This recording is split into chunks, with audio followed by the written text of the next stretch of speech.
Unmute. Hello, hello. Out there in Chatland.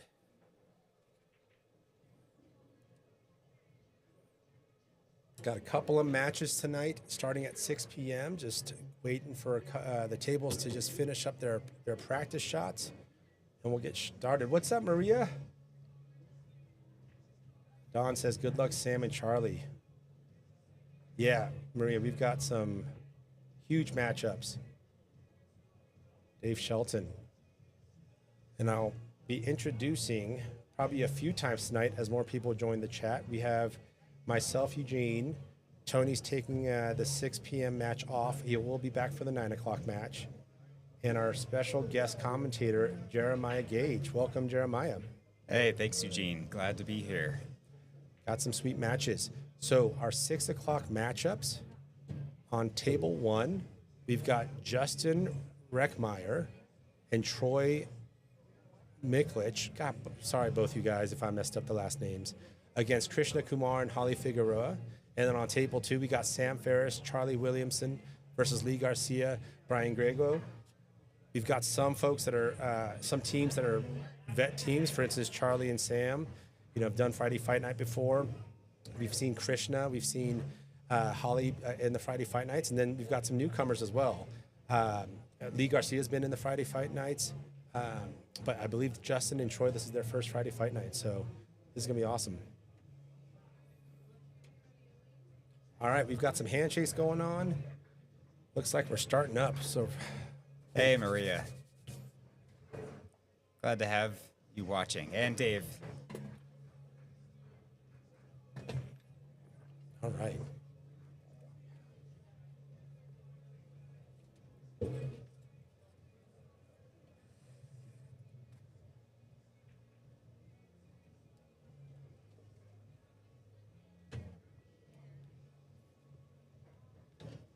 All right.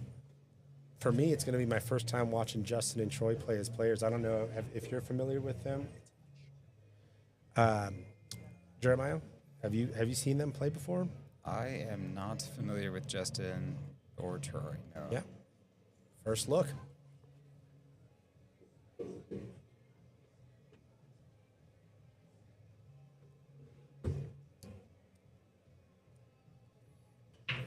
Austin, what up, man?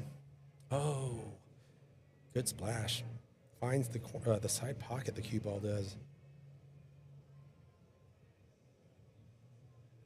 An official PBIA instructor at the mic. Yeah, some actual knowledge.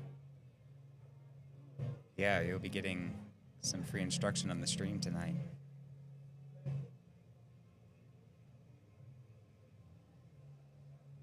Okay, Maria, thanks for the feedback. Looks like we're going to get our look at Krishna with his first time at the table.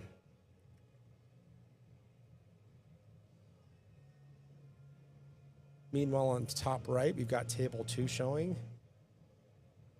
Looks like Sam and Charlie are on solids.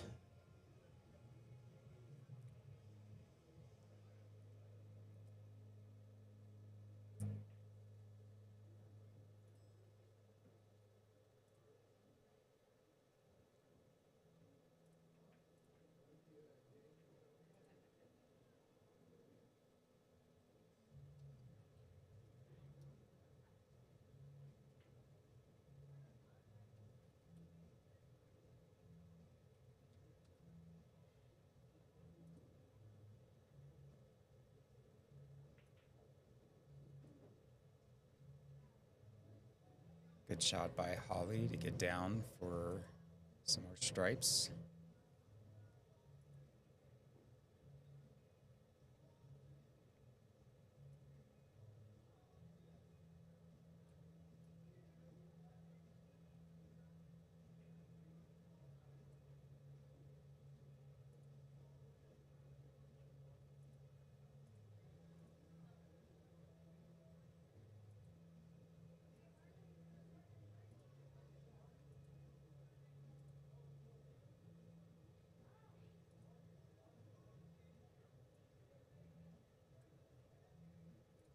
I believe it's behind the line, Maria, if they scratch on the break. Yeah, it is in the kitchen if it's a scratch off the break. Just a quick review of some rules. Obviously, Scotch doubles in the kitchen for scratch on the break, ball in hand anywhere otherwise. The teams each get a timeout per rack, but the shooter has to call it. They also get a kind of longer team timeout. They need to step out or take a break as a team, one per match.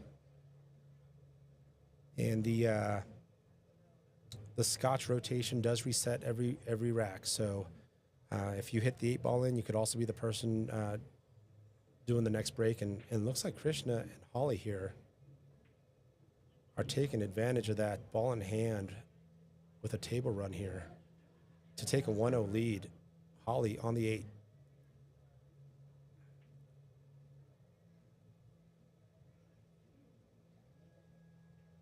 Sinks it. Let's go over to table 2. Nice shot. Good out by Krishna and Holly there. Unfortunate scratch to start things off. Looks like we've got Sam and Charlie doing work on solids, and looks like they're on a little run themselves. Nice little angle on the 1 for that 5, too. I wasn't paying attention. Did you see if they broke or if they, or if this is off their opponent's break? I was paying attention to the other game. Yeah, and look at this. Oh my gosh. All right, so it looks like, Jeremiah, what are we looking at? Are we stunning down for short side? Yeah, it looks like the 8 might not go past in the bottom left. So Right. this is a near perfect angle to stun it down for short side.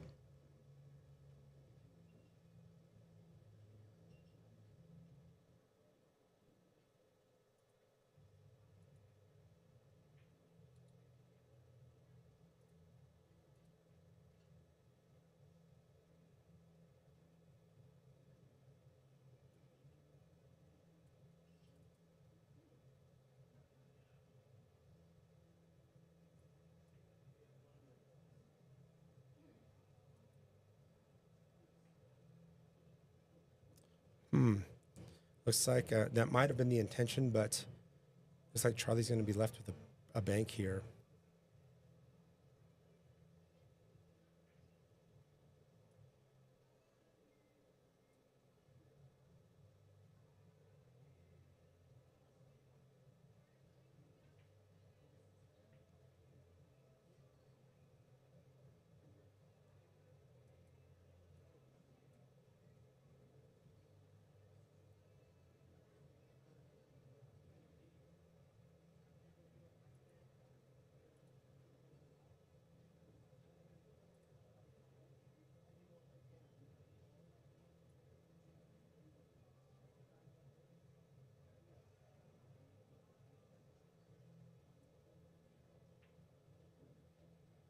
All right, that was Lee. So Lee and Brian got a little bit of a cluster to deal with.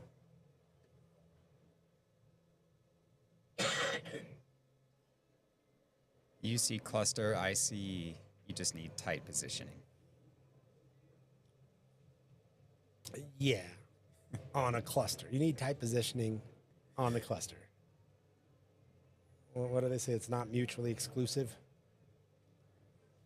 When I think of cluster, I'm thinking I need to break out something or maybe bank something. Yeah.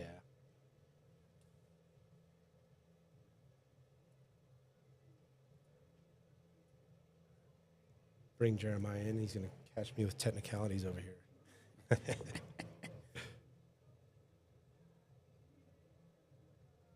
All right. Let's see what Lee's thinking here. He's digging in. Wanted to keep the cue on this side of the table, which makes a lot of sense.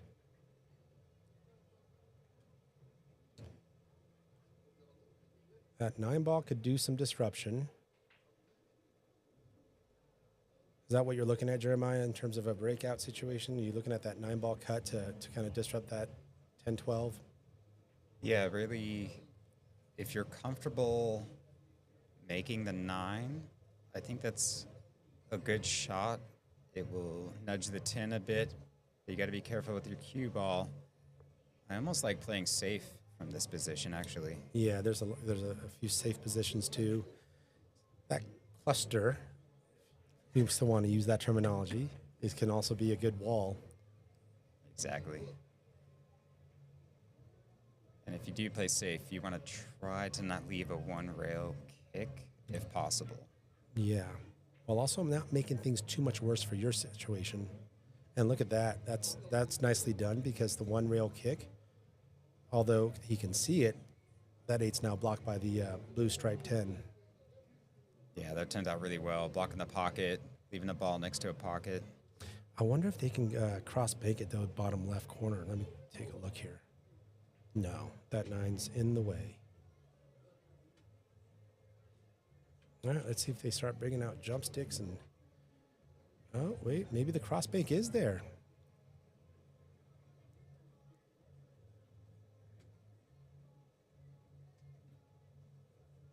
At this point, you just have to go for it. Yeah. Oh, cross bank it is. All right. I get a point, Jeremiah, for that. All right, Eugene, +1. Yeah, where's that go? I've been watching some of the banks on the, at the Derby last couple days.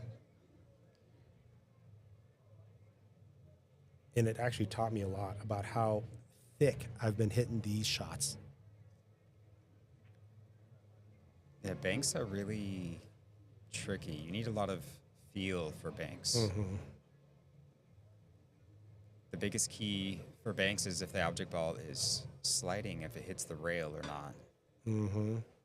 That changes the angle so much. Oh, he could Look hit at this. Great try, Sam. Good look. All right.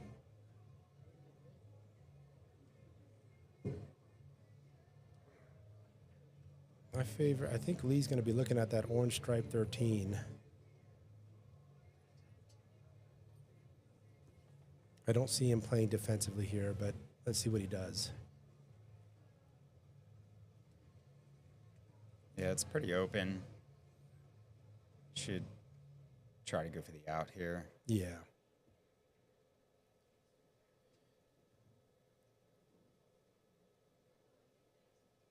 All right. He's getting kind of loose, getting down.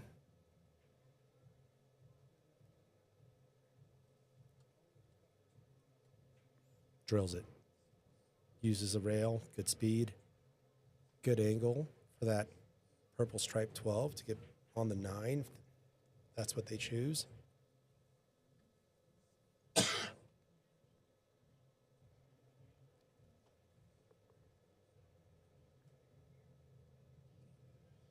Okay. Looks like they want to go 9-10. Oh, good idea. Try to disrupt the 10 by going off the, for the 9 to go off the 10 first. That's what happened there. Yeah. He shot it straight in the rail. Tony. Can't wait. We got Jeremiah in the booth. He shot it straight into the rail right there. What was A little pressure early on the first match. 100%. Brian Griego, Look at this. Brian Griego. Look What at a this. shot. Let's give him some. Darling. Whoopsie. Excuse me. Nice shot, Brian. Let's go back to table. Dude, what a match we got here on 1 and 2. Oh, yeah. That one's as even as you can get. I think Brian Griego's the highest ranked Fargo, too, like on that team. And he just shot it in the rail, a little pressure. And I don't know the guy in the tracksuit here, Troy. I think that's the first time I've really seen that Troy guy. Yeah, we were saying the same thing. First time for us, for Troy as well.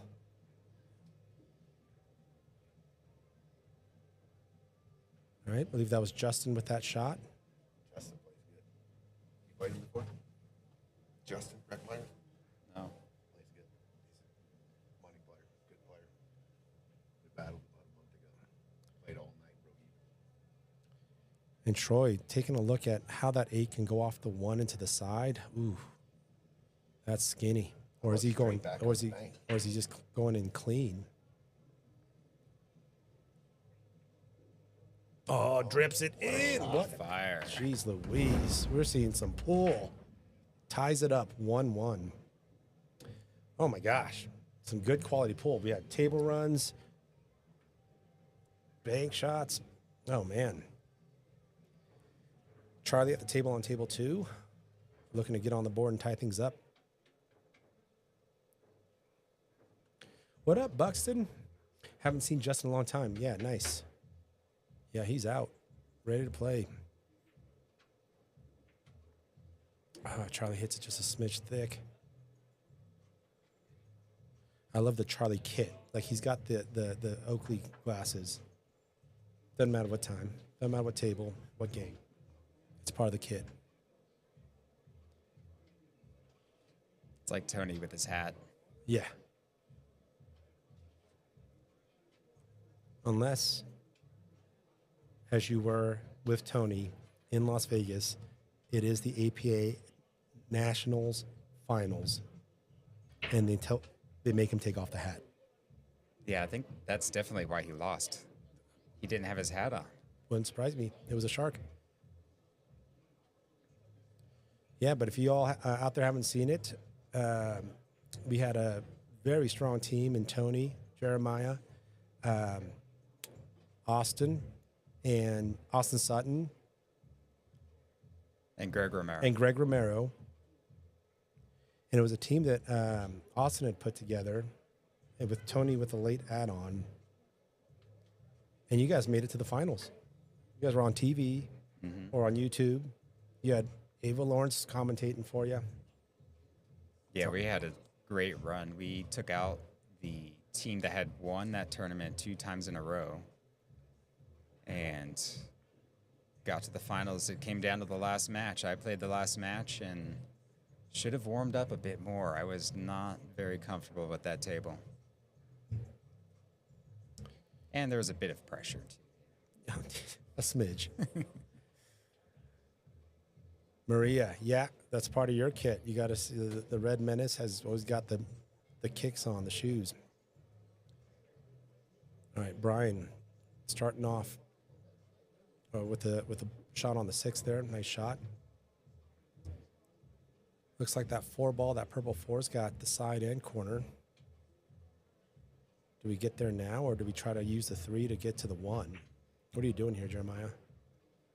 It looks like the 3 goes from here. I would definitely shoot that now if that goes. You drawing down for the 4? You coming across for the 1? I like just coming across for the 1, getting near straight on the 1 so I can come down either for the 4 or the 7. I like it. Just like that. Great shot by Lee there.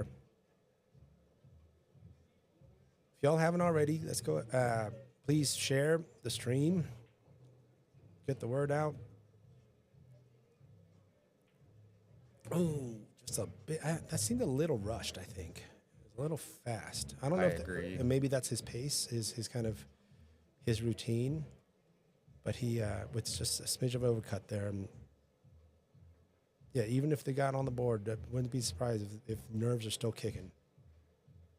Yeah, it's still early in the match. It's pretty common to still not be entirely grooved in. 100%. Going back to table 1.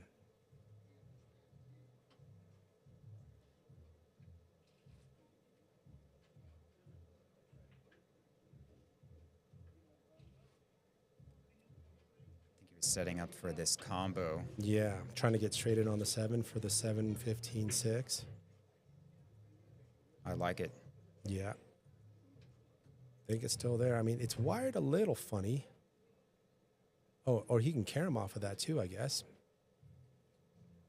Almost like the carom more, because if you're putting the 7 into the mix, the 7 could get weird.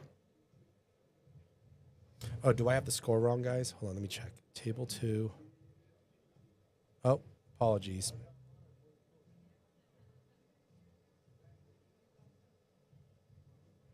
All right, let me just take a look over at the table to make sure I have this correct. Apologize for that. Thanks for the call out, Leo. Tyler.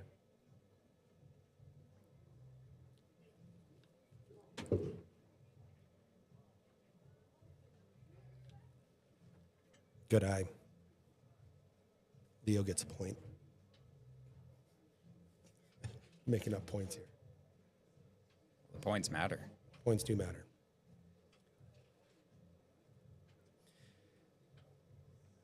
John Baca, what up? Tyler. Looks like Brian's just trying to figure out, he can't like stun or anything. He's up against the rail. He's going to know that he knows that the cue ball is going to roll. I still think they're okay. Use the 15 a little bit. He really tried to get some more separation, but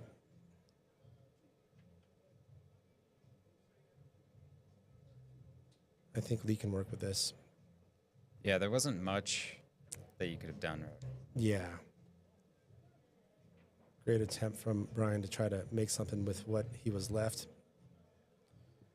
Now, Lee looking to get this purple 4 in the side, and I think that the 15 is going to help keep the cue in control there. A little bit of a roll, but I don't think it's anything. Already got the fist bump out. I love it. Brian to tie things up. 1-1. All right, back to table 1.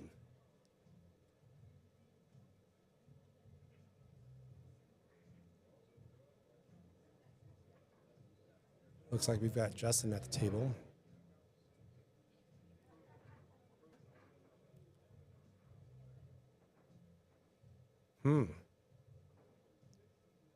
Oh, he's calling the bank on the 7.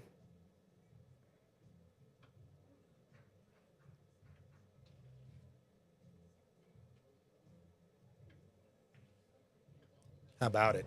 Oh, Geez, couldn't have hit it better than that. Center pocket. 5-ball shape.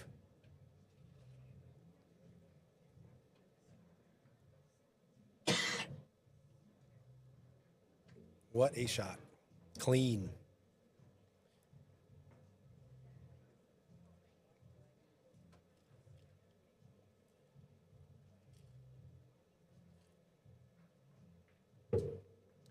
Good containment shot there by Troy. Justin on the 8 to take a 2-1 lead. I think on table 2 I saw balls down, but I also do not see a cue ball.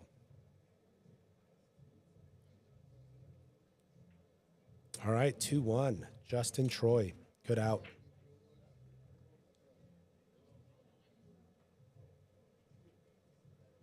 All right, looks like it was a scratch on the break, so we got Charlie at the table.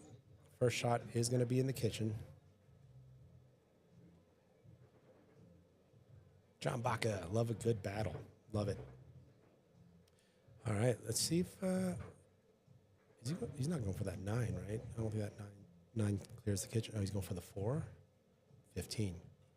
He's going for the 15, trying to break out that 11. Oh, man, just a little too much left.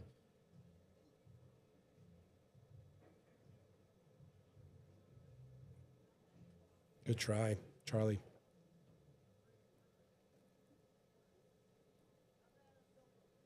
Now Stripes has 2 clusters to deal with. Yeah, I don't mind a defensive shot here. Really no reason to kind of pluck balls off. That was a good shot. It was a good shot. Looks like the 4's doubled up on the 7 potentially, or just cannot see for the corner. Yeah, that was a great shot by Sam. Nicely done.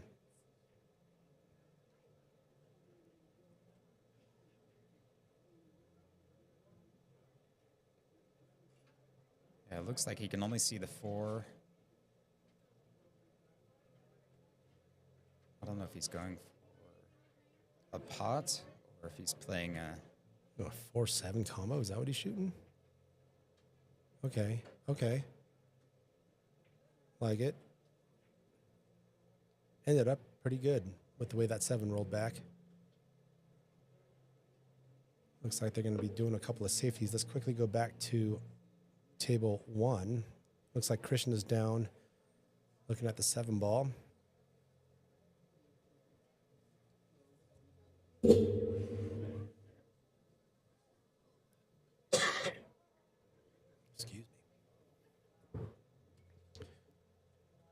Holly Figueroa is up. She was telling me that a spot opened on a tournament that she was on the waiting list for. Oh, she's shooting offhand, I believe.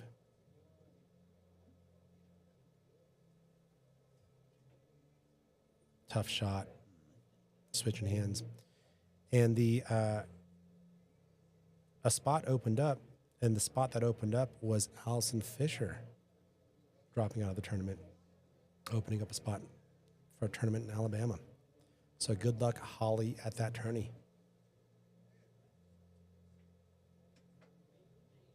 Got Troy on the table.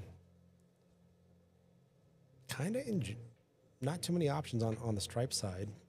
Is I think he's looking to go off the 11. 13 off the 11. Yep.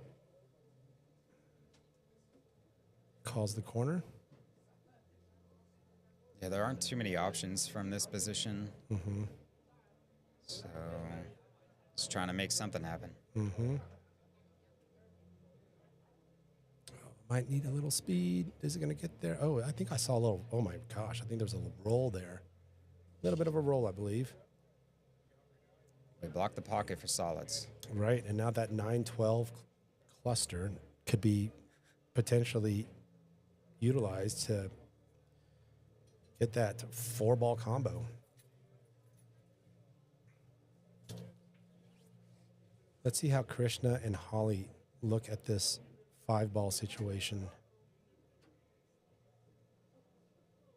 I got a question for you guys that you can talk about up here. Yeah. The sitting up on the mezz or parking over on a match on the floor, getting back up and walking up the stairs, more like a spectator over here than actually in the match. I would let everyone know that I would want everyone to sit on the floor when you're in a match. This is up here and coming back up and back down. It's a rhythm buster in my opinion.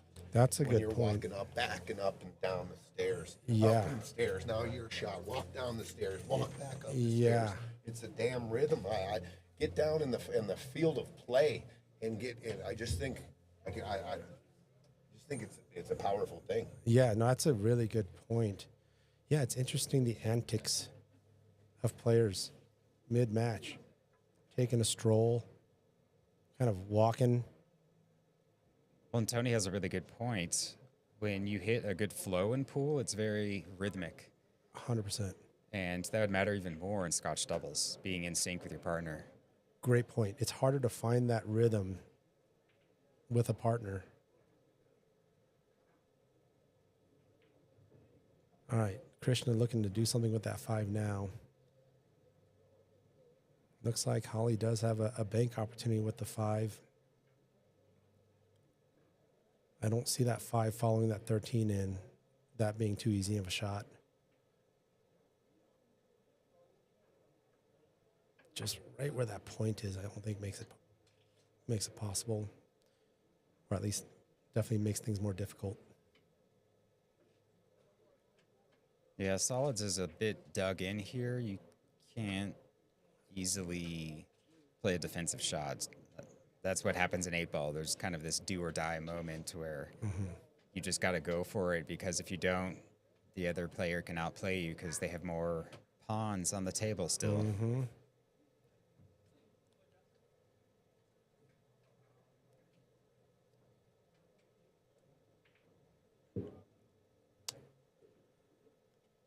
Okay. See, now stripes just can do so many things. Yeah, because I think the 5. Yeah, Amo, I'm kind of with you, John. The 5, it was going to be a bank, regardless to the side at the time, or if the 1 was makeable, that's your go time shot. He hits the table. I think he wanted to duck behind the 8.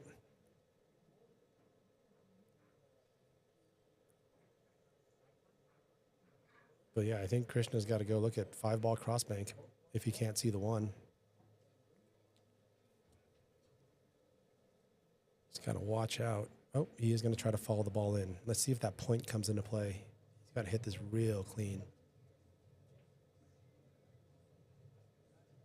I like this because if he does make it, he'll be on the 1, and if he misses, he might block the pocket. Yeah. Good call, Amo. Good call, Jeremiah. Jinx.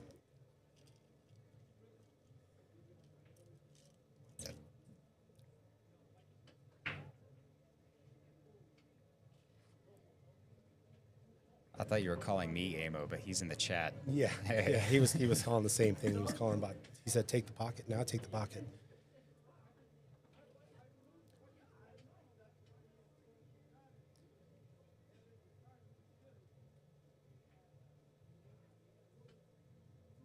I think what Troy's looking at is, can I go ahead and dink the 11 and carry him into the 5?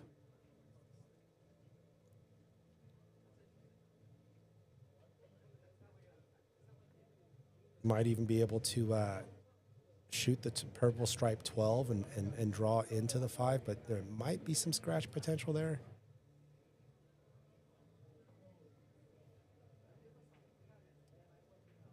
I definitely like going into the 11 to carry him the 5. Yeah. Yeah, you saw him looking at that. Yeah, because it's almost like even if the cue ball spits out some, the 11's can be blocking the 1-ball bank. Okay, I guess they didn't ask for a hit watch, and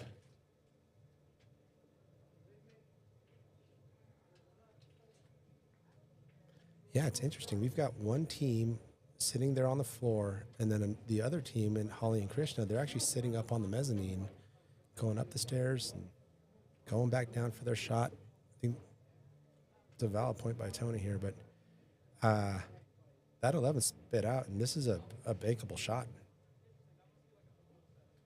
And now they're calling timeout. I don't know if that point's in the way. That point might be a factor. I don't know if they can. Oh, now they're looking at back cut potentially.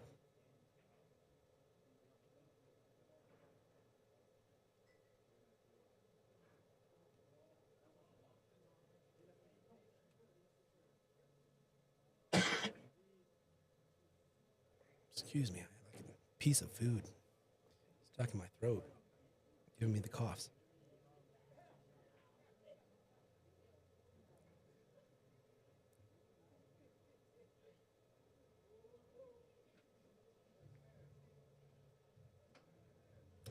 Dave, if you're talking about the previous shot when Krishna went for the combo, not combo, but tried to potentially follow the 5 in, yeah, the 5 stayed up. And then Troy followed up with Karam off the 11 and then got the 5 in. But I think that point's in the way, Amo. I think that's why they're having trouble with this one.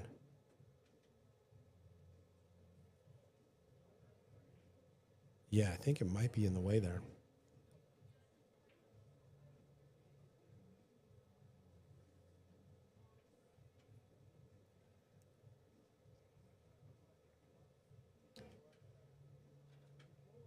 Oh, I like what she just pointed out. She went for a little Efren Showtime shot. Go point first. Love it. Brayden, what's up? We'll see you at the 9 o'clock match. Good luck and shoot well, buddy. All right, say talk that out. Let's quickly go back over to table 2. Looks like Lee just pocketed a combo in the bottom left corner. And now we've got Brian up at the table. Really the only solid option there is, actually he might be able to see the 6 ball too.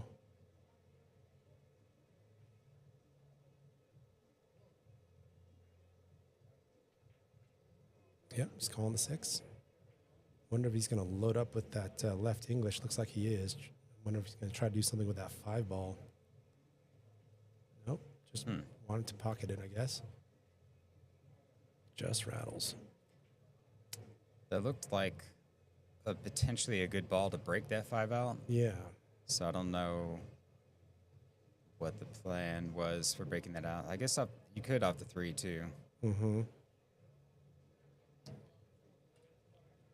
Quick update as Charlie hits a safety. Let's go back to table 1. Looks like it did end up fouling. So Justin and Troy working off a ball in hand. Justin took the ball in hand shot. Troy drips in the 14.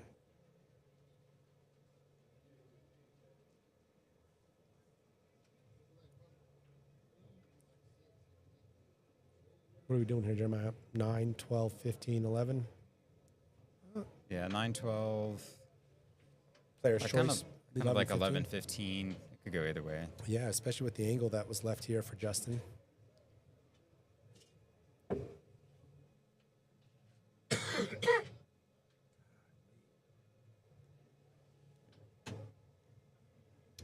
Yeah, I think that's what we're going to see here. To potentially take a 3-1 lead. 3 more balls left.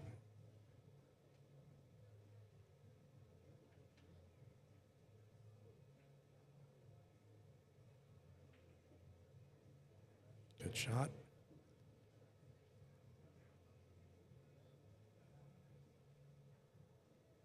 Dude, dig in the tracksuit. Tracksuit Troy. Does that work? Decent nickname. You got to be comfortable. Oh.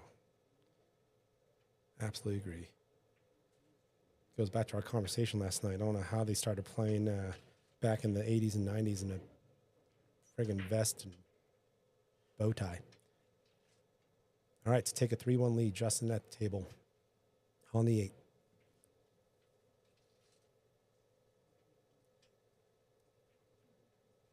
Sinks it. 3-1. Back to table 2.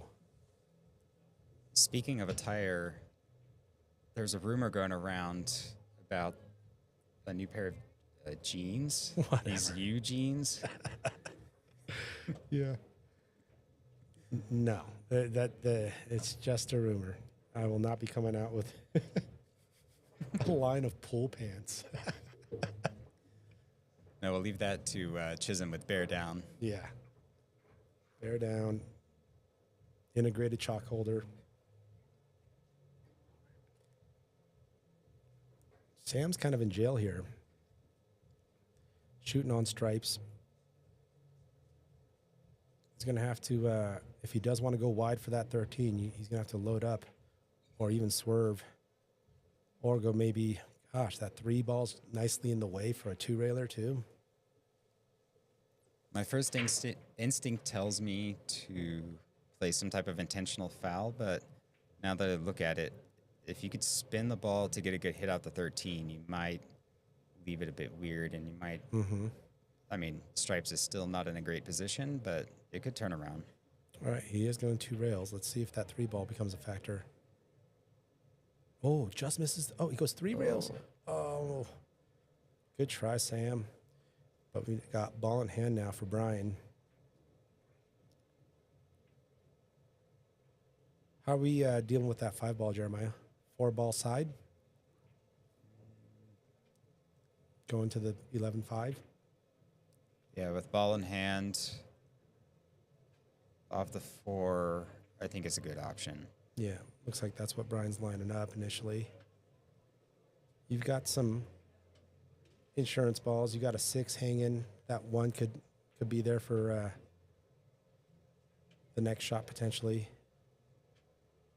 Let's see how that cue ball makes contact with the 11-5. Don't want to oversting it either. Oh, just cleanly hits the 5. Nice shot. Yeah, he couldn't have hit it much better than that. Mm-hmm.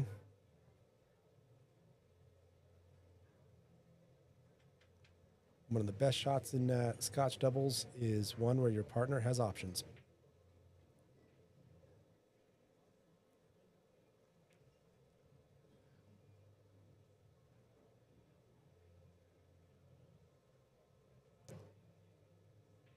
I actually like playing the 7-6 combo because you can do a stop shot to get in the 5 just in case the 7 comes off the 6 a little weird. Right.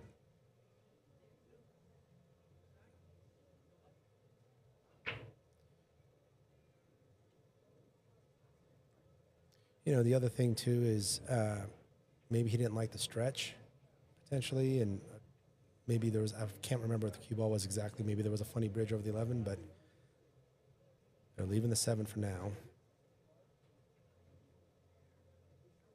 Now they're going to clear traffic for the 7, or are they going to go for the 1? It's good to have options, but it's also good to have a solid plan, which is not easiest to do playing Scotch doubles. But then in 8-ball, it might come down to you might have to play a tough positioning shot or a tough cut if you don't get good position because of your plan or lack thereof. That was good. Oh, but Lee hits it really nice for Brian to hit that 1 ball in.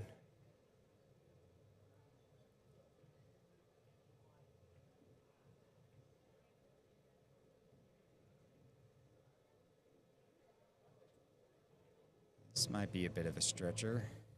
Yeah.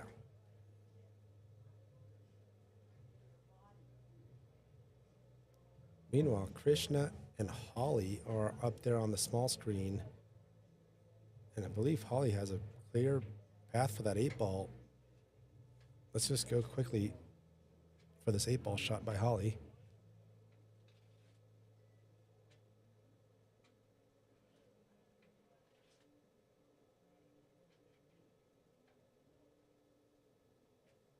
Sinks it. 3-2. Nice shot. Good out. All right, Lee does have a little bit of a stretch here. Long bridge. Don't really need to do too much with the cue ball. If he wants to just go ahead and leave it for the 8-ball in the top left. Had his extension on and he took it off. Sorry, what were you going to say, Jeremiah? Sorry. I was just going to mention that you want to try to not leave the cue ball directly on the cushion. Yeah. Is really my biggest concern with this. Looks like the extension's going back on.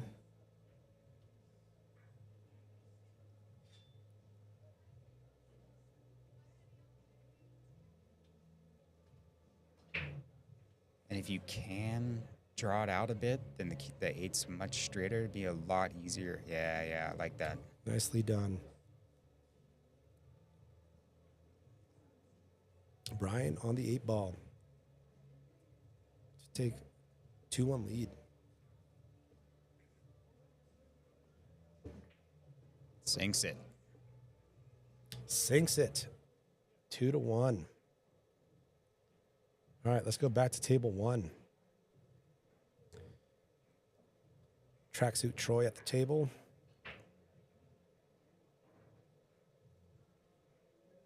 Dave Shelton couldn't. Oh, you weren't able to watch that because you're making some chicken guacamole quesadilla. What's ABQ? Albuquerque? Yeah. Albuquerque chicken? Yeah, Dave and I met when I lived in Albuquerque. No kidding. What makes it an Albuquerque chicken? What makes it an Albuquerque recipe? Most likely green chili. Green chili, yeah. Nice shot. Oh, look at that. I think everything about that shot I liked a lot. He had to deal with, obviously, the side pocket.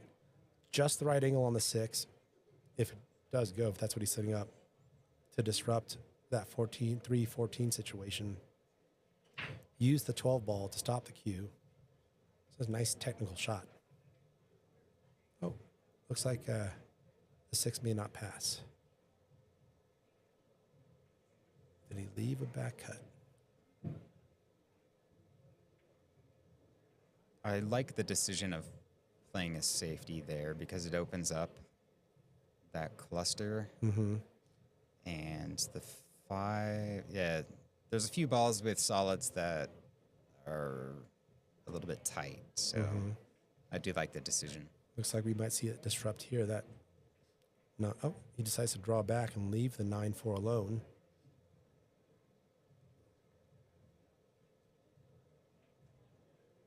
We can see Holly potentially rolling the 11, so the 10.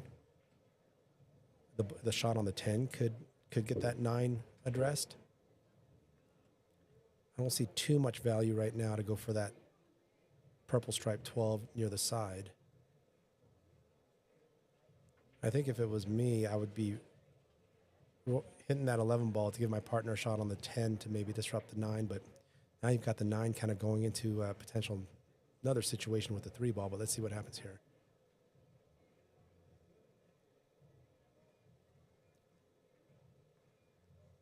Nice shot, Holly. Leaves a nice angle on the 10. Let's see where that 9 ends up.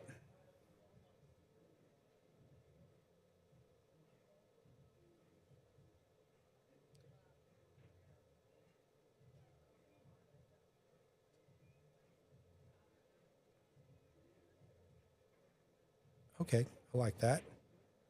Just a little bit of clearance, but that 4 does block the 9 in the bottom left pocket, looks like.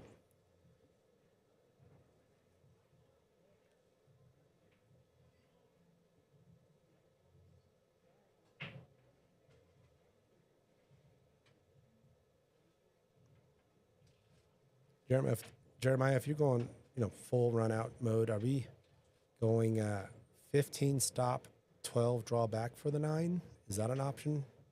That's what I was looking at. Yeah, because you have to play the 9 short side. Mm-hmm. And then you've got to get back up for the 13. Mm-hmm. Some tight positioning. Yeah.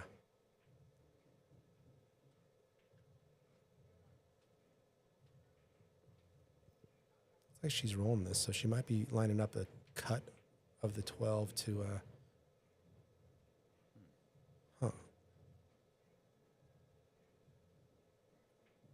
Maybe she was trying to shape to play the 9 off the 12. Yeah.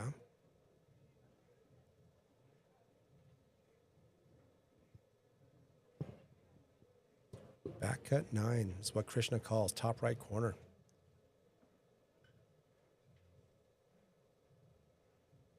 I believe that 3 ball is going to come into play here.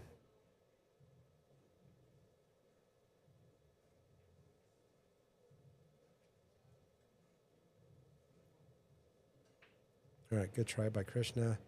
Hit it a little thin. Yeah, that was a tough shot. Yeah.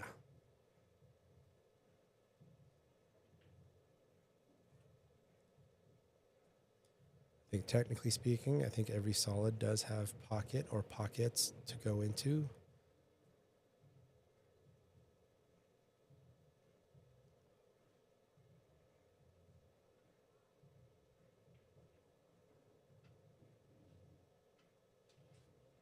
That 5 ball, to me, I would be planning this rack around the 5 ball.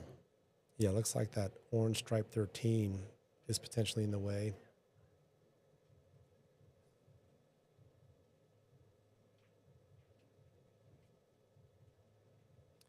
Could you potentially look at using the 1 ball now to disrupt anything, or is it more, let's just try to leave everything alone and find the right shape to get on the right side of the 5 or the correct side on the 5?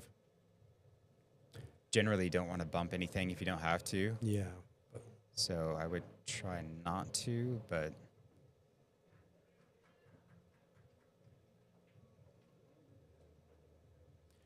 they have an opportunity here to go 4, roll the 6 up, and have exactly what Troy just lined up, 5 in the bottom right. yeah, I like that pattern. Mm-hmm. You're not doing anything fancy with the cue ball. You're just playing, either a simple follow shot or maybe a stun shot. Yep. Great call. Keep it simple. Keep it simple. Got the 2 ball dead center of the table. Oh, it looks like the other table just finished the game. Excuse us. Table 2. Looks like Lee and Brian rack up another one.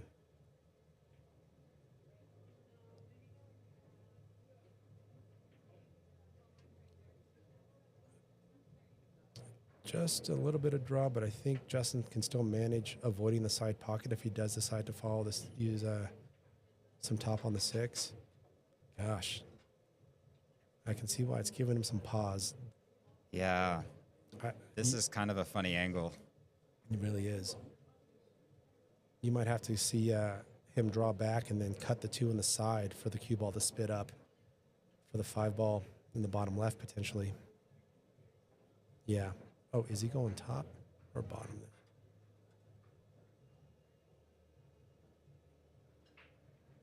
Yeah, it looks like he's going back for the 2. That 5 must go with the shape that that Justin just hit. That 5 must go.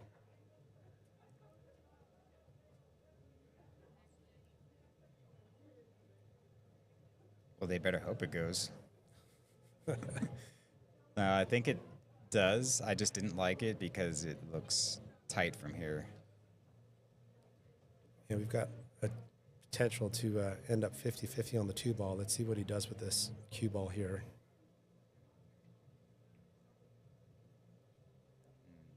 Yeah. Good try. Well, it's covering the pocket. Yep.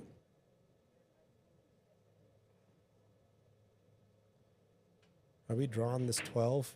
Going for the 12 in the bottom left and drawing it to try to get short side on the 13, Jeremiah? Or are we going 1 ball, a rail or 2 for short side 13? I was looking at the 9. Mm-hmm. Just kind of a straight follow, maybe a touch of left. Mm-hmm. Because if you go oh. Yeah, see now getting to that 13 might be tricky. You might have to play a follow-on shot. All right. I've seen Krishna go for these. Krishna's going bottom left with hard bottom left on the ball and wrapping around up table 2 rails to get behind the 13.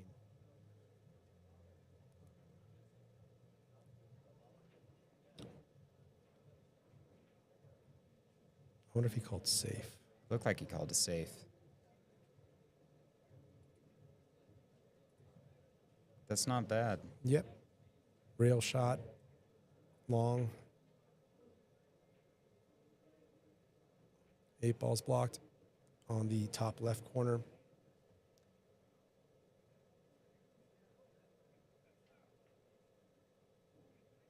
I mean, as solids, I'm happy to get back to the table, but Right. you got to come up with some shots now.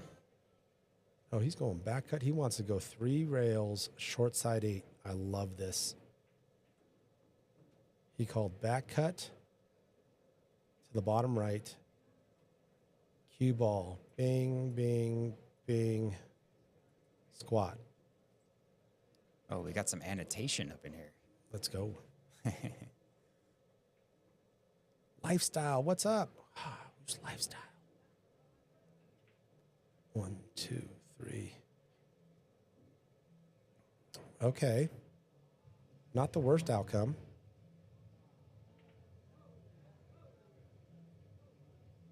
What's up, Keith? Yeah, no kidding. Great matchup.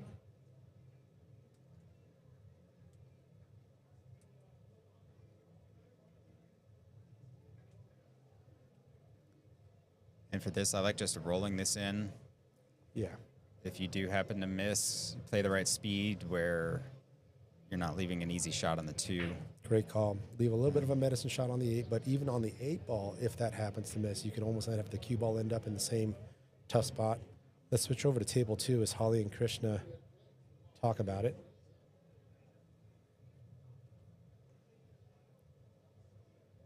Oh, it's X. I keep forgetting that. What's up, dude? You gotta like spell lifestyle with an X or something. Don't ask me how. Long time no see, dude. Or long time no talk.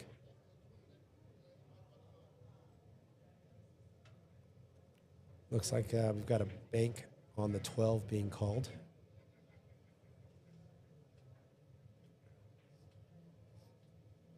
By Sam. Oh, look at this drip bank. I like it. Nice. Good pocket speed. Bank shot there. Banks kind of can get funny with a slow pace, right? Is that, I mean, that's part of a bank shot compensation is the speed, right? Like as it slows down, do things open up, or was that angle kind of acute enough to not have the speed. Obviously, if you slam it, it'll straighten out. But when you slow down like that, Yeah, so the speed matters because if the object ball is sliding when it hits the cushion, then it's a way more predictable angle. Krishna just made the 8. Krishna drains the 8. Ties it back up. Man, they're going back and forth. Good out by Krishna and Holly. But I'm sorry, Jeremiah, go ahead. Yeah, so going back to that bank, that ball was already close to the cushion.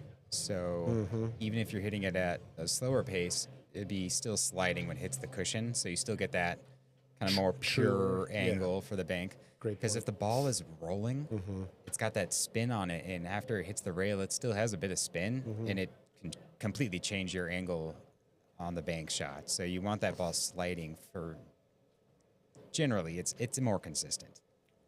Professor Jeremiah. Love it.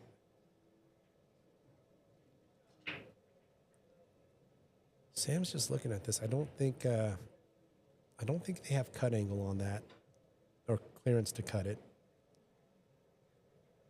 I think that bank's pretty clean. I don't think that 2 ball gets in the way. All right, he just drilled 1 bank. Let's see if he can do it again.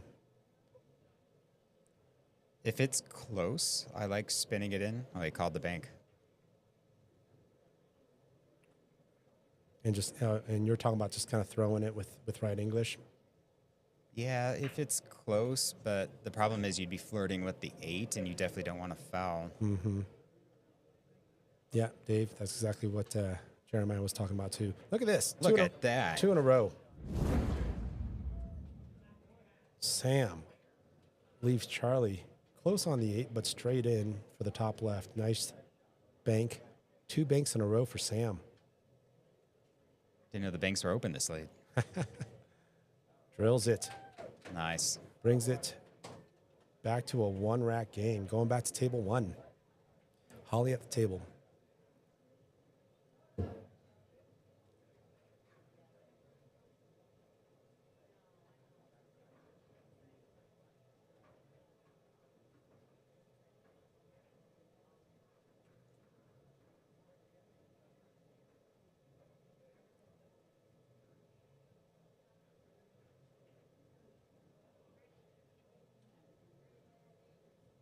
That was almost perfect. Yeah, I think this pattern's looking pretty good here.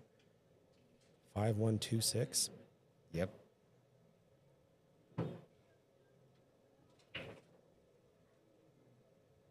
Yeah, Jose, 2 in a row.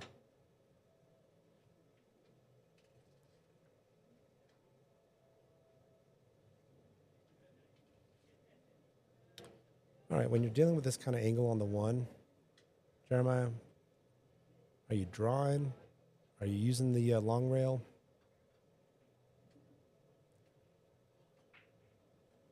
This looks like you could just make it with follow. I don't like drawing it out.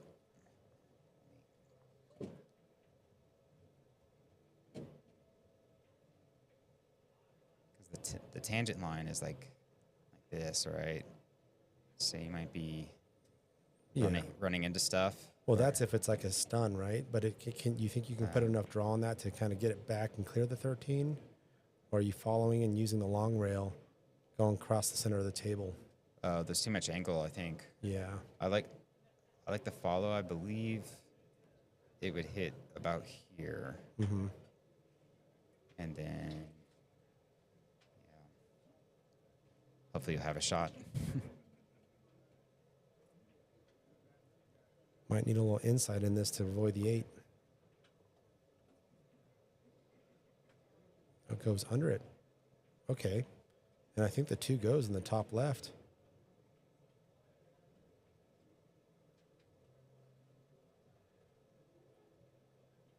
And as with any pattern, right, adjustments may have to be made.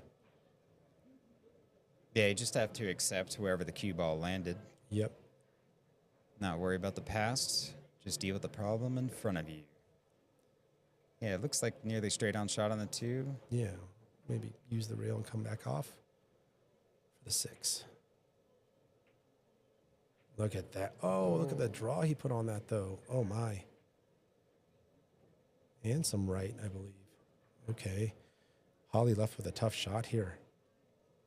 Huh.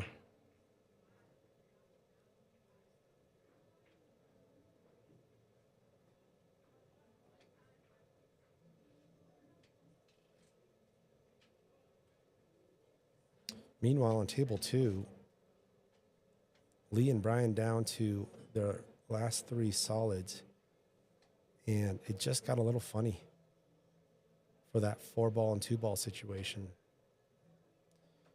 That 13 just crept in front of the side pocket after the last shot and took away Lee's back cut on the 4.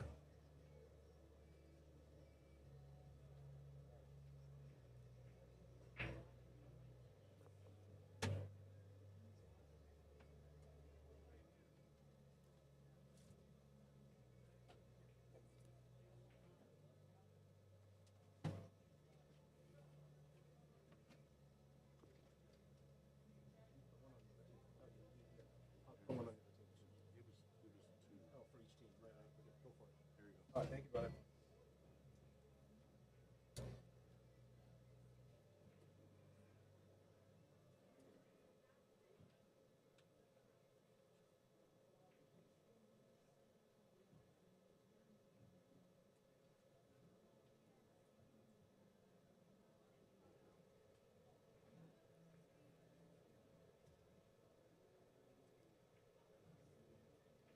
Is he looking at cross corner? Yep. Yeah. Don Lane, what's up? Yeah, those were some nice banks. Plural.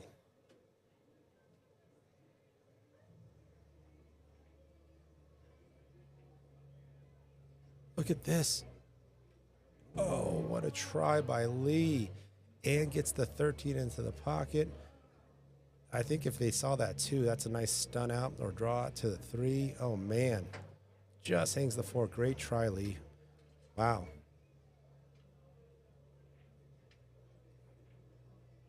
Oh. That one seemed a little rushed too. A little rushed. Chris Messias, what's up? La Maquina. Who's La Maquina? Oh, he calls me La Máquina. Oh, La Maquina. The machine. Jeremiah La Maquina. What's up, Chris?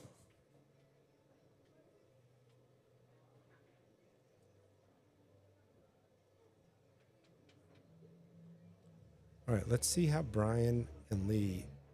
Oh, look at that. A little bit of an angle, but still a great shot. Ride the rail. Now, Jeremiah, for this shot, are you getting cue ball and just kind of keeping it on the near side of the table on the screen, or are you kind of going forward and trying to get to the above the side pocket to get closer to the 3? I like going forward. Mostly making this. Hopefully, you should avoid the 15. Maybe a touch of left. Thank you, brother. Look at this. Oh, did it roll on him? Good try. Oh, look at that leave he left, too. My gosh.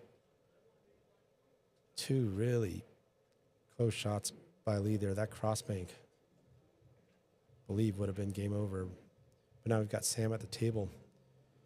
And their stripes got some work to do. Let's quickly go back to table 1.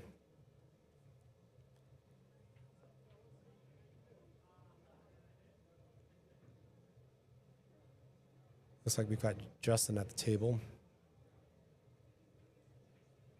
Looking at a cut 9. Putting some inside on there. Might even go rail first on this. Yeah, you got that inside on there. It comes out nicely. Let's see where this cue ball lands. All right. I think Troy can work with that.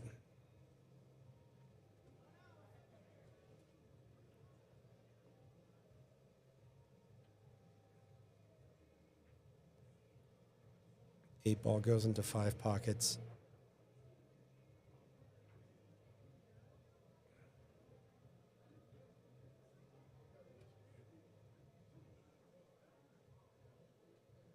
Meanwhile, hate to talk cross table, but Sam with a nice defensive play there, pocketed the hanging 3 ball.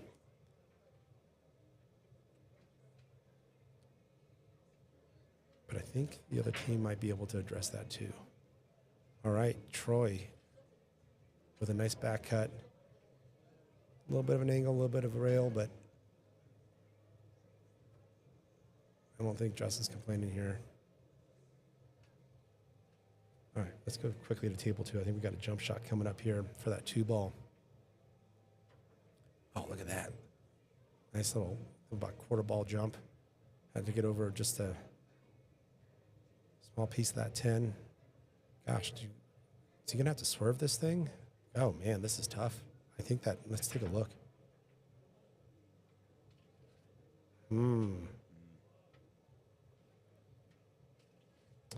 Swerve's tough too, because you got a rail right there. You don't get to rainbow anything. Well, at least with some left spin, it'll open up a bit.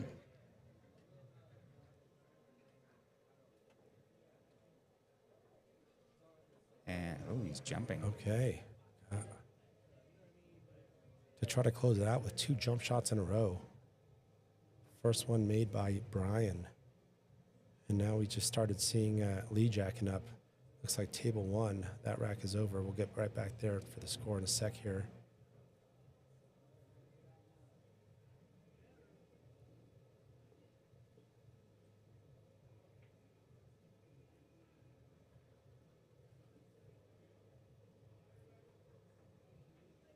Oh, he did. Oh, He swerved it and made it. Swerved, Nice. made it, fire for the jump to swerve, close. Up 4-2. Meanwhile, Justin and Troy up 4-3. Ball down on the break. Oh, wow. It's wide open. Yeah. I think the 1-6 is the only potential. Oh, looks like they're on stripes. Okay.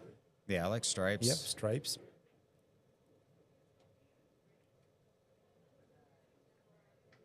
Yeah, that you almost might want to go for the 15 first, right? I think he was looking at the 11. Then you have to use the 12 as your key ball for the 8. And then so you want a good key ball for that, which would be the 14 or the 11. Okay, he was going for the 15. Yep. And really on a 7-footer, you know, key ball, like working backwards on a pattern from a key ball, I think is definitely good practice. Do you find that like on the 7-footer, it's not as much of an issue? I mean, you could have a key ball on the other side of the table, right? With the right angle, you can have a relatively low effort shot to get to the 8 potentially. Yeah, as long as you have good control of your cue ball, then, I mean, you could position anywhere, technically. Yeah.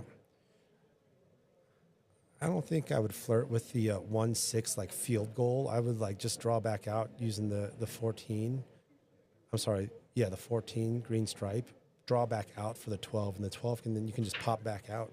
Does the 12 go? Maybe that's what they're looking at. I don't know.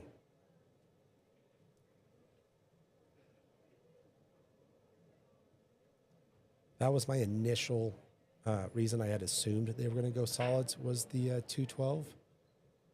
But it looks like I don't.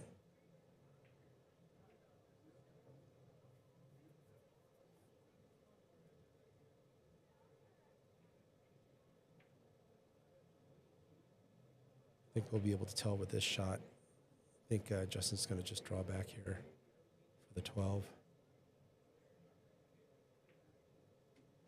Yeah, nice. T. Mitch. I love it. T. Mitch really knows how to sink a ball. And that swagger. Oh, gosh. I like it.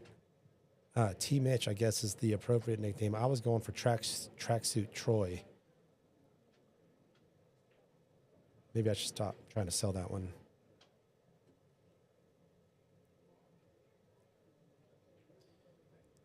So on this shot, Jeremiah, I think, I don't think there's much issue getting to the from the 10 to the 13. But now we've got this 8 ball that seems like it can't go anywhere on the bottom part of the screen here, the bottom pockets. Well, the 10's quite a thin hit to hold it for the 13.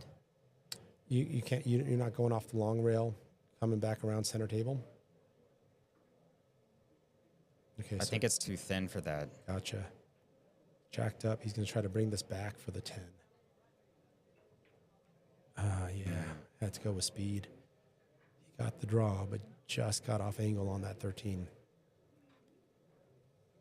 All right, let's go back to table 2. Charlie down, sinking the 14 stripe.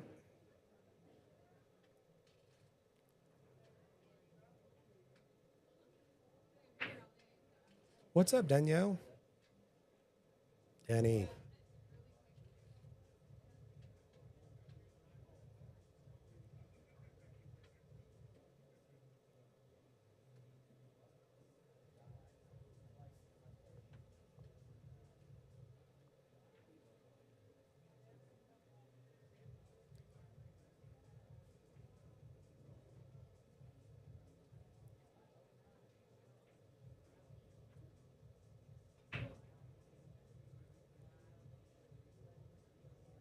The key here is the 12.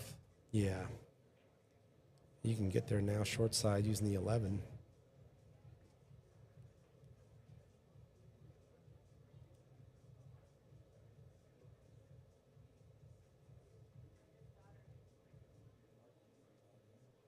Yeah, he tried to hold it up. Probably a bit more angle than ideal, but at least there's a shot on it. 8 ball will be moving. Unless you see Sam digging in, raising his stick. I mean, there is that, off the 10 into the side potential. But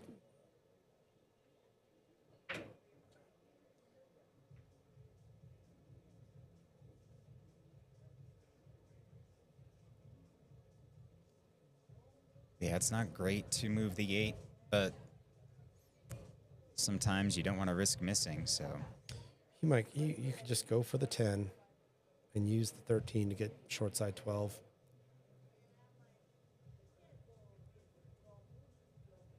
I mean, you could even get on the top short side near the 2 ball for the 12 in the bottom left as well. Dave says bank the 13. It's 2 banks in a row. Sam at the table. Does that 10 go from here? Oh, I assumed it does. Let's take a look. Oh, yeah, it might be touchy. We'll go to table 1 as Charlie and Sam take a timeout.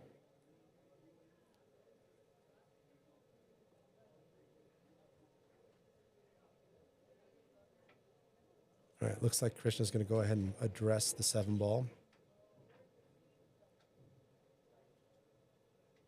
Just needs to draw back a smidge, I believe. Is what he's looking. Okay, just stuns out. Gets on the other side of the 1. Nice shot. All right, Holly's just got to look at what she's going to leave Krishna on the 6 to get right on the 8. And I think even if she rolls a smidge forward, and actually it looks like there's a little bit of an angle. Yeah, she's kind of putting her hand where she wants to use it. It looks like she's going to use a rail. Leave Krishna just enough angle so the cue ball can go back and forth for the 8 ball on the side after the 1 ball shot. Yeah, anywhere on the 6, you'll be able to get to the 8. Yeah. Uses the rail. Nicely played. Good shot, Holly.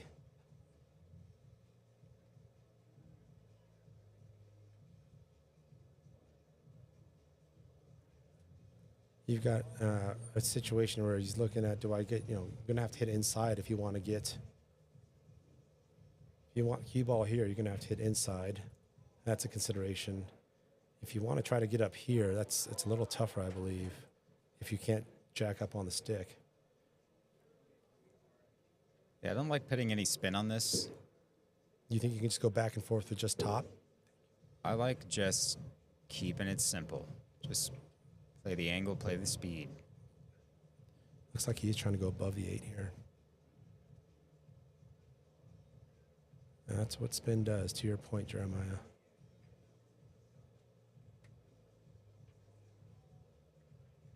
Yeah, I don't like complicating the shot if there's a risk of missing. Yeah, to your point, if that was the 8 ball, it'd just be good 12 o'clock, 6 o'clock type English. That's it.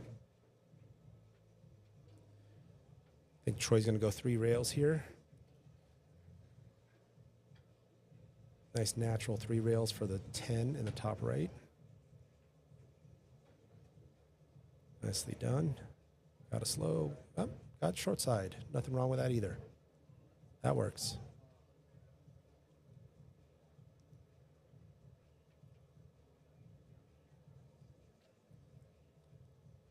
Tracksuit Troy, it works, right? Oh, hey, we got Tony Z in the chat. What's up, Tony?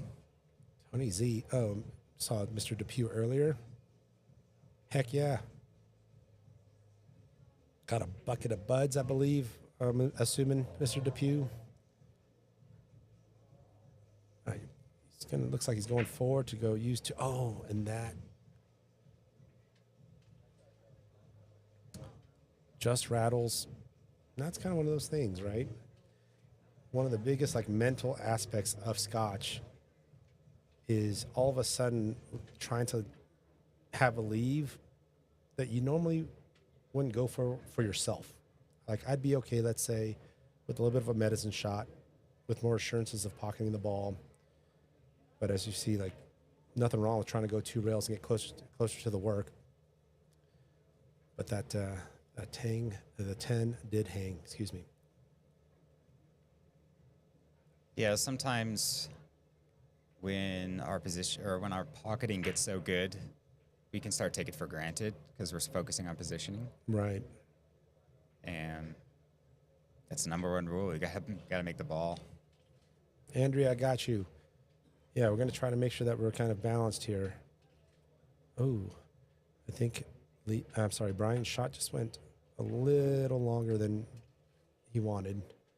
So Lee now has got to have this cue ball kind of go back and forth for the 6 in the top left.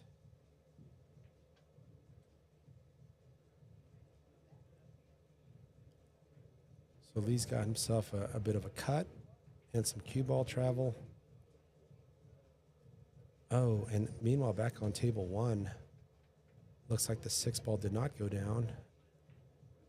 Yeah, let going just 1, 2, and back out. Yep. Justin had Justin now on the 8 ball. All right, let's watch this shot from Lee. He's got to cut this in and have the cue ball land on the right side of the table. Ish. Look at this. Oh, no. Oh, my gosh. Just hit. And it rattles into the side to give Sam and Charlie a ball in hand with the 8 ball hanging. And they just go ahead and give him the rack. So Charlie and Sam bring it down to 1 rack. Going back to table 1, looks like, Justin pockets the 8 and stretch the lead to 5-3. I'm just going to just double check the score.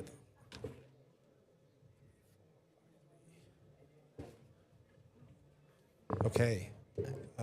Each team does get a team timeout. Looks like that's what's happening on table 1, but table 2, we got Charlie racking. Booyah, says John.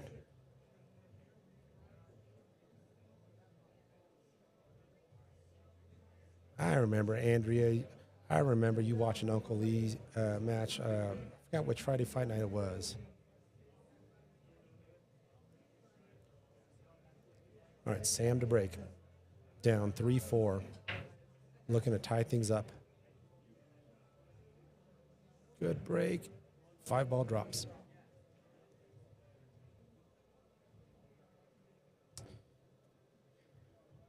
Yep. Charlie quickly just decides on stripes, and I don't mind that call at all. I think stripes was a good call.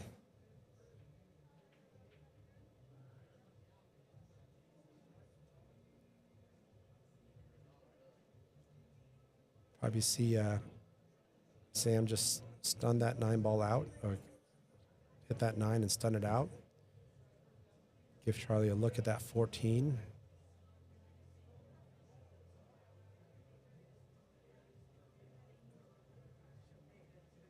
Might need to draw that a smidge to avoid the 7. Jeremiah just stepped out, but he and I nerd out on pull all the time. And what he would say is the tangent line for the 9-ball going that way, the tangent line is kind of right there. So that's why you're hitting a tip, a little bit tip below or a little bit of draw to just widen that cue ball just a smidge this way.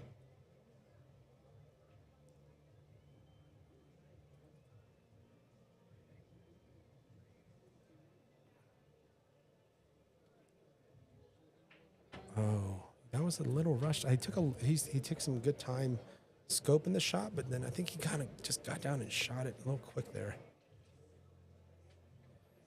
So now Lee and Brian back at the table.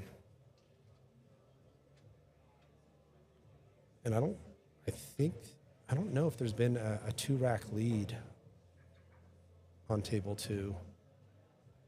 Looks like table 1's back from their break. And they're racking things up. Let's see what Brian's going to start out with here. No easy shots on solids. Sinks it.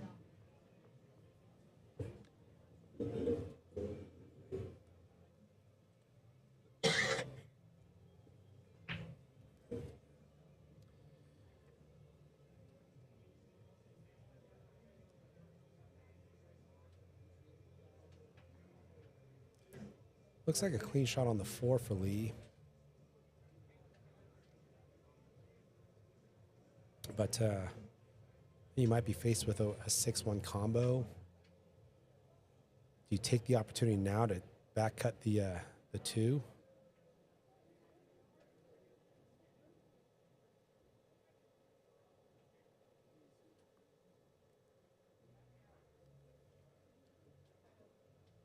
Looks like there might be a slight angle to stun over for the 6-1. Yeah.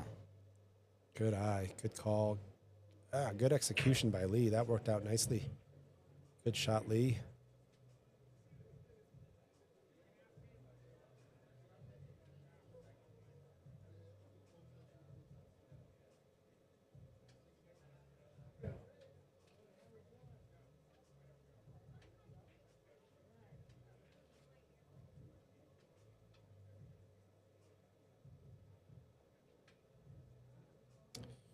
Okay, leaves a little bit of an angle, but if Lee can find the right window for that 2-ball in the bottom left, yeah, Dave, 2 could be a great key ball, but that 12, that purple stripe could play big right now.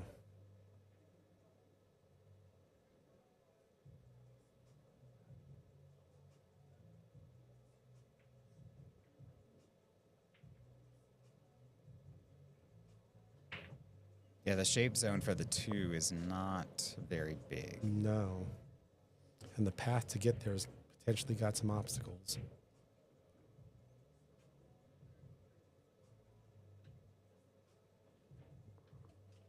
Oh, splits him. Oh my gosh. Great try, Lee, and just leaves it on top of the 2. Wow. He was looking for that field goal. In the shape zone, for those who might not know, would be the area on the table where you can make the ball. So generally around this area for this pocket here.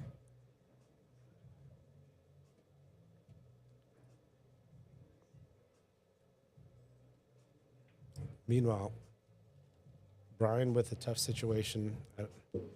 I mean, shoot, are you going at the 2 and carrying off the 11? Are you going rail first and trying to kick at it? What's your call here, Jeremiah? I don't think there's too many places you can duck. I like the 2 off the 11. You're kind of hitting right into it, though. Oh, he's calling it. I like the kick because the cue ball is near level with the 2, so it's easier to gauge to at least get a good hit. And then if you hit at the right speed, you might block something. He goes for the carom. Oh, I almost got another point. Great try by Brian. Let's go back to table 1. Racks in play. They took a team timeout. Don't know which team called that team timeout, but each team does get one. Yeah, Tony Z, 2 off 11. That was the move.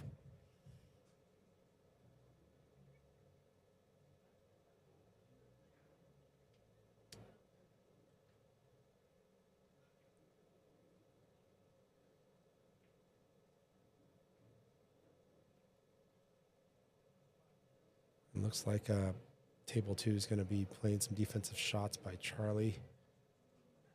It might be a real first window for Lee up there.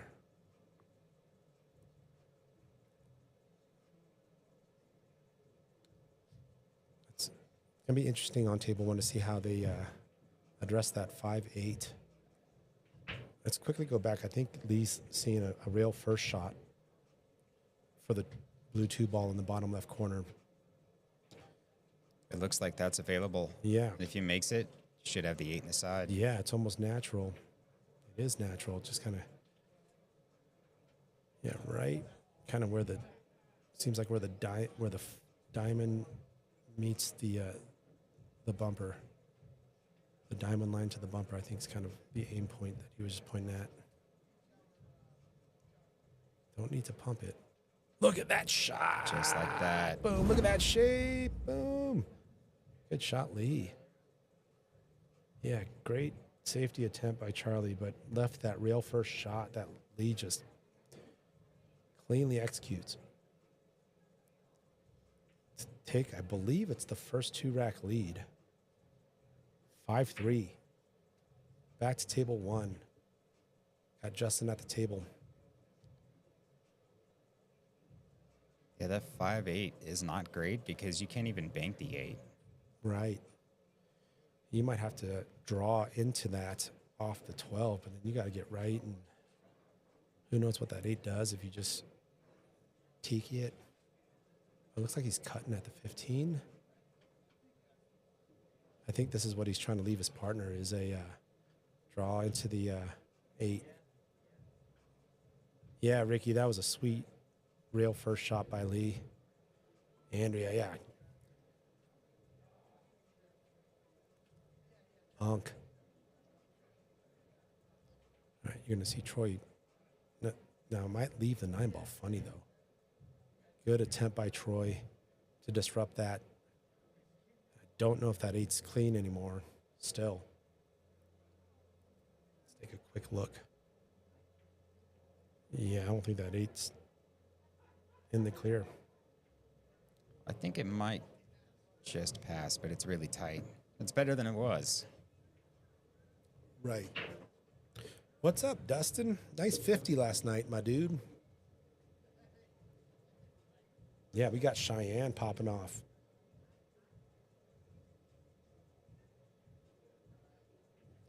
All right, Krishna at the table.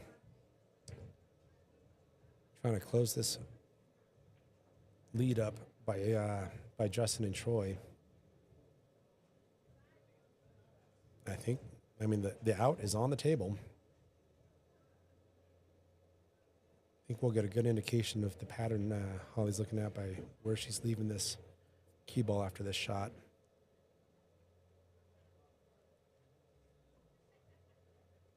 All right. So are we going off the 5? We don't have to, I don't believe, but are we considering that, Jeremiah? 4 off the 5? don't like doing that if the 5 Goes clean. isn't super tight. Like maybe if it's a really tight, you don't want to shoot that 5 at some point. But otherwise, I'd rather just not move anything. Yeah, if the 5 goes and you get to keep the 8 in jail.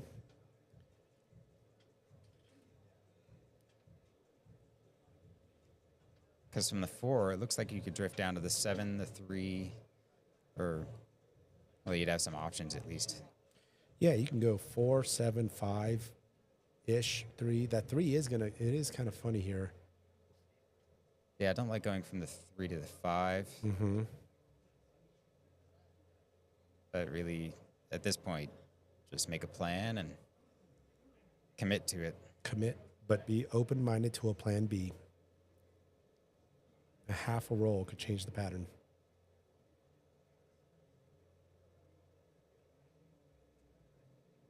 Yeah, when you're playing Scotch doubles, yeah, you got to be thinking a little bit more strategy, for sure. Oh, yeah. Yeah, but I've seen teams also, get married to a pattern or a ball to a certain pocket, and sometimes the blinders go on. All right, I like what they're talking about here, which is stun out for the 3. Meanwhile, let's go back to table 2 as Krishna and Holly talk things out. Got Brian at the table, shooting on solids, I believe.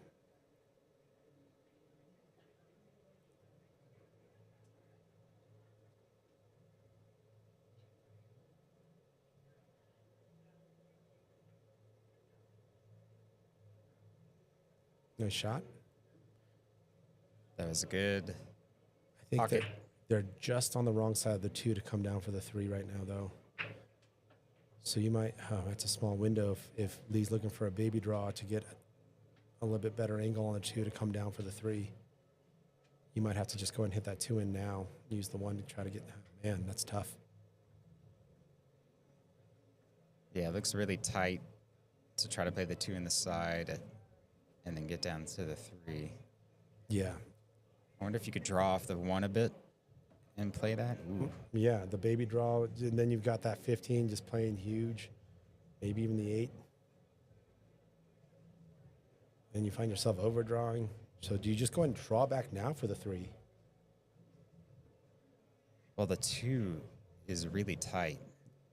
So if you could draw back just a hair off the 1 and actually make the 2, I like doing that. But if you can't make the 2, you have to play it short side. So then, yeah, in that case, I would draw to get to the 3 to then get to the 2. Yeah. All right, as they talk about it, we're going to go quickly back to table 1. Holly's looking at that 5 now.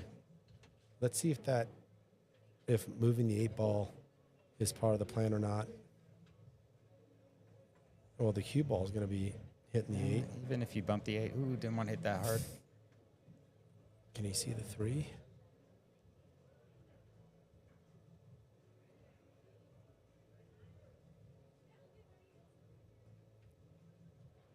Tony Z likes just stinging that 1 ball and then going over for the 2 short side for the bottom left. Oh, I don't know. It looks pretty flat. That might work. You have to really stroke that 1. Is there enough angle?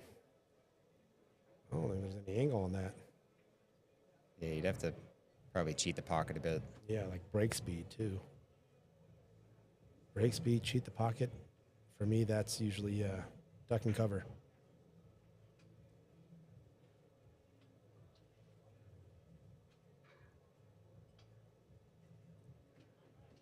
Oh, look at this shot by Krishna. Ooh, Good almost try. got behind the 3. Almost. Great attempt to save by Krishna, but I think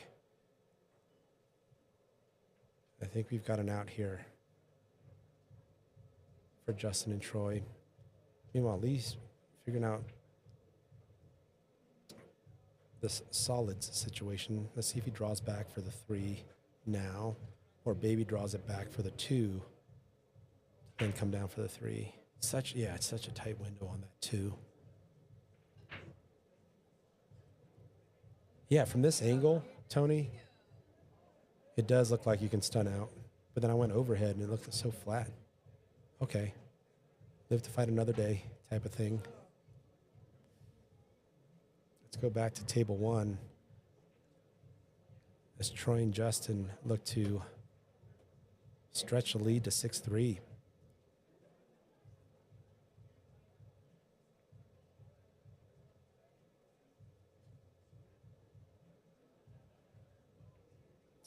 Three.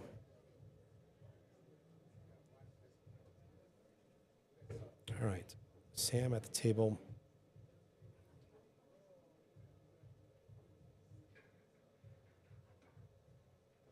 I don't like going for the out as stripes here.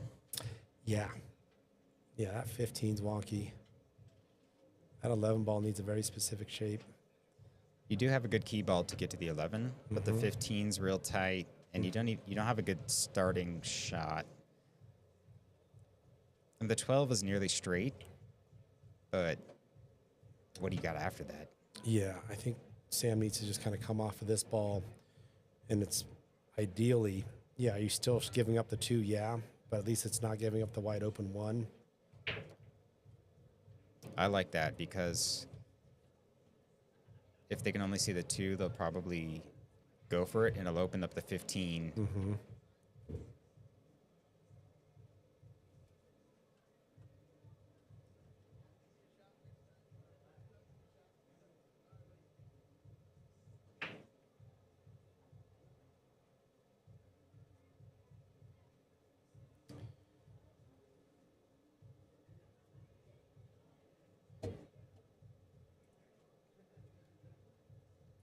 Stay tuned for our 9 o'clock matches. We've got Caela, Henley-Huddleston, and Mike Poitra versus Trent, Scheele, and Conrad Morales. And then on table 2, Bobby Neues and Brayden Gallegos versus Kevin Knight and Troy Fenske. 2 Troys, 1 Knight. Sam calls the safe. Let's see if he it does what we were talking about. Oh, it's a little hard. Oh, double kissed. 1's open.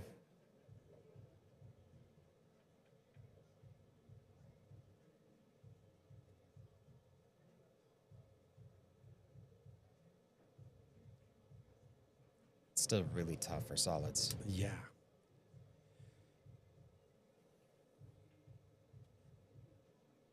All right. Yep, leaving it tough. I think he probably tried to leave that one closer to the pocket. Mm-hmm. Mm-hmm. Charlie's calling the 12, going offensive. All right, looks like we're probably going to see another safe now.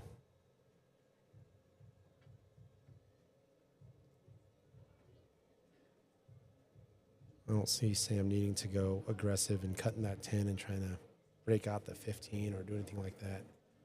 All right, tracksuit Troy it is. You have a pretty big advantage at stripes here, so it is. Okay, that's interesting. He got the 10 out of that area. And will that become a factor with the 15 later? Was that 10 ball potentially something that they could have leveraged to get shape or break out the 15? What's up, JJ? Ferris Wheel and Charlie. Man, we got nicknames abound. I love it. JJ, what up?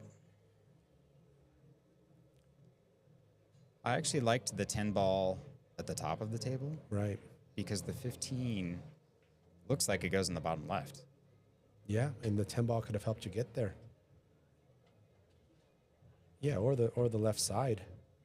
Or the side. Yeah. It might go in the top right. I think it might go in the top right, but it's a little tight. JJ, good seeing you, man. Great match last week. Probably got the record for the fastest 89.9 degree 8-ball cut ever on Friday Fight Nights.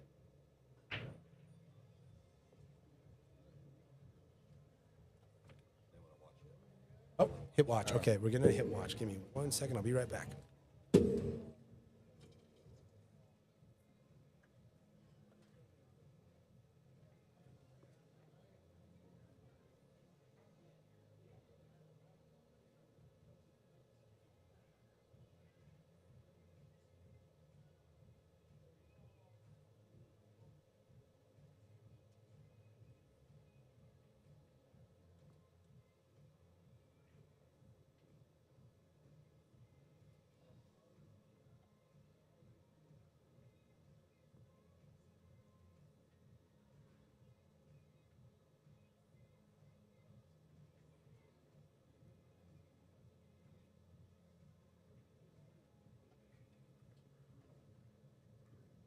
It was a good hit.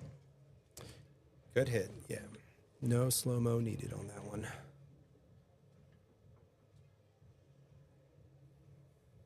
Tricky bridge.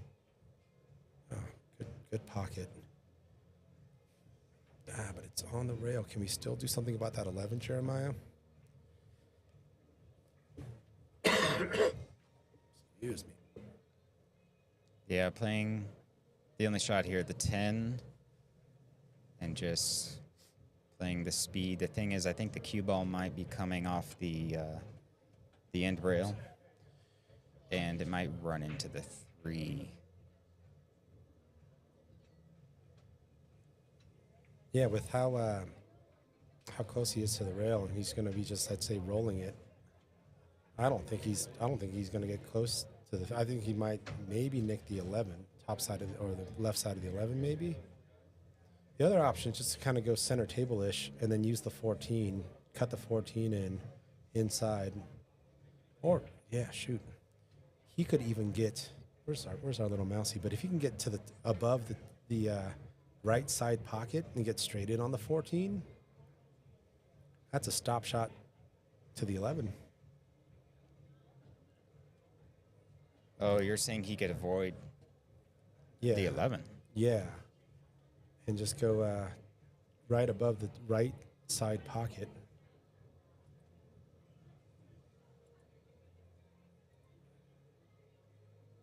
Oh, great try. That would have been good on the 11, but I think he hit it a little thick, and that would have ended up with a slightly different cue ball.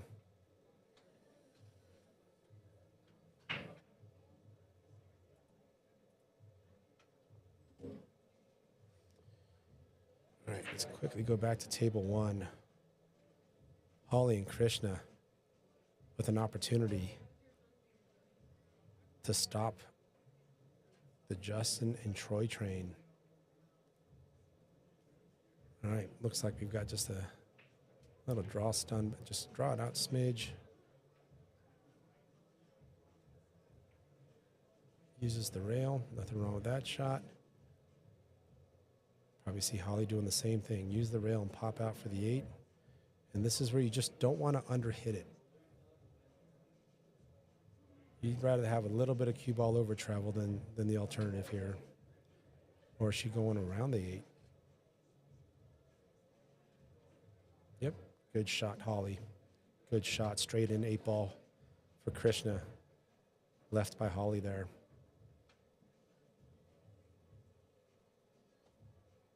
All right, 6-4.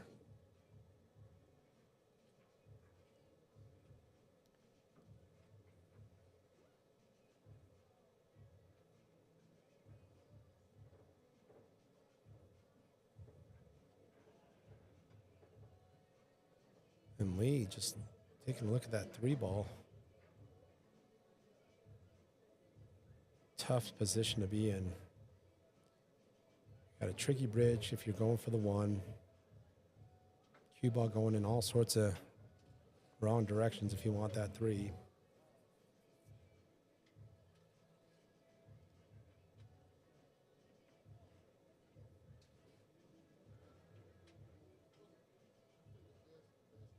So he's trying to look at potentially trying to snug up against the 11. I think that's what he's looking at. But yeah, it's a touchy shot. Yeah, if you don't hit that perfect, and then you could see the other two stripes, then yeah, that wouldn't be good. Oh gosh, Oh. he accidentally hit them all. Oh geez, we might be asked for a little replay here, but let's first leave it to the players to determine. So in a case like this, when balls on the table get accidentally hit, it's basically conferring to understand, to try to figure out where to go with it. All right, 1 second.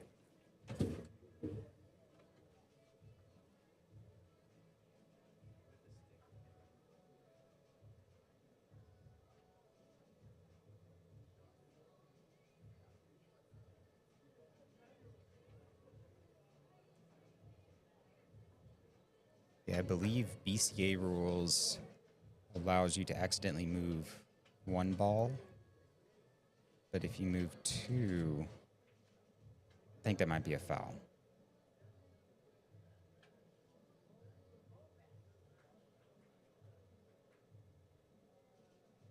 I'll let them make the call.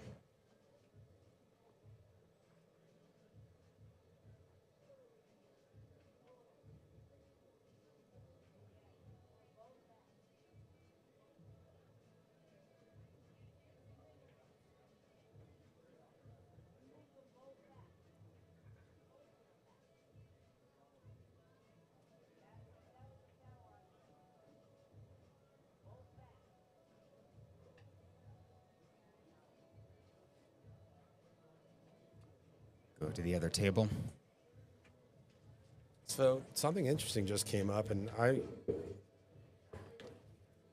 the question was, normally when a ball is accidentally hit, you confer on whether you can just leave it there or attempt to move it back to its original spot. What Sam and Charlie were bringing up was that if two balls moved, it's a foul, and I have not heard of that. Yeah, I'm pretty sure if you move more than one ball on accident, it's a foul. Okay, I don't know if that was established during the players' meeting. So hopefully that doesn't become a big factor in this game. Meanwhile, on table one, there was a 8-ball on the break, and that's a situation where before putting the 8-ball down, you can choose to re-rack or play it as is and then spot the 8.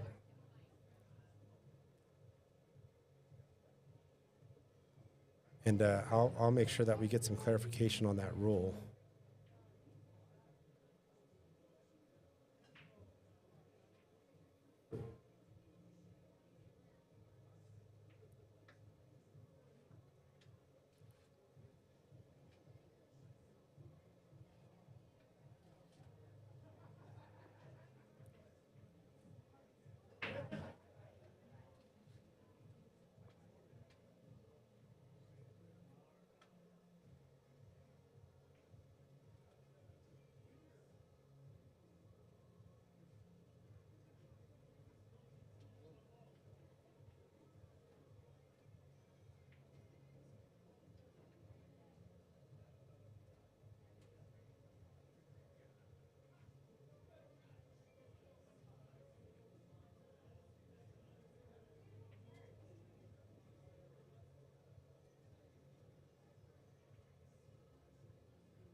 Oh my God, rattle 8.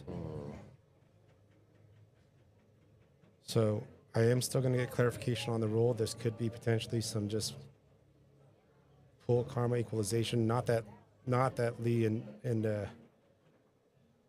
Ryan deserved any sort of bad comment. It's just saying that if my call on the rule was not correct, then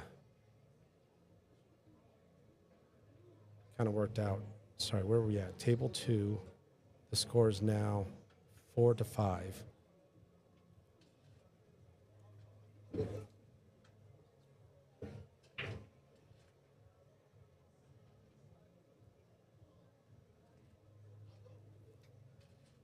Yeah, even refs sometimes don't make the right call. We're all human here. Quite honestly, it was just didn't know, and I'm hitting up Tony, and he's going to get back to me with an official kind of Friday fight night. He's looking up the BCA rules now, but it sounds like, Jeremiah, you're saying that it is a foul if it is two balls or more accidentally hit. I would bet quite a bit of money on that. Okay. If we confer that, then I'll get back on the floor and make sure that the teams know that. Yeah, it's just not something that comes up a lot. So there's all these edge cases in pool. Yeah, I mean, it sounds like it's obviously, a rule that's written down because it happens, but I personally have not actually run into that before. So, yeah, edge case for me, for sure. Yeah, before I go to nationals, I'll usually take a glance over the rule book just to make sure I'm on the same page with all the little nuances.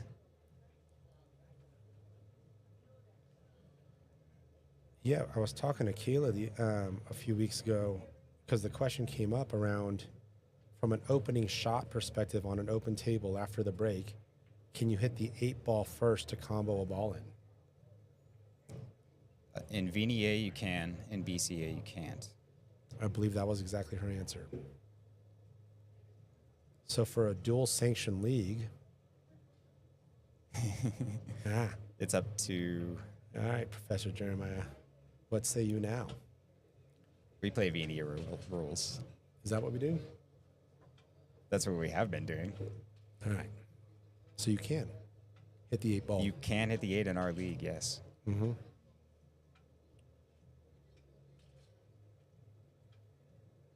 Yeah, Dave, I think that's what we're determining. I think, because I know that if it was a single ball that you accidentally moved and it interfered with the cue ball path, that's foul. Yes, if you touch a ball and it interferes with anything with the shot. Mm-hmm. Yeah.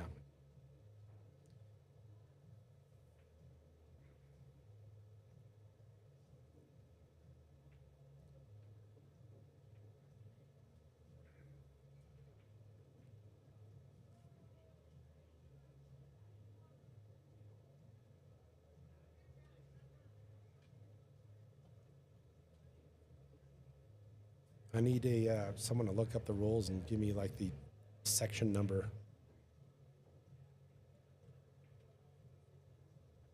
Nice, safe by Justin. Let's go back to table 2. I'm going to bust out the chat GPT on this one. Nice. Don't put the word strawberry in there when you're asking no. Oh yeah, I can't count the number of R's. Exactly.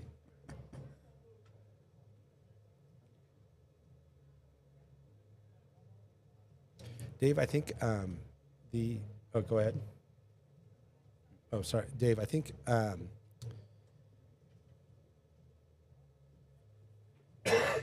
look at the replay. I don't think it was a question of whether or not the balls that were accidentally moved interfered with the shot. The point that was being, but that could have been also something that happened, Dave. But the specific thing they were calling out was that if they move more than one ball accidentally, it's auto foul. And that's what we're getting a final verdict on here with folks looking up the rules. And Tony's actually going to be putting his 2 cents in here on that too and making an official ruling from a go-forward perspective. Chris says, I don't know about BCA, but VNA, you can move a ball as long as it doesn't hit a moving ball on the table. It would be opposed need to move it back or leave it, I'm pretty sure. Yeah, and Chris, do you know if VNA, if you don't move a ball, but you accidentally move 2 balls, or 3 balls, is that now enough disruption to be considered a foul?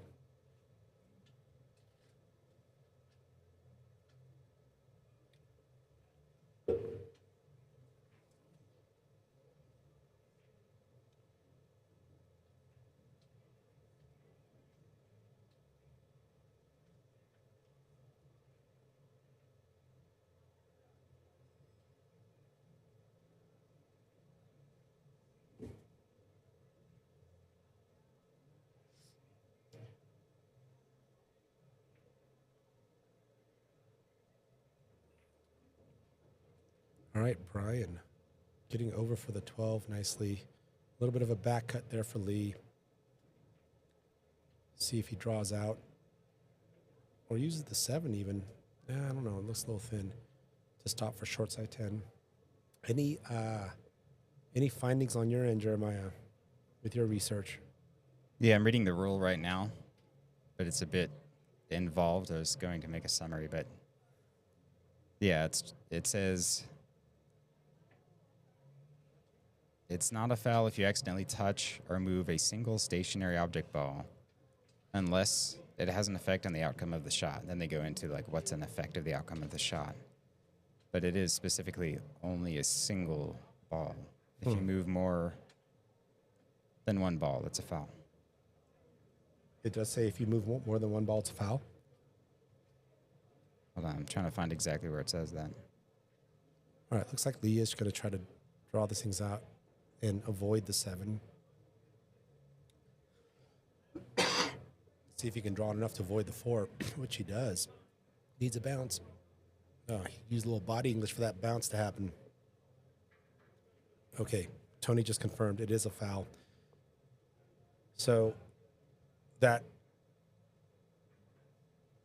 if you accidentally hit 2 or more balls, it is a foul, confirmed by Tony. I am so happy that the rack, unfortunately, I'm not, again, rooting against Lee or Brian, but I'm a little relieved that it ended up in Sam and Charlie's favor, as I had made the wrong call.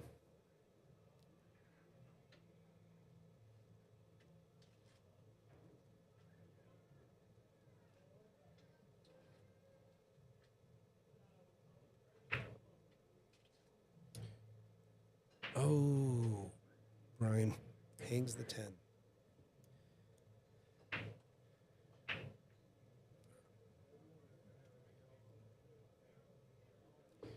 Dave, Lee was bridging over a stripe and a solid for the 1 ball that was kind of on the bottom left corner. As he was going for the 1, he accidentally moved both balls that he was bridging over. Yeah, good to know, Chris. And as soon as this rack is done, I am going to go down there and kind of clear that up.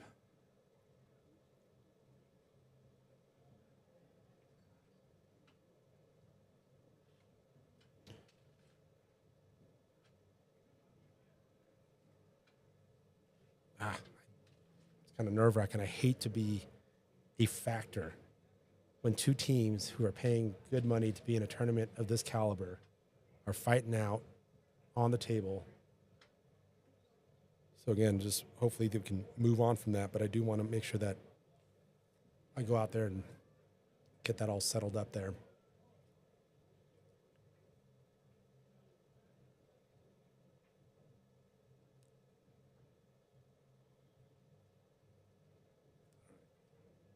Looks like Charlie's got a look on the 5. Don't think he can see the 4.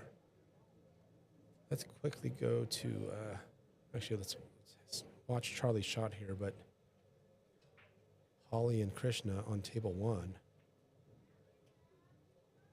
1. Nice shot, Charlie. Let's quickly go back to table 1 here, where Krishna and Holly are looking to bring this down to a 1-rack match here. Gotta slow down, a little 50-50.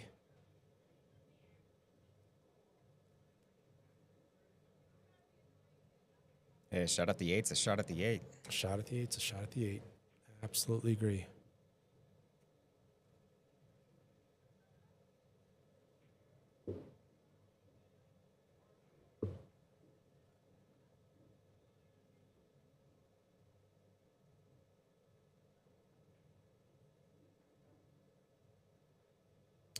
Chris, okay. It sounds like that if you accidentally hit a ball and it pockets, it is a foul and it does not get brought back out. Good to know. Thank you. So if you accidentally bump a ball and it falls into a pocket. I think that's what Chris is referring to, yeah. Interesting. All right. Holly's just lining this 8-ball up. Oh, Sam just hangs the... Good try. Lee at the table now. Don't need to do too much. All right.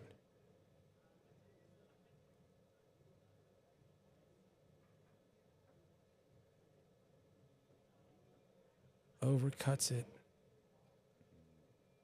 Good try, Holly. Just overcut it. And that sound there was a frustrated cue butt hitting the floor. Great try, though.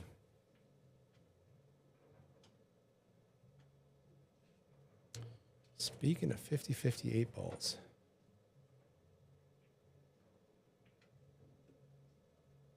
Another overcut 50-50. All right.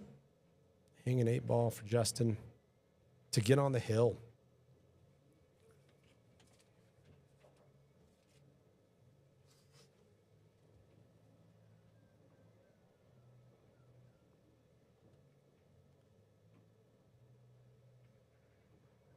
Sam sinks the 8 to tie it up.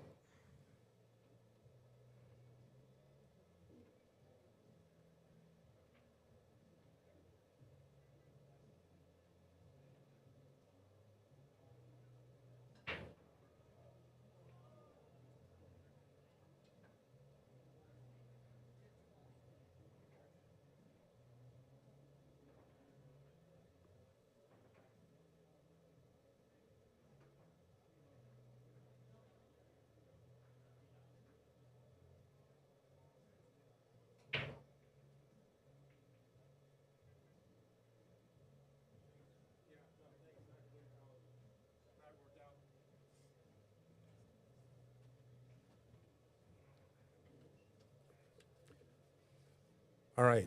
Table 2 should be at 5-5. Definitely, yeah, we called a ref. We called a BCA ref because we couldn't, we were having trouble finding it. 2 or more balls moved by your hand or an object that you're controlling, maybe your stick, it's a foul. Thank you, Tony. So we will probably, put a note or a message, a group message out to the rest of the field, letting them know that Good idea, this yeah. came up and this is a foul, guys. Yeah. So be careful. Not the most common thing you see, but good to know that we've got an official rule on that. And I did go out to the table. Apologize that I got the call wrong. But fortunately, it worked out, I guess. But let the teams know that that will be the rule. That is the rule. Good call. This match could be a lot closer, huh? Yeah. Yeah. But we've got Justin and Troy on the hill here. Looks like table 2 is taking their break.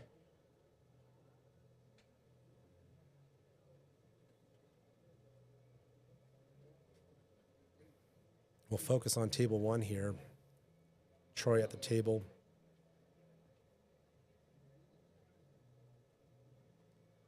And he has a shot on this 11 in the side. Mm-hmm. But the problem is, obviously, this cluster in the middle here. Mm-hmm. I thought you didn't use that word, Jeremiah. Let's see if he rolls through that. Oh, just misses the 11.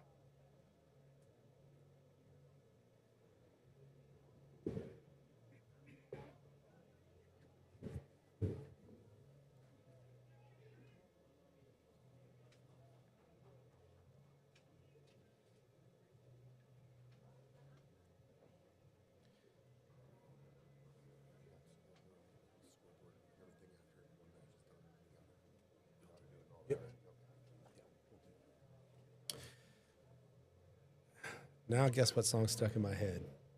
Thanks to Dustin Alexander. Was a good friend of mine. 3 Dog Night. Yeah. All right, good shot, Krishna. High pressure environment for Krishna and Holly. I mean, for all teams, obviously, but having your backs against the wall when the other team's on the hill has a slightly different level of focus that's required, of nerves that could kick in. Does that ever bother you, Jeremiah? Like, or is it just play the table? You seem a little bit more. Jeremiah was a robot. Was a good friend of mine. I'm a bit more seasoned these days, but yeah, pressure is real. Pressure is real. Oh. Hit it thick there, Holly, but still have some problems to solve for both teams on this table. Yeah, a lot of dealing with pressure is just keeping things simple. Obviously, things like taking deep breaths, meditating help just physically. But you want to have some shots under your belt and kind of like I'm a cyborg. You essentially want to kind of build up that confidence, because once you're like, oh, I do know how to play this game. Okay. Sure. You know, be a little bit loose, Yep. and then you're starting to relax, be more comfortable. Then the pressure is actually good for your game. Mm-hmm. Jeremiah was a cyborg combo. Yeah, was it 13-14 combo? Is that what Justin's line up?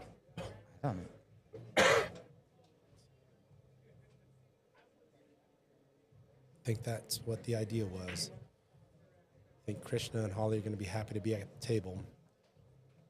Looks like we've got a cut 5. I don't see that cut 5 address the 7. Yeah, the 5's the easiest shot to make, and it looks like it'll break out the 7. Mm-hmm. Just got to tap it in. You don't want to. You don't want to hit the breakout too hard. You might cause Right. it. Right. No, I thought you used that tone from a Happy Gilmore perspective. Table 2 is back up and running. Back from their team break. 5-5 match on table 2. Sam ball down. Meanwhile, back on table 1. Krishna looking at, it was 6-1 combo. Is that what he's looking at? Wow. I'm going to give him fire. Gutsy shot. Combos are always hard.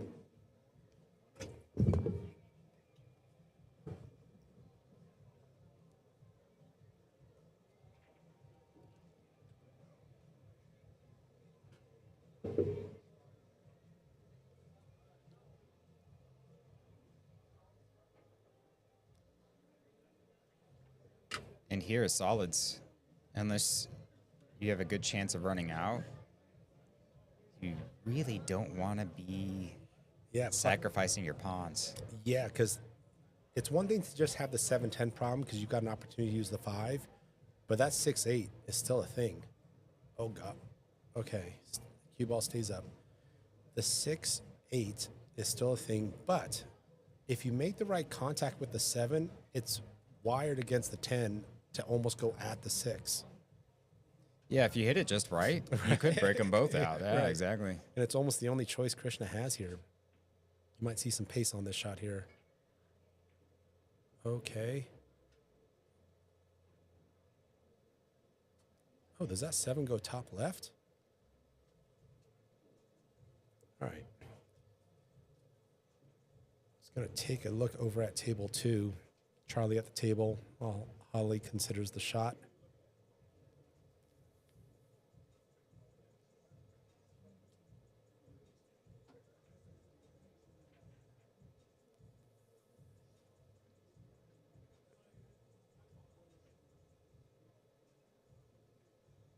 Calls the 6, green 6.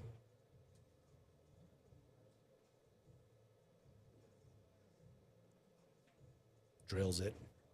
Oh, he was going for some contact on the 1 and just missed it. So the 1's in a tough spot still. I believe Sam can see that 4.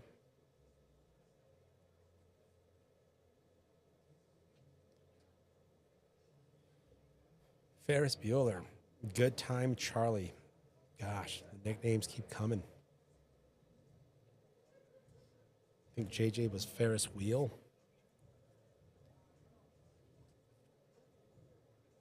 Got a timeout happening on table 1 with Krishna and Holly. We'll keep it on table 2. Looks like Sam's looking at where that cue ball is going to end up after hitting this 4. Elects for a defensive shot.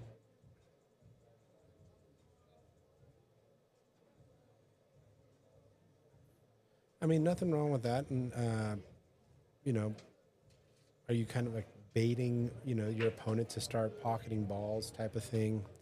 Right. The risk, obviously, there is they get good on that 12 ball goes, right? Like with the right window, or they might have a good breakout. Like if this 13 goes in the side, he can roll this thing up and find that perfect window for the 12. And if it's not there, they've got other options. Right? That 12 ball goes, right? Yeah, the 12 goes with the right position, but it is a little tight. So yeah. It is kind of a challenge. Look at I think that's what Brian's setting up right now. But what else was there in the previous shot off the 4? I mean, otherwise you're just playing some low percentage shot. I do like playing a little bit more strategical.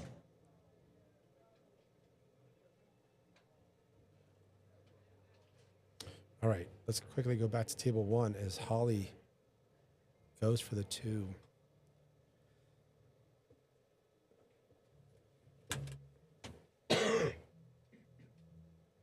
got a bullfrog in my throat, dude. I don't know what's going on. I like a piece of pizza or something in my throat. Good time, Charlie, from now on. Got it. Good time, Charlie. Could do a lot worse as far as nicknames are concerned. Good time. All right. Justin thinking about the shot.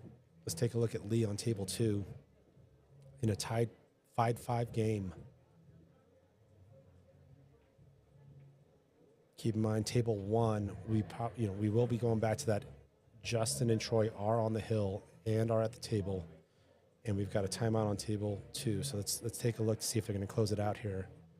That 10 ball is still a thing. He might be using the 14 now to address it. Oh, just misses the 7. Oh, look at where the cue ball ended up. That's going to need some thinking. They're asking for a hit watch?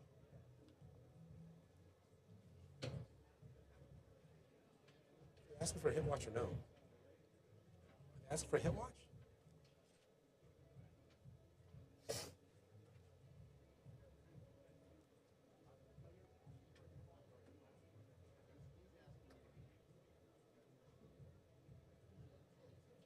Yeah, this 12 looks tight. Eugene's going to go watch the hit.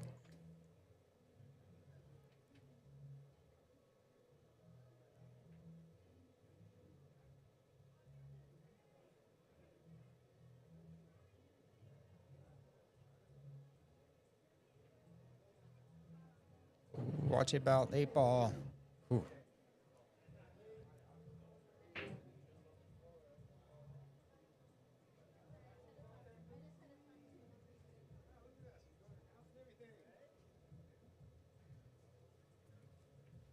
Wow, that 8 was just there at the side pocket. Oh my gosh.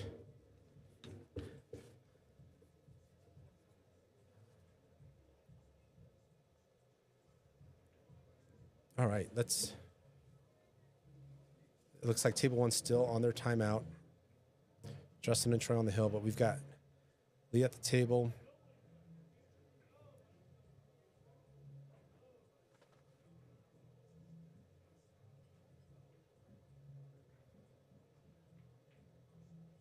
Nice, confident shot. Oh, accidentally moved the ball. All right, that was just 1 ball. No drama. Brian just needs to stun out. Nicely done. All right, this looks pretty good for Lee and Brian.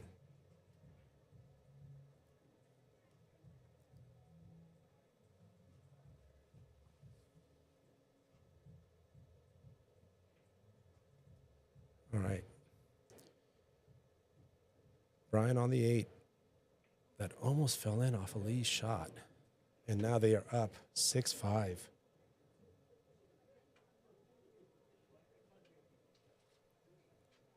All right, back to table 1. I believe Krishna called safe on that shot. So you can call safe and pocket a ball and still give it back to your opponents. I believe is that what happened?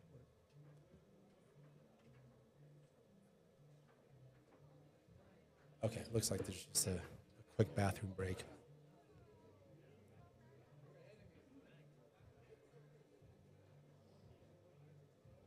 I don't know that song. Good Time Charlie Sings the Blues. I don't know that song. What's up, Jason? Rooting for Krishna and Holly. Love it.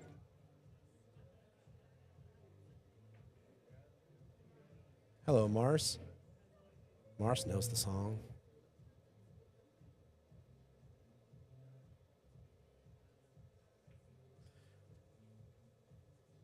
Okay, looks like we're back on for table 1.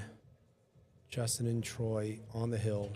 Justin at the table, shooting on stripes. Got a funny 8-ball situation they're going to have to contend with. I don't know, Jeremiah, does that 10 go in the top left? Yeah, it looks like it does.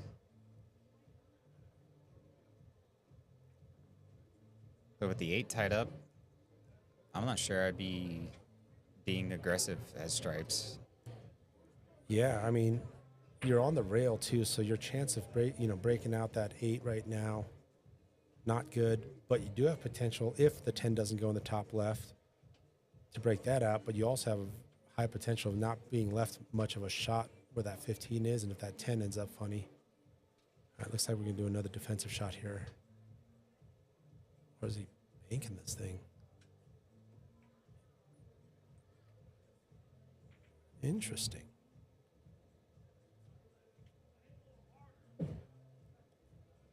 Hits the 10, clears that up, and uses it, pushes the 7 up table, creates some distance. If that was by design, that's a pretty smart shot.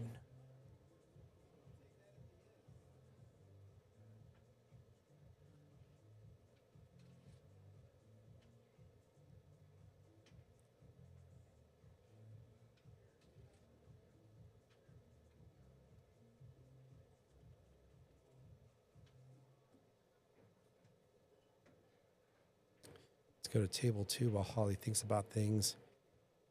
Lee went for the 6 in the corner, just overcut it. Sam at the table. Sam and Charlie looking to tie things up and not let their opponents Lee and Brian get on the hill.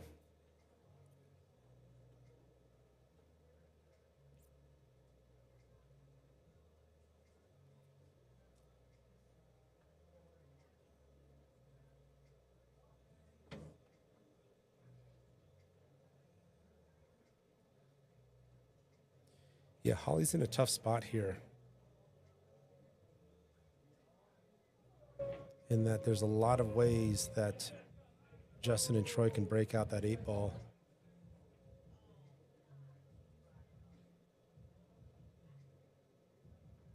That was a good shot. Yeah, separation, distance. Trying to get that 7 back in play to make something happen, because that 6-8's real rough for solids. Yeah, I got to get that 7 in kind of closer proximity. Good shot by Holly. Also leaves it on the rail.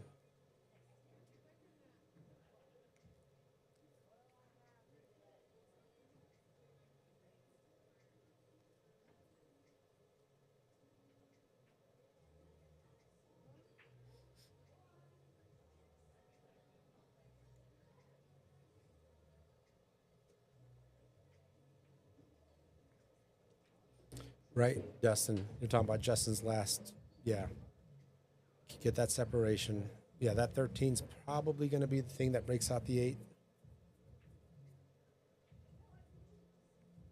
All right, looks like we're going 15. Is he going offensive and actually going to pocket this ball?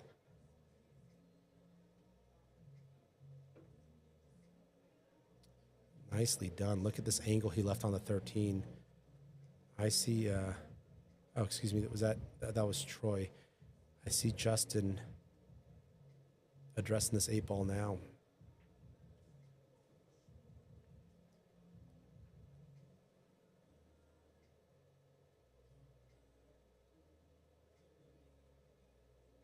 Yeah, it looks like you can just draw into it. Yeah, and you've got that 10-ball goes in both top corners. You got 10-ball goes in 5 pockets, actually. You've got to be careful. If you get under the 8, it might break it out of the 6, but it might end up between the cue ball and the 10. Mm.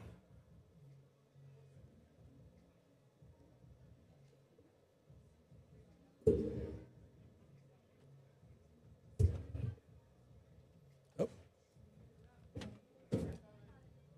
Got a hit watch. Be right back.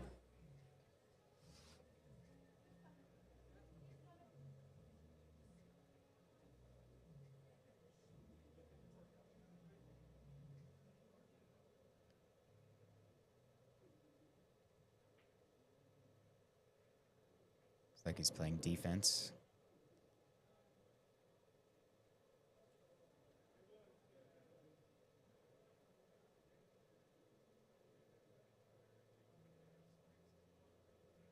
I like that shot. If you're not comfortable with that breakout we were talking about earlier, then you still have an advantage as stripes.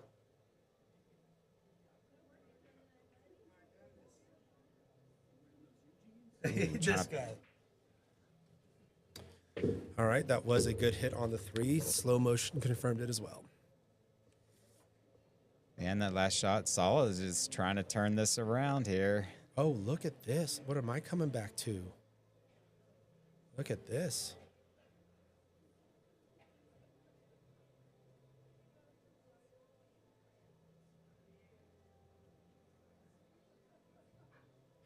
How'd that 7-13 situation happen? Did Krishna or Holly hit the...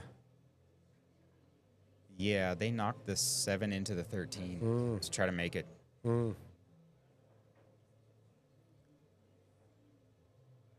Yeah, previously they had played safe off the 10 instead of going for that breakout.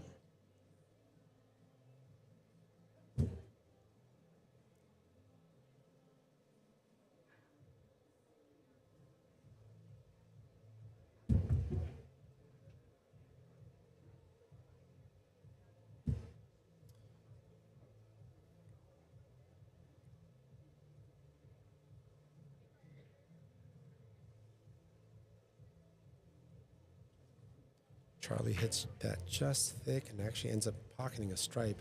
Let's see what Holly's doing here. So, yeah. Hitting that 13 Take in. the 13. Try to leave the 7 for a breakout. Yep. Love it. Great shot. Look at the tables turning here. Let's see. Sting that 10 into the side. Zippity. What's that? You're going to need some insight on that then. Yeah, this is some Kenny Florian stuff here. I think he's going for it. I think you're going to see him sting this thing in the 10 and go 1. Yeah, I think you are kind of forced to go for it here. You can't really play a good safe, and that's your last ball. So if you are able to get if you can make this and get a good contact, you might have a shot at the win. And you still have the bank. Yeah, I like positioning for the bank. Yeah, right there. There's your bank leave. Yeah. Okay, I mean, it's like the best you've got at the time. Work with what you've got. Yeah, right? work with what you've got. Troy does call the bank in the top right corner to take the win. Tough bank. Makeable bank. Got some separation off the rail on that 8-ball too.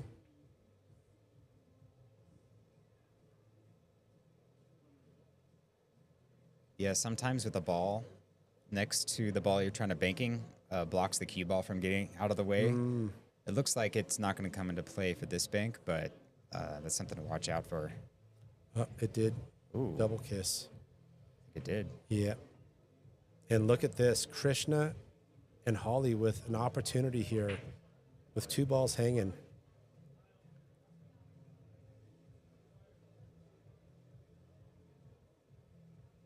To get a rack.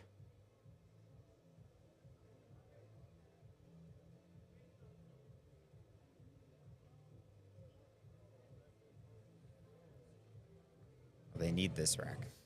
Absolutely. All right, Krishna opting for the 7. Oh, this was the kind of risk there, but I think Holly can manage this.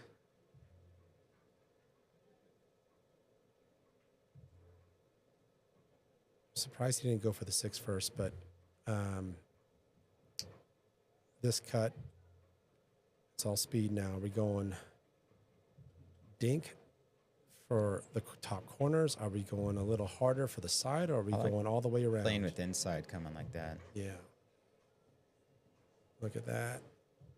Good track. All right. Krishna, slight angle.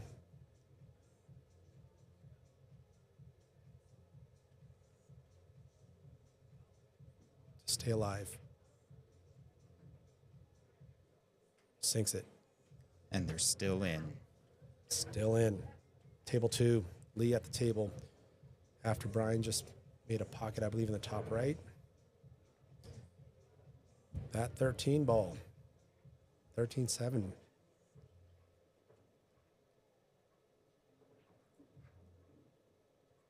I kind of like playing safe here.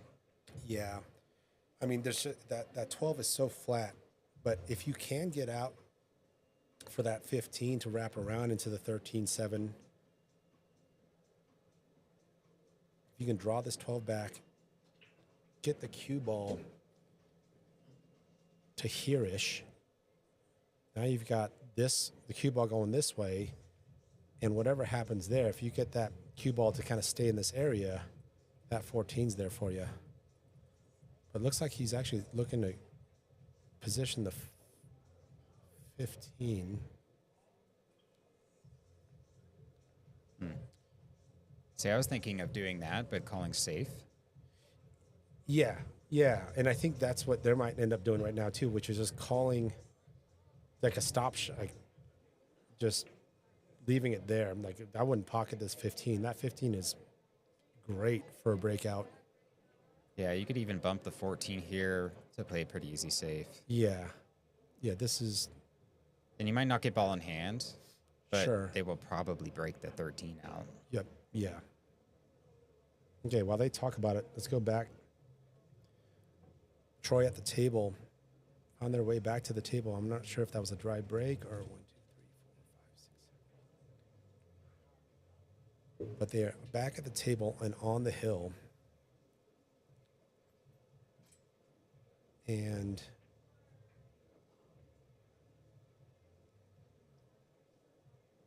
Ryan just made that ball. So they didn't call safe.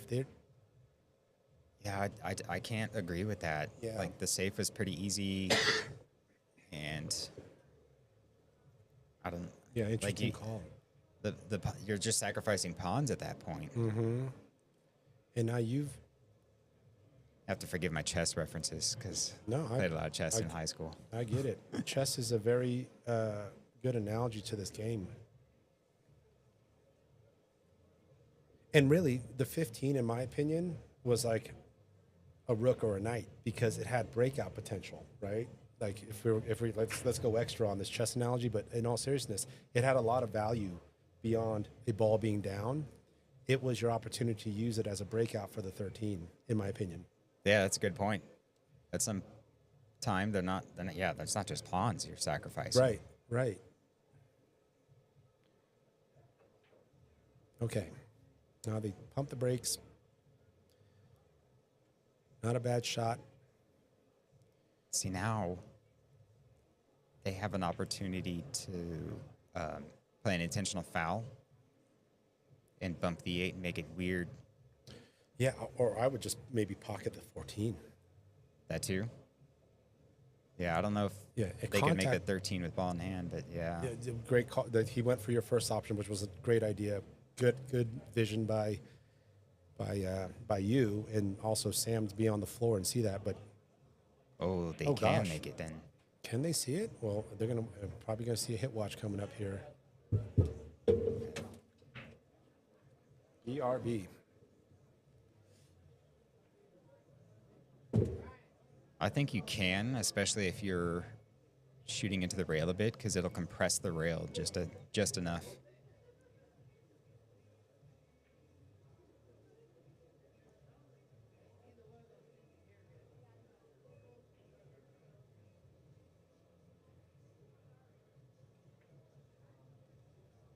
Ooh.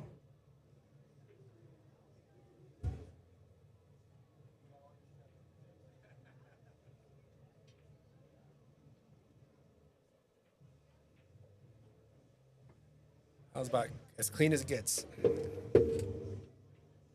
So with that, yeah, the intentional foul, they definitely wanted that 8 to go in front of that ball. Yes. Yeah, great call on that. Yeah. Yeah, especially if you could see the 13 that cleanly. The other idea of like hitting the 14 off, that would have done nothing. Like that would have been not as valuable because they could see the 13 with ball in hand. All right, we're just going to go over to table 1. I believe table 2 is just waiting for the table 1 shooter to finish. Oh, and that was an excellent positioning shot to get to the 11. Nicely done. All right, let's just watch this pocket. All right, on the hill. Lee and Brian.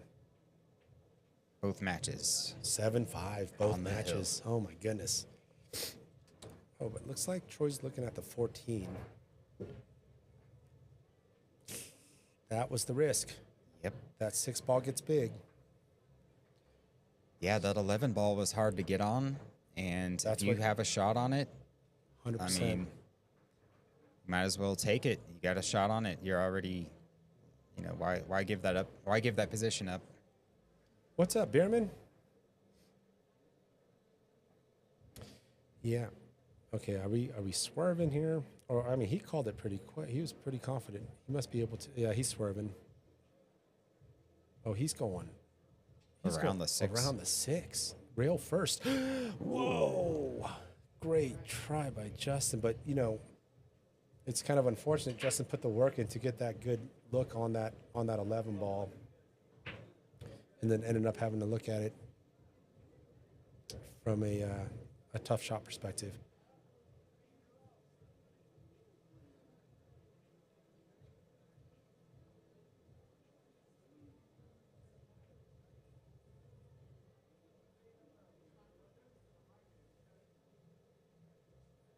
Well, it's not entirely a walk in the park for solids. Mm-hmm. With the 11 just hanging in that pocket and all sorts of solids around there. Yeah, the solids at the bottom are just laying kind of funny. Yeah, you might want to just hit that 1. Can you roll up behind the 7 after hitting the 1 into the 11 and pocketing the 11?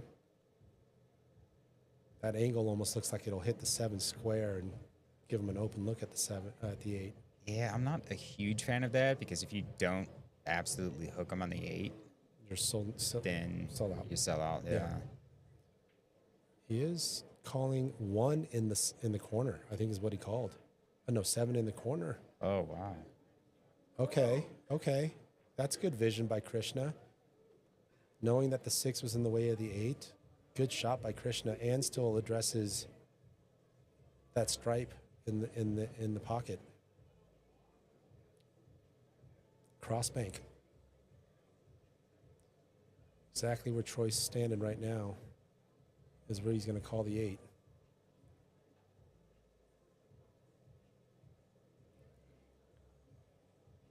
But let's just watch this shot. We definitely want to keep our eye on table 2 as well. Also a Hill 5 match over there as well. We got to get a little scoreboard on the picture-in-picture. I think that's a move. Yeah, you guys keep upgrading everything. Dude, Johnny Becker is a mad scientist. Yeah, these new cameras, you can move the camera, I saw. Beautiful. That's amazing. I think my watch just buzzed saying I got my step goal today from all the hit watches. My step goal of 200 steps. Nice shot by Charlie. All right. I think it was a cross bank call here.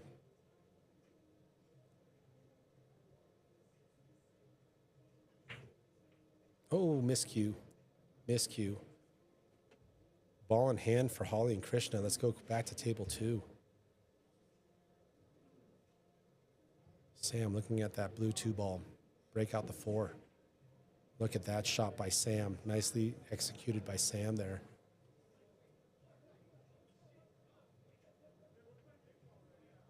Yeah, that turned out really well. Yeah, I think you go for the 5 just because if you go 4 to the 5, it's almost the same shot. I mean, yeah. Yeah, I think you go for the 5 first.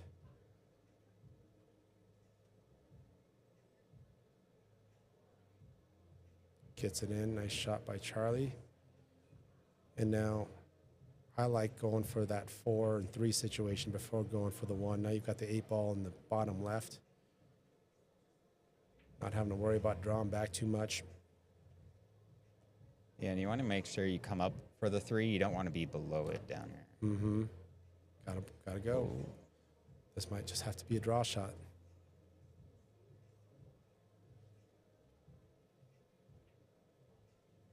Nice. Good shot. Stop shot, for the most part, will get you kind of good. You get a little extra sauce on it. You might get off the rail some. But I think at this stage in the match, when your back's up against the hill, your other team on the hill, you're just going to see him just straightforward stop shot here. I don't see any extra. Ooh, look at that. Oh, man, but he drew it.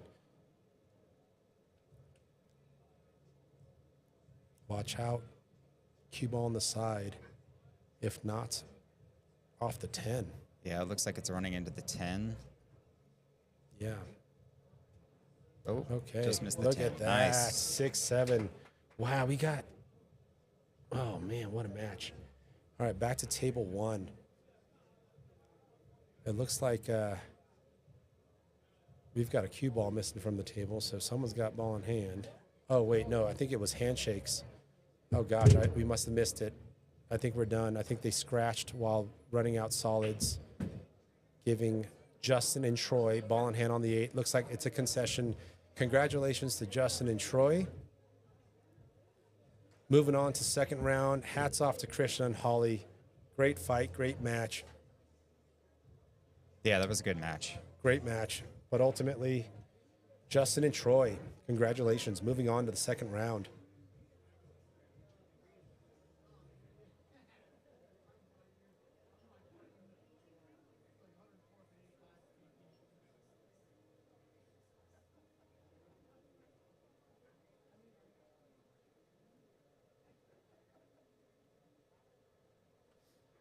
Donald Parker looking for a partner for the 1200. I will actually be there with my Friday fight night partner to get some strokes in and practice and some table time.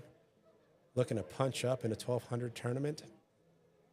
If anyone's got meets Donald's requirements and is going to be available tomorrow for the tournament, hit up Donald. Yes, Dave, it is a win by 2 situation. So if Sam and Charlie tied this thing up, we're going to 9.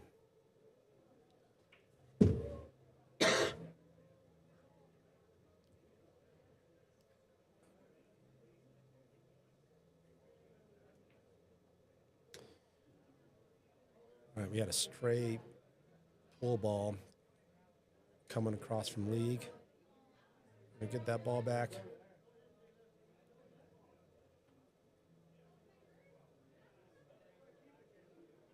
Okay, but guilty party. Aaron Erfman saw it right there. The evidence was on his jersey.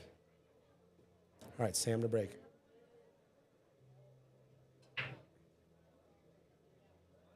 break. Anything down? Dry. All right, Lee and Brian, an opportunity to close this out. Looks like solids is the move, Jeremiah. What's your call here? Is that 12-10 enough to deter you from stripes? Not necessarily, not on the bar table. Mm-hmm. Okay.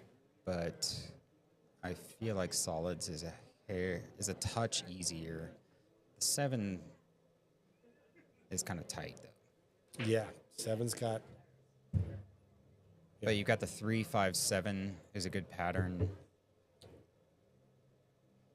kind of like, yeah, 6-2, 1, either 4, 3, 5, 7, something like that. Yeah, I like your 3-5-7 because the 3-5-7 really isn't providing any value in terms of blocking things for stripes, but it is just a longer opener for Lee versus, let's say, the 4 or the 6.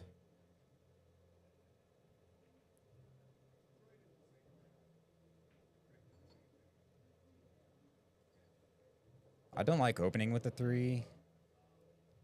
If the 8 was just a hair to the right where you could just do a stop shot on the 3, then that would be fine. But the fact that you have to roll it just a little bit. Right. Those are tough. Those are tough shots. Those And stun follows. you don't necessarily want to be shooting that for your opening shot. And you don't want to get hooked behind the 8. If you don't have to. Yeah, if you get hooked behind the 8. Yeah, you can either... Okay, he went to just go ahead and create some violence there and move the 8. Really cranked on that 3. I think maybe he was doing just like a slight stun shot to nudge the 8.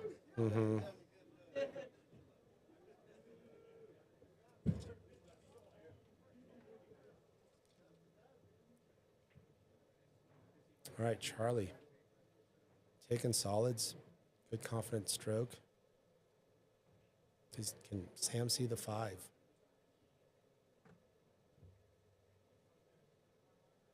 Even if he could, you want to get a bit straighter on it to get to the 7. Yeah, because that cue ball is going to go off that top short rail and really be moving out of position for the 7. Is that what you're referring to? Yeah. Because the 7's the difficult ball. So the key here to be to get nearly straight on the 4 here, so you can come here to get to the 5 to then get to the 7. I like it.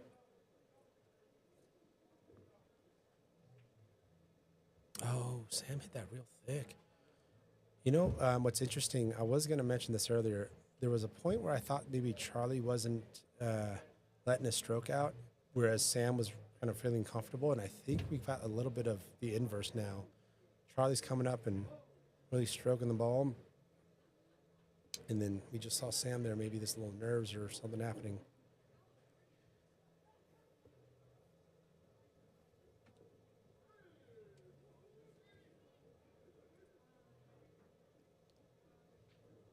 Yeah, it's funny how your game can fluctuate even during a single match or a single game.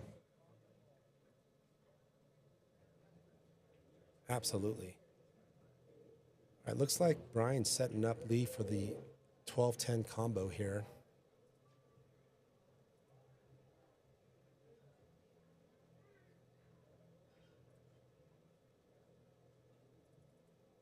Yeah, if you make this combo, stripes is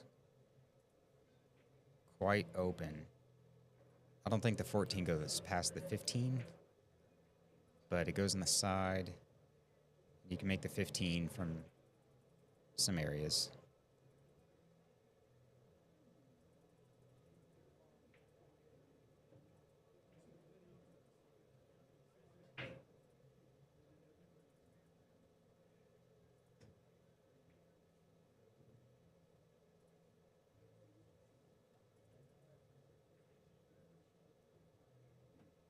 Oh, just hangs.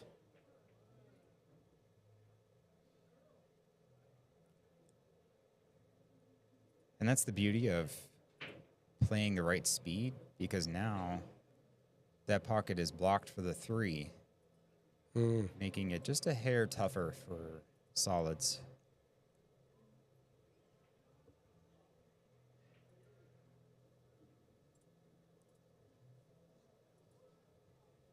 I like thinning the 4 here and going into the 11. Generally, you don't want to move stuff, but it looks like you'll hit it thick and it'll hold for the 5. He's playing safe. Yeah, if you're not comfortable with something like that, then nothing wrong with playing a little strategy.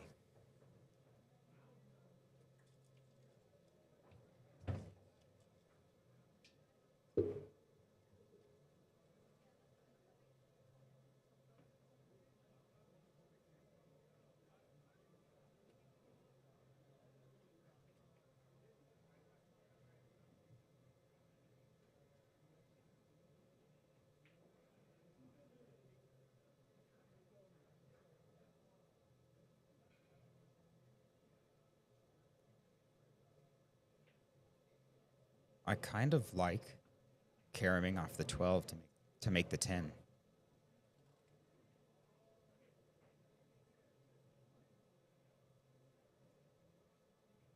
You really got to know your tangent line for this because the 10 is deep. And you don't really want to slow roll it either because you might leave the cue ball in a funny position.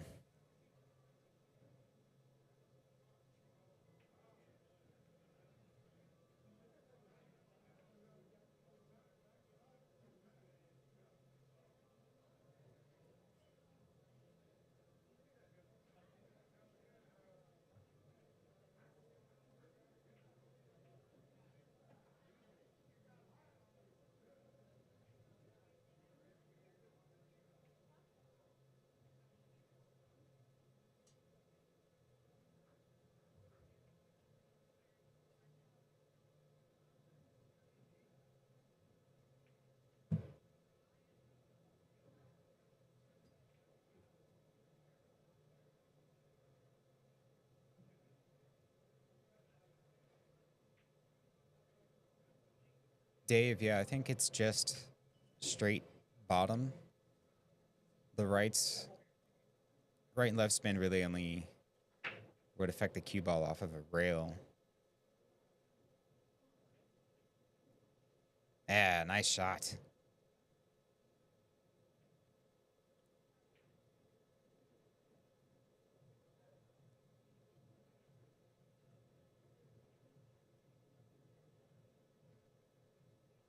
So he's got a shot on the 9. Might run into the 6.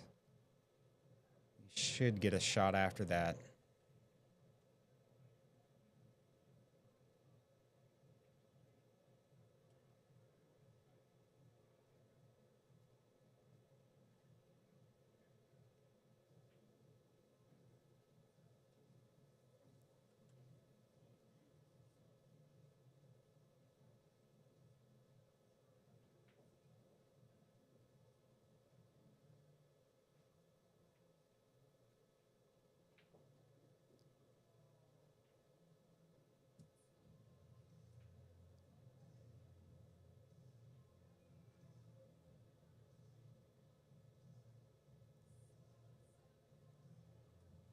I don't think that 14 goes past the 8.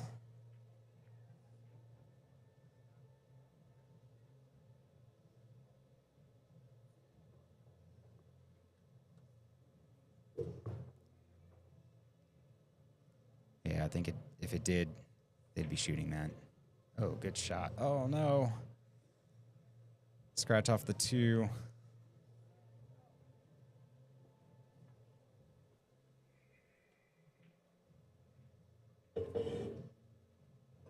All right. What did I miss, Jeremiah? There was a really nice carom shot to break out a ball. And then another pocket. But then the cue ball got a little funny where they had to shoot this back cut, and they made it, but scratched off another ball. Hate to see it. I want to give a shout out to the 505 pool. You can see that Sam and Charlie are wearing the 505 pool shirts. Anybody around the New Mexico area, Southwest area, check out the 505 pool group on Facebook. They're having a lot more events in Albuquerque. That explains the Southwestern theme. I didn't know 505 was the New Mexico thing. Yeah, 505 used to be the only area code in New Mexico. For the whole state? For the whole state. Wow. For a long time, and then they added 575. But it's still the 505. All right, Sam with moving the 7.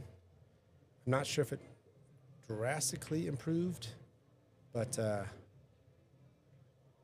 see what transpires here. Looks like, actually, I was going to say if that cue ball just stopped a couple inches short, a follow shot, that 7 move was real productive. But now Sam's got a risk of pushing into the 8. That might not be bad. And then having the cue ball stop on the 8 for the 7 in the side.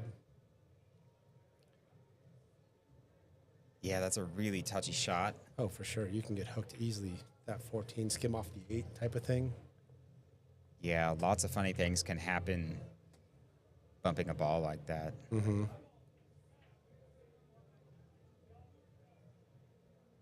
I almost like just taking the 3 and trying to get better shape on the 2. So there's that skim off the 8. That's actually not bad because now you have a much bigger area to get on the 7. Mm-hmm. That's a good point. I think this is the right call by Charlie. That 6 can go either side.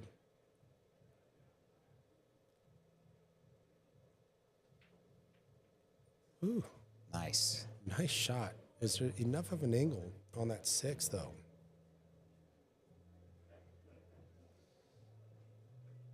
This looks like you can do a stun run through shot. I mean, he lined it up, so there's obviously some angle that Sam can work with. Oh, look at that Yeah, beautiful look at shot. that. Let's give him some for that. That was a really good technical execution there. Yeah, That because stun follow. you couldn't let it have full follow, and you couldn't do a stun shot. It's in between. Those are tricky shots.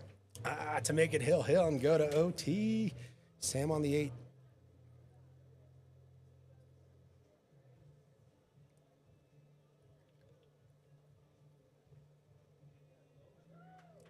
It's hill. Oh, excuse me. 7-7. It is win by 2. We got a match, folks. My goodness. So let's change the scoreboard accordingly.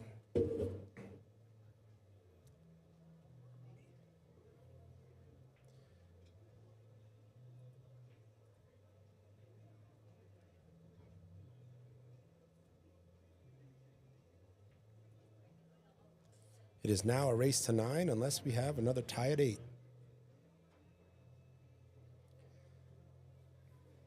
And it looks like table 1 just knocked on the window. It looks like they're raring to go, but it is technically 8 minutes. So coming up on table 1 for a 9 o'clock match, we will have Caela, Henley-Huddleston, and Mike Poitra versus Trent Scheele and Conrad Morales. Looks like Mike's just taking some practice shots. They do have about 7 minutes now. And we've got an overtime situation on table 2, Jeremiah. Yeah, this has been a great match. I'm excited to see the end here. I know we're borrowing you from your league right now. So you told those guys to just chill and just wait. Yeah, they know. We've got a barn burner here. They know. Yeah, they're probably watching the stream. They don't just go messing with the cyborg.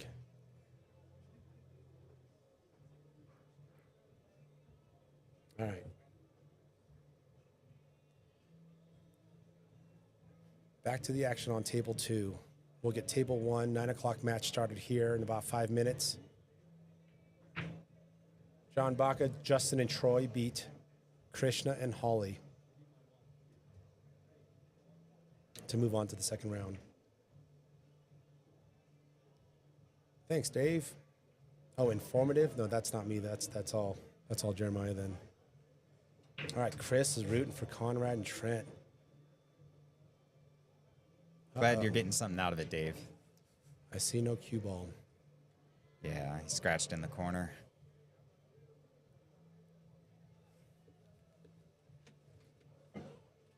What's up, Trent? You guys pretty much ready? Are both teams ready? Or if you guys are raring to go, you guys can go, or yeah.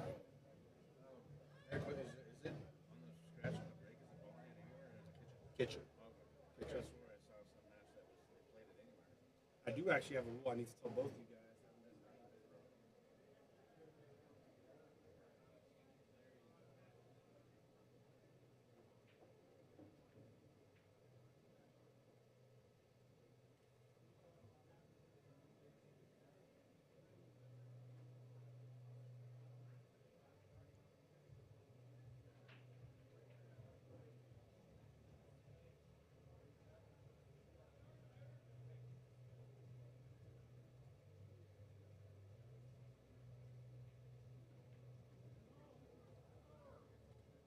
Definitely like stripes more than solids here. Just have to deal with that 14 ball.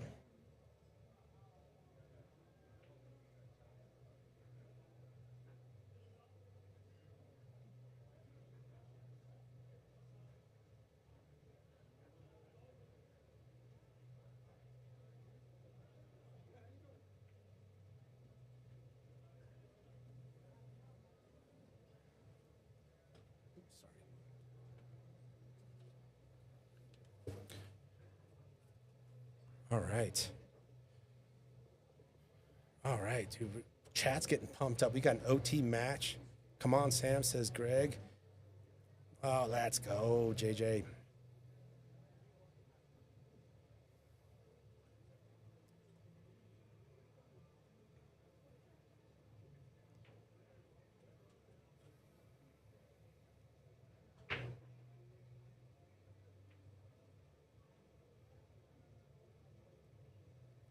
All right. Is there enough an angle on that 12 to disrupt the 14?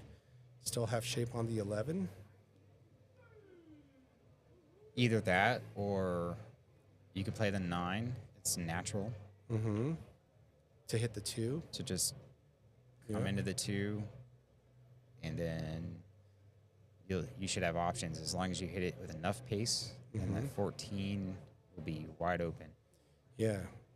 Big mistake here. And it's tough with that 8-ball bridge, but is over left Englishing it, right? And then you going behind and into the rail, missing the 214 altogether. But it looks like he's gearing up here.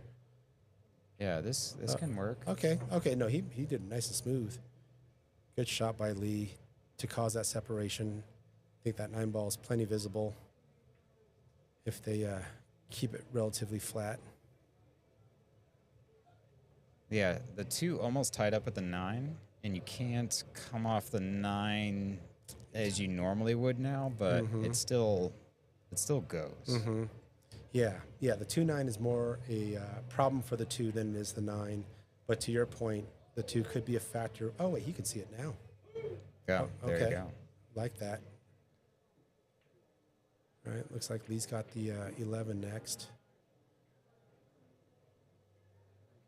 This is when windows start getting tighter.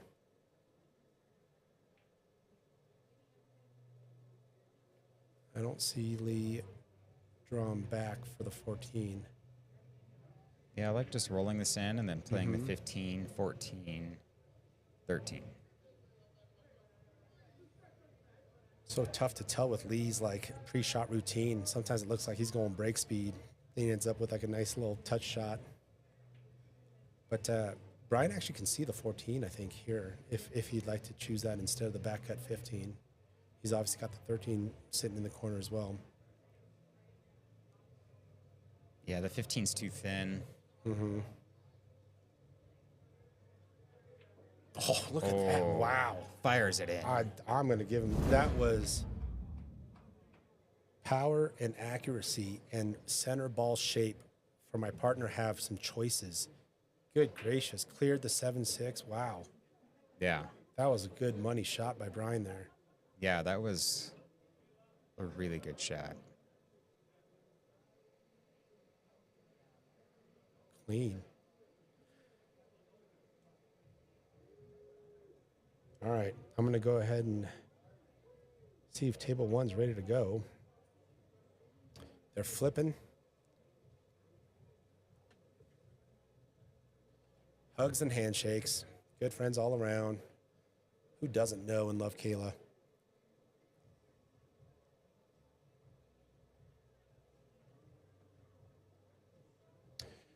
All right.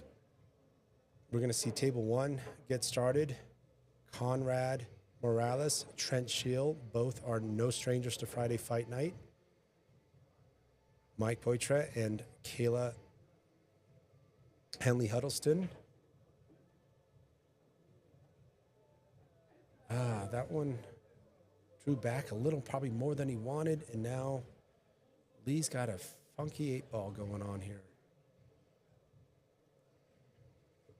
Yeah, I hit it just a hair too much. I I think he was leaving it. She was trying to leave it for the side pocket on the left and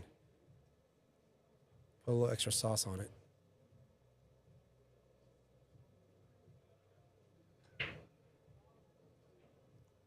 Whoa, big break on table 1 by Conrad.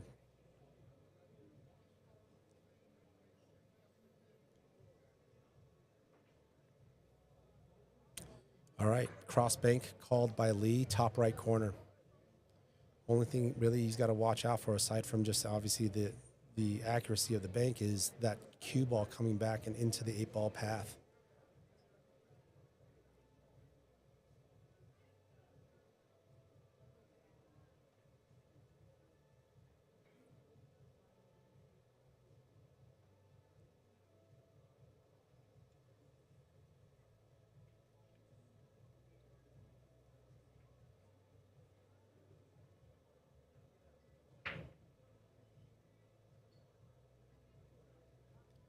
Like he's drawing to avoid the double hit. Good attempt by Lee there.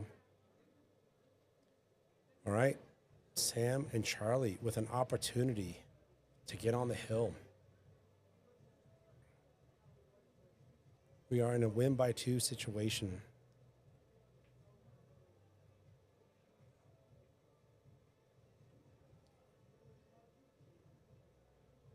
That ended up fine. Got option on the 6 and the 2.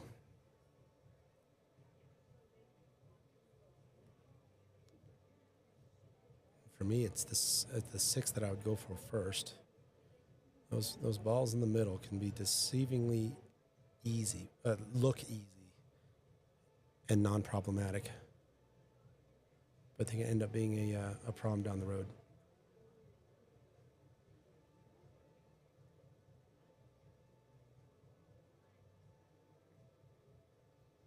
Going to take a quick look over at table 1, just make sure that our scoreboards have updated. All right. Conrad still up at the table with Trent. Stringing out, looking to try to string a run for solids.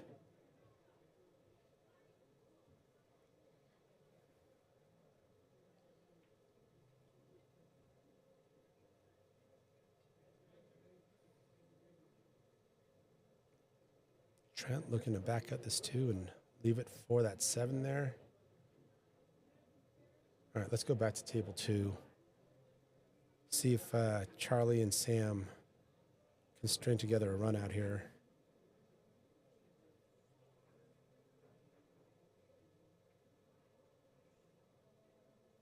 Maybe just a little soft, but Sam can work with this.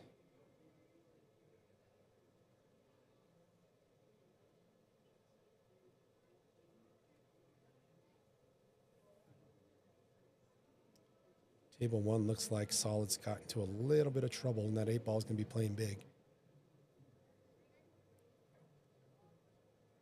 Sam with a bit of a stretch. Watch out. Okay. Are you ever hitting the 4 ball first here, Jeremiah? No. Yeah. So 1, 4. Uh-oh. Yeah, Okay, it was this works natural. out. Yeah, you had a huge area to get to the 4. The 4 is a decent key ball. Yeah. Looks a little flat. You don't need to be perfect, Sam. It's almost like I would use the cue ball as a target of where I want to draw back to. Put the cue ball right back where it is, and your partner will be plenty fine.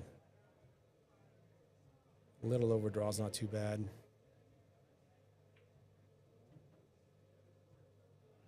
Shot by Sam. Okay, to take the lead and get on the hill, Charlie on the 8. To really turn the tides on this match. I mean, there was a lot of back and forth, but Lee and Brian had gotten a lead going.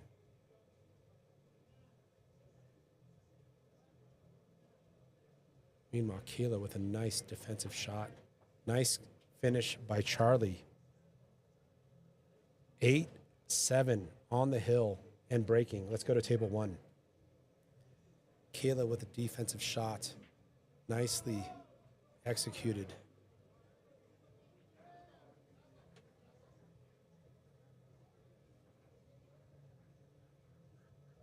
Okay. Oh, I guess there was a part of that 4 that Conrad could see.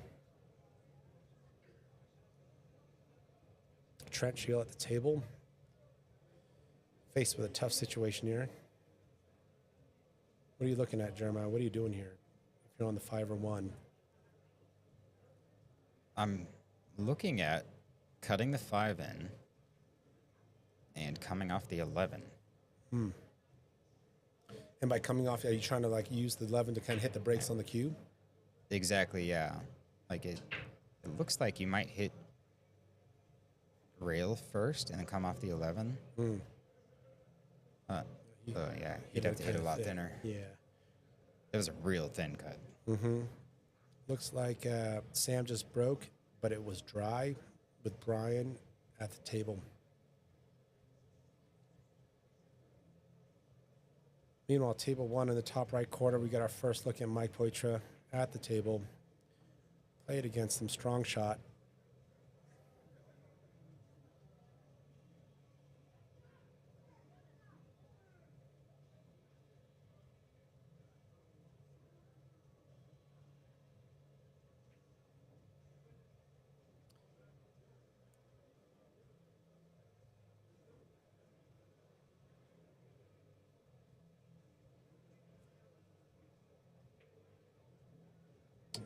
All right. Mike sinking the cut on table 1 on top left. His kind of, I believe it was his first kind of inaugural Friday fight night shot. Sinks the ball on the side to give Caela a turn at the table. Meanwhile, we've got Lee at the table on table 2 on the main screen.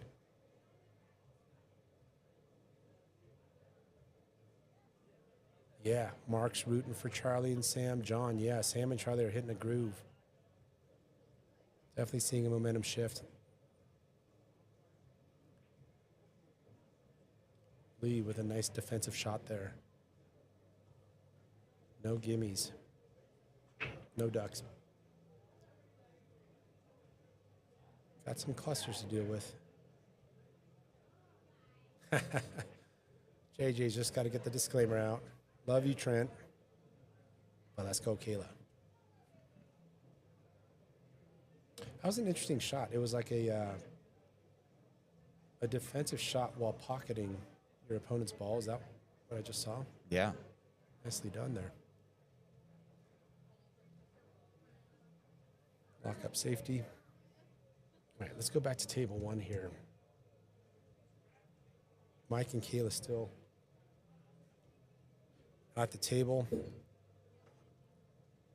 Mike with a tough situation here, but looks like he's just looking at a defensive shot here. Or is he? Yeah. Look at that. Look, he saw the spot where the 8 blocked the 5 and the 13 blocked the 1 and found the top point of that triangle. No, not yet, dude. I owe Manny and Trent a trip up to Greeley between Friday fight night and just schedules. And I think, Manny, I don't know if you're out there, but I know you were playing a tournament too. So he was tied up there as well. All right, so Conrad could see that 5.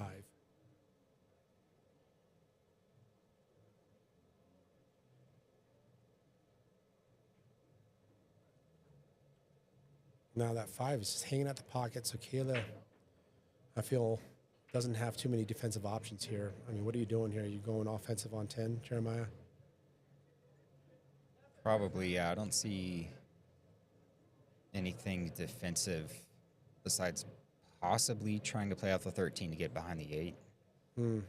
That may be an option if you're not really comfortable with this 10. The problem with the 10 is it might scratch if you're not. Yeah. Because you're on the rail, you're hitting the top of the ball. Yeah, that follow might just bend enough. In that case, you just hit it hard. Just come off the tangent line. Love it. Just make the ball. Oh yeah, Chris. Maybe we'll make this a carpool event. I'd be totally down for something like that. Are you guys playing down here or up there?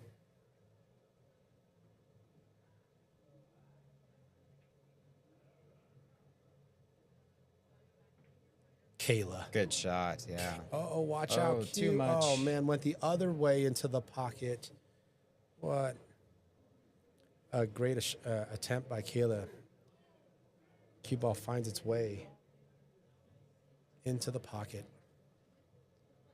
Back on table 2. Lee at the table. Looking to tie things up with Brian.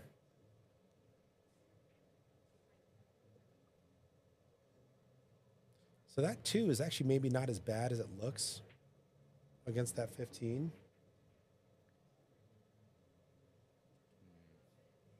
That 4 still potentially problematic. Uh-oh, it's going. Lee just put his head down. As soon as he hit it, he kind of knew he kind of maybe hit it a little too hard. But if they want to stay offensive, Brian can still see the 3.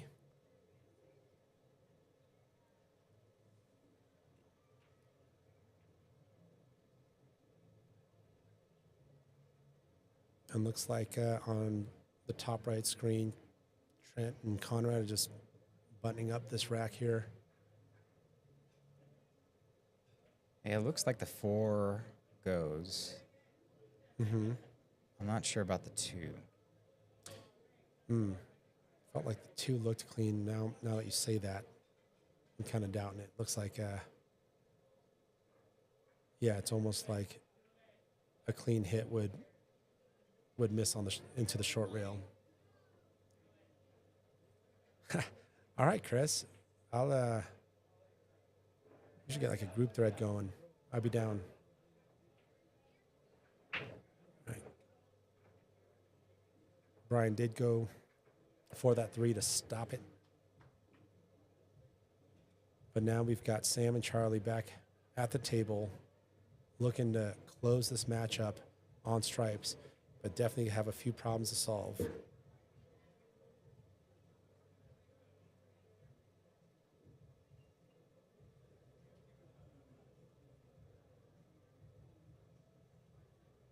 If you can get good on that 14, it looks like it goes past the 4, and it's natural to break the 15 up.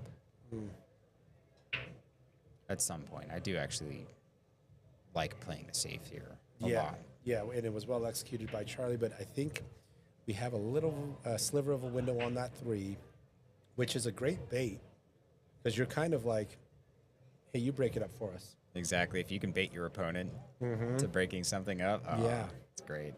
Yeah, it's almost like you'd prefer this than a full ball hook, not being able to see any solids. Sometimes. Sometimes, yeah. And if you're in this position, you might not want to shoot a ball that you can see. Yeah, and now you're going 1 or 2 rails instead. Yeah, you might be Yeah. kicking to get a good hit, or even playing an intentional foul. Just whatever the situation calls for. You want to be thinking about all your possibilities. Yeah, because that 2 ball is going to go towards the rail. That 15 is going to spit down. I think it's going to end up better it looks like it's going to end up better for stripes if Lee does go to make contact for that 3 and it goes into that 14. I agree, Dave. Eugene joined our team for like a week, and then he's like, oh, man, I can't do that anymore. What? Jeez Louise.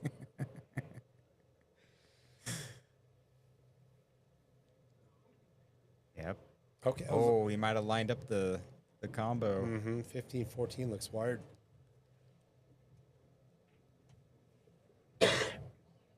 Dave, you guys are in first, and I wasn't there. So if I put 2 and 2 together, you're in first, and I don't think I'd do much to improve that.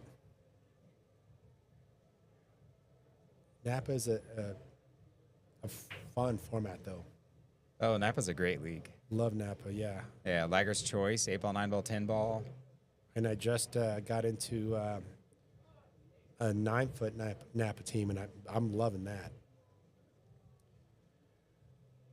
All right, we've got Sam looking at. Oh, he fires that into the. Wow. Yeah, that 10 was blocked by the 2. Yeah, but just to be able to firing into the side is something you don't hear too often. That was a great shot, especially at an angle. Charlie taking advantage of that wired 14-15. Ooh, did it get weird? That 14 get weird? Yeah, the 14 rolled just a hair off. Chris, see, I got to beat you to the punch. Yeah, you're in first for a reason. Eugene wasn't there. I see what you're trying to say. Whatever. All right. Sam just looking at whether or not there's a window for that 14 to go, because I think that 14 just rolled funny where the bottom right corner isn't an option for it anymore.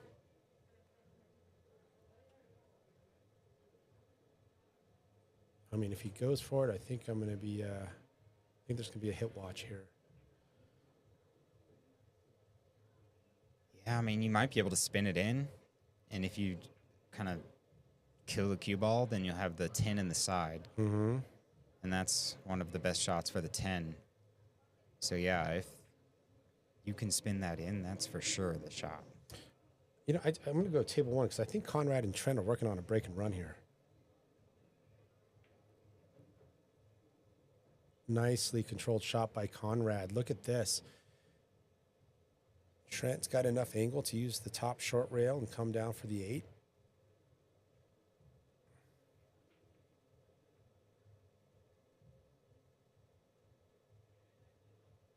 And this is where you just kind of have to remind yourself, like a little bit of cue ball over travel is okay. Like don't come up short. Look at this shot. Oh, he hits it. Straight in shot on the 8. Great shot, Perfect. Trent. Good shot, Trent. And I believe this is a break and run by Conrad and Trent. And actually, it's 2-0. I believe the score did not update. There's been 2 games played, yeah. Yep. Because he broke. Wait. Yep, 2-0.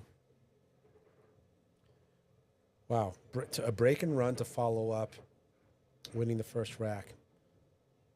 Well played by Conrad and Trent.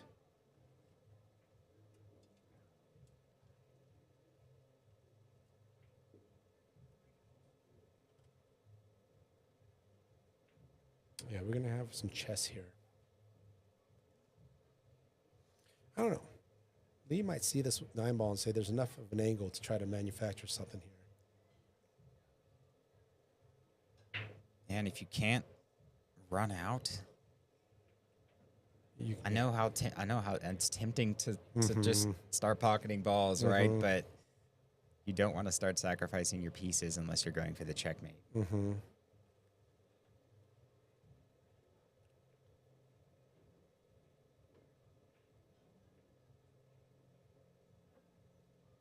All right, looks like we're going to get some chess here, some back and forth. Let's go back to table 1. Wins the first rack, then break and run for the second rack for Trent and Conrad. Still at the table.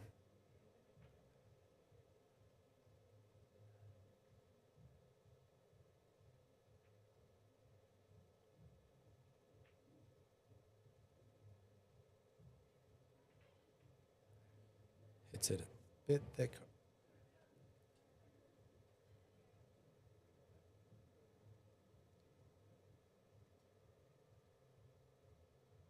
Now Caela shooting on solids with Mike. Table 2 looks like we're racking up innings there with some defensive play. So we'll keep it on table 1 for now.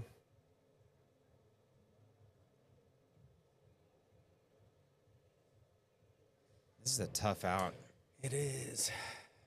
6-5's in a nasty spot. 4 needs a very, very specific short side angle, I think, for the, top right. I don't know if it goes in the bottom left. If you can get a good breakout off the 7 or maybe even the 1, then maybe you can play off the 5 or the 6 to get to the 4. And when you're playing, and you've strung together many racks, I have to imagine you run into cases where there's just some coin flip situations. Where, gonna see what happens. Yeah. Kind of controlled, but also, I don't know the outcome. Kind of. the more I'm able to control exactly where the cue ball goes, the more precise I'm playing things. I'm not leaving things up to chance as much. Are you at a point where you're, and let's just say we're not talking about some crazy, super difficult shot, but are you, is your cue ball leave based on a cue ball size spot, a paint can lid, a 5-gallon bucket lid, right? Like, what is your realistic cue ball leave zone? Oh, he's reaching into his pocket. He's Okay. going to. It's something like that. Oh, he brings out the bullseyebilliards.com felt piece to put on top of the table to say, this is the target that I want the cue ball to land on. Yeah, this is the smaller target. So this is ideal. Anywhere in that area, which is about, what do you say, a ball and a half in circumference or diameter. Love it. That, my friend, is a very ambitious target for me. I'm more Home Depot 5-gallon bucket guy. Yeah. Those are the larger buckets. Those are like the 2 diamond with Depending targets. on the difficulty of the shot, I'll go trash can lid. But no, I'm kind of half joking. I mean, I will aim for very precise things like that on a lot of shots.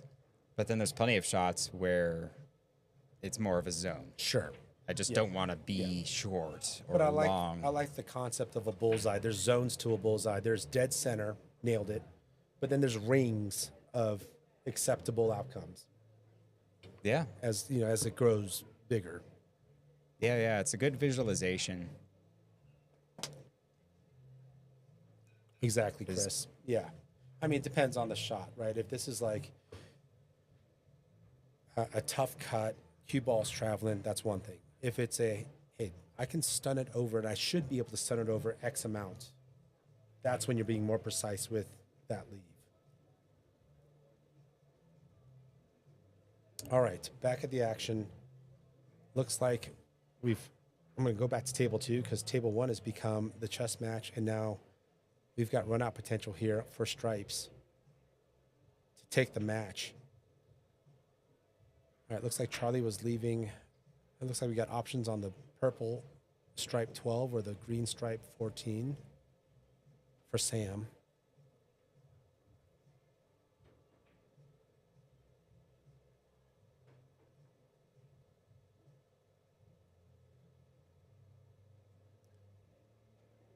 I like the 14 here. Where are you putting the cue ball? What's your next ball? And in these scenarios, Jeremiah, are you also like giving yourself like kind of not quite a two-way in terms of a defensive two-way, but like a zone to which I have a couple of options? It's not, yeah, a lot of the times. Okay. Sure. Depending on how I'm hitting him. Look at the action that Sam just got on that cue ball. What a shot. Sam then loosening up. That was a really good shot. So in that scenario, maybe like I have an option now on the 14-9, or just one of those things where it's more than one option. And obviously, as the rack goes on, those options start closing. Yeah, lately, I don't think about the two-way as much because I actually get into trouble where I'll hit right in between two different zones. Interesting. It's like because it was a two-way strategy, it wasn't good for one or the other. Exactly. Mm-hmm. And I'm like, just pick one. Mm-hmm. Like, I know I can put the cue ball closer to one or the other, just depending on how things are going that day. And we've got a rattle 14 and Lee looking at a cross bank corner to tie things up. Tough shot, but I like how the cue ball and 8-ball are situated. Yeah, it looks nearly straight on. Yeah. You can't overpump this unless you compensate for that.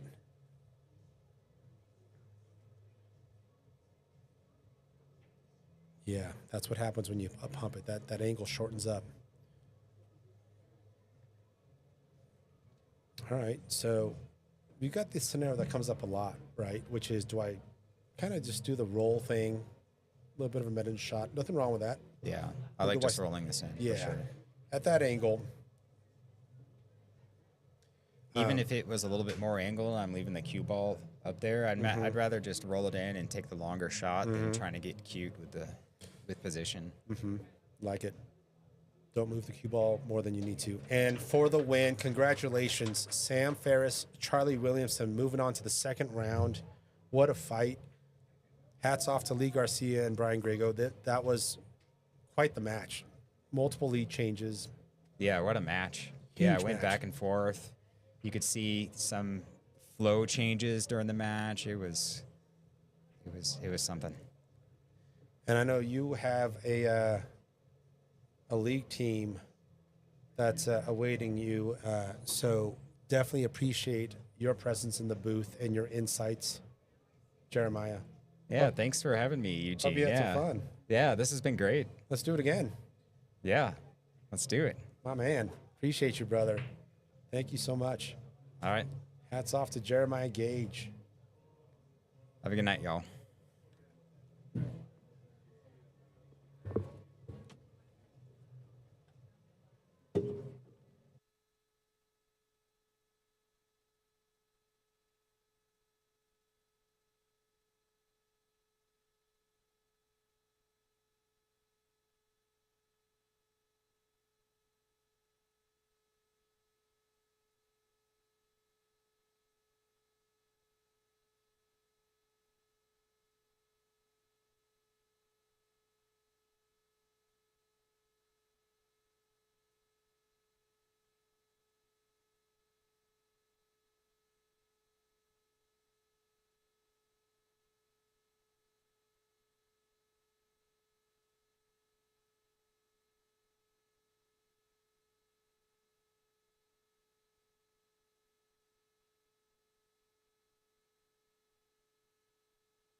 All right.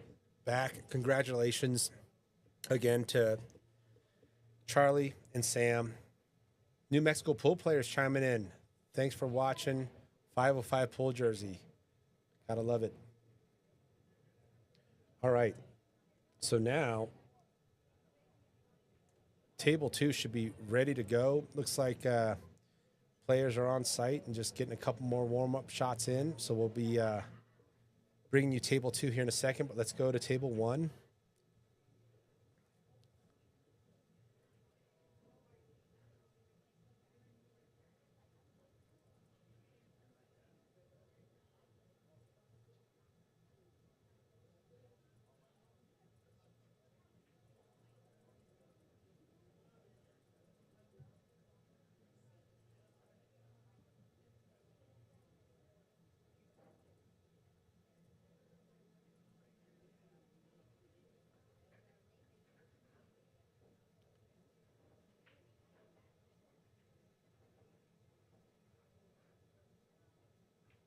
Nice shot.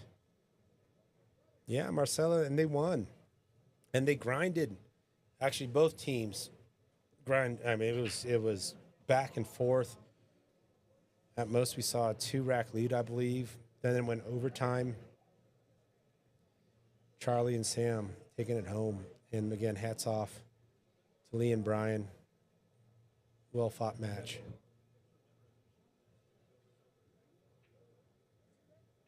Tana rooting for Brayden. Looks like they're just finalizing their warm-up shots, and then we'll get that camera set up for that match. Bobby Noose, Brayden Gallegos versus Kevin Knight and Troy Fenske. Coming up soon on table 2. Meanwhile, table 1 looks like Caela is looking at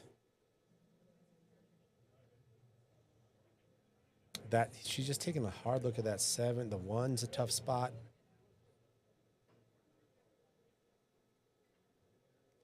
You've got Trent and Conrad coming out of the gates 3-0. I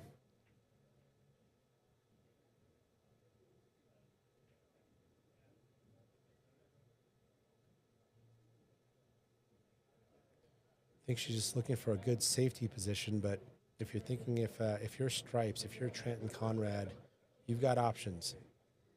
You've got 15, maybe in the side. You got 11 off the 12. Yeah, I think you might, and you got the 9 ball on the bottom left. So let's see what Trent goes for here. Does he go 11 off the 12 or 9 ball in the corner?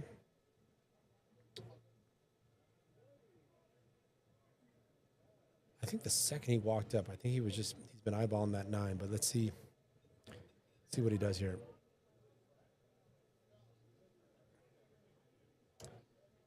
Table 2 still warming up. Handshakes, introductions. Probably going to see a coin flip or a lag here shortly.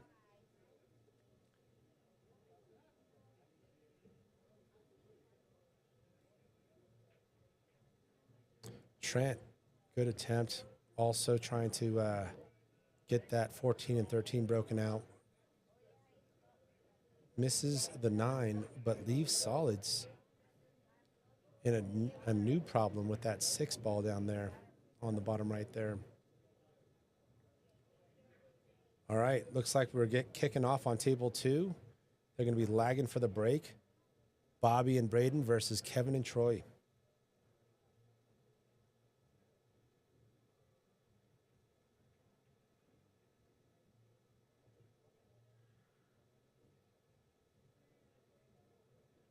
All right, Mike elects to just disrupt that side pocket situation. Still a few puzzles to solve here for both teams.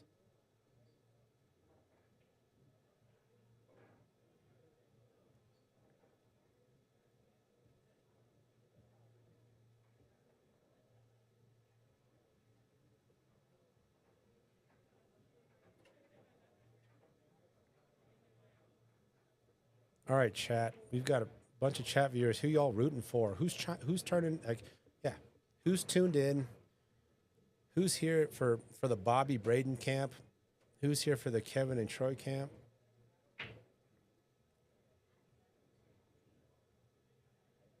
As they get underway on table 2. Meanwhile, we've got Trent on table 1 looking at his options. You've got a 14-13 combo, which is what he calls. That 14 is going to spit out if he hits this right. Go towards that 1-7 direction.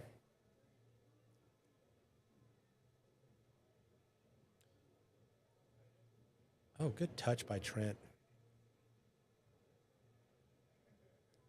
All right, Chris is going Conrad, Trent for table 1. Got some Greeley folks in the house. The Northerners.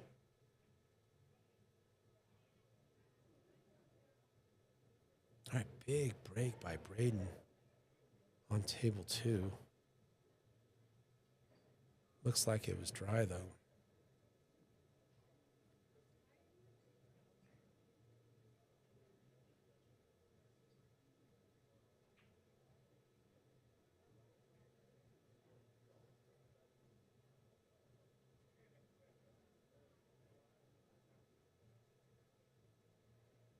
How'd you guys like having Jeremiah in the booth?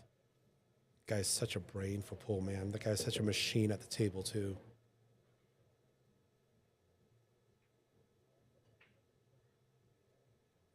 So it's my first time seeing Kevin and Troy shooting. Let's quickly go over there.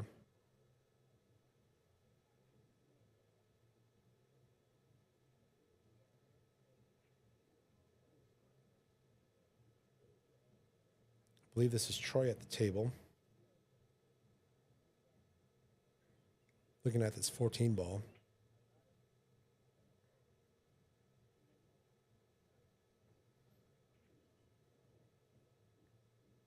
Always good to get your first shot out of the way. Gosh, was that? I apologize if I did not call the shooter correctly. I believe that was Troy, and we've got Kevin at the table here. Oh, look who's here. I saw Jeremiah leaving, so I thought, yeah. Well, look at this stranger walking into the booth. Tony. Let's see.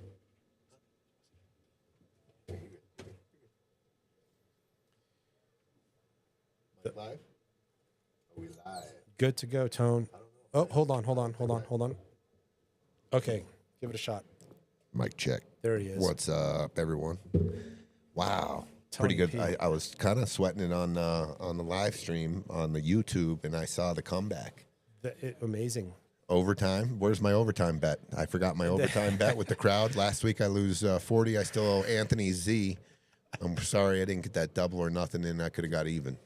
But I was going to say it too early. I was just going to say, hey, put a sweat out there, Gino. I should have. I need some more $20 bets that there be overtime, of course. Can't believe I forgot it. I just can't win lately. It's okay though. I'm going through it. I'm going to be stronger coming out the other side. Let's go. So we got this just started. We got the youngest player in Friday Fight Night history in action, Brayden Gallegos, and Bobby. He's a sponsor on our stream. Shout out. We need to.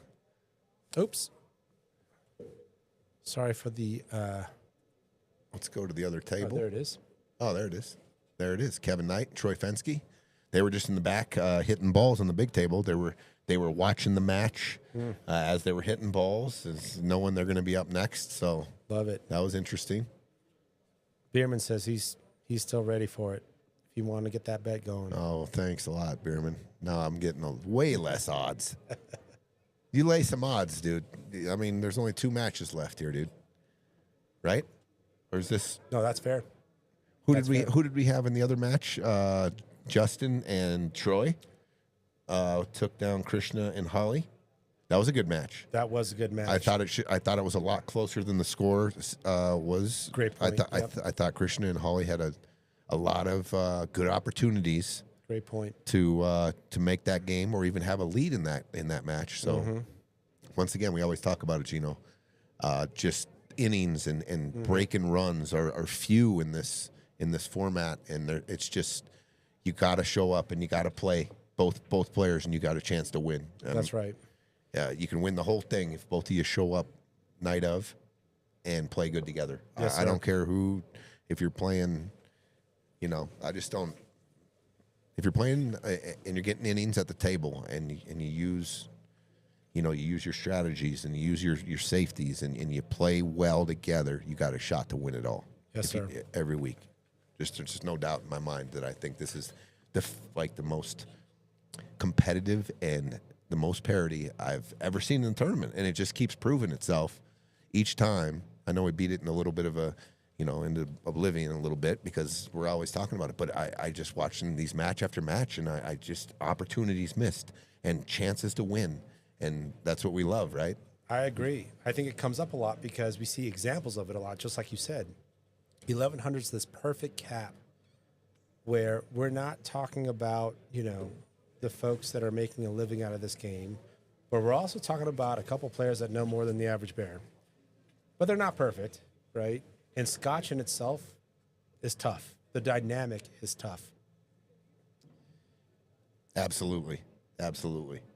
You could be playing the best pool of your life, and I'm not ripping on who you're with or whatever, but you could be playing the best pool of your life, and if your partner has an off night, you you're going to find a really tough to find the finish line in that match.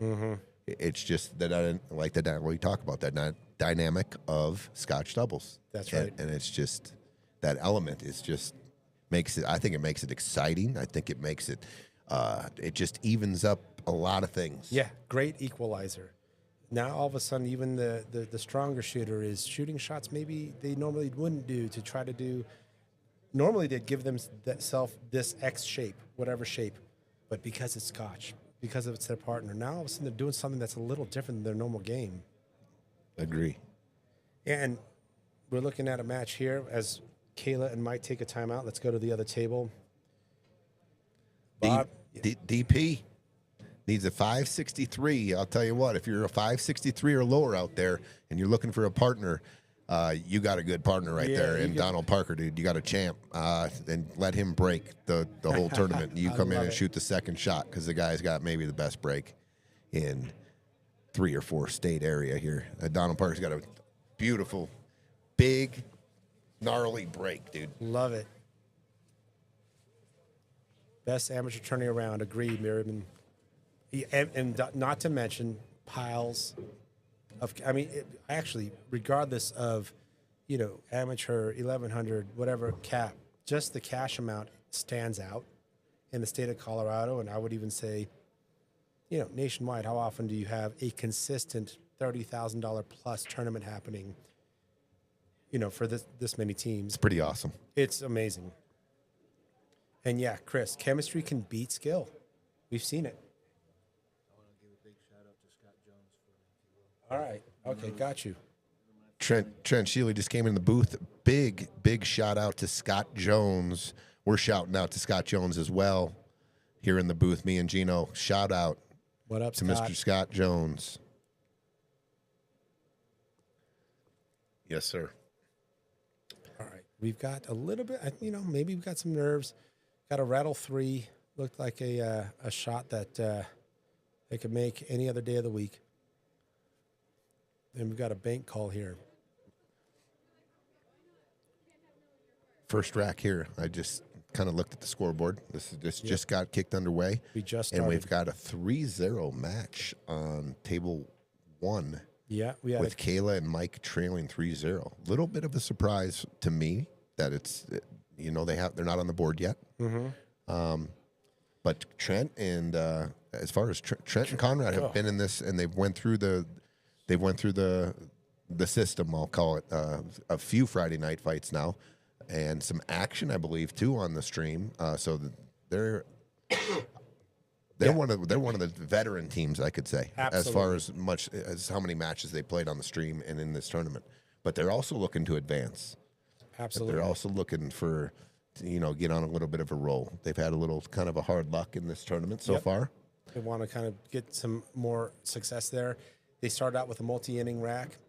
Then Conrad and Trent followed up with a break and run to make it 2-0. Yep. Huge in this format. Huge. Break and runs. We got Bobby just making that ball, leaving Brandon some options here on the solids. They're rocking their matching jerseys. They're calling timeout. Let's go back to table 1. Trent, I believe, called safety. Is that what Or he called the 9? Probably called the 9 ball. Yeah. I don't think he's calling safe. I'm sorry, with that was Conrad, excuse me.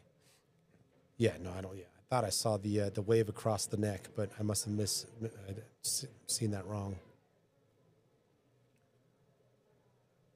All right, Tony, what are we doing Chris Soldner made just a good point. Chemistry can beat skill a lot of the time in Scotch, 100,000,000%. here? We've even seen it in this tournament. No doubt is that a fact. Facts. He's speaking facts there. We saw the lowest combined Fargo for this tournament take the win.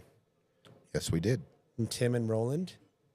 Not that, their opponents had bad chemistry, but Tim and Roland just complemented each other very well. Oh, Trent looking to swing around. What's he leaving?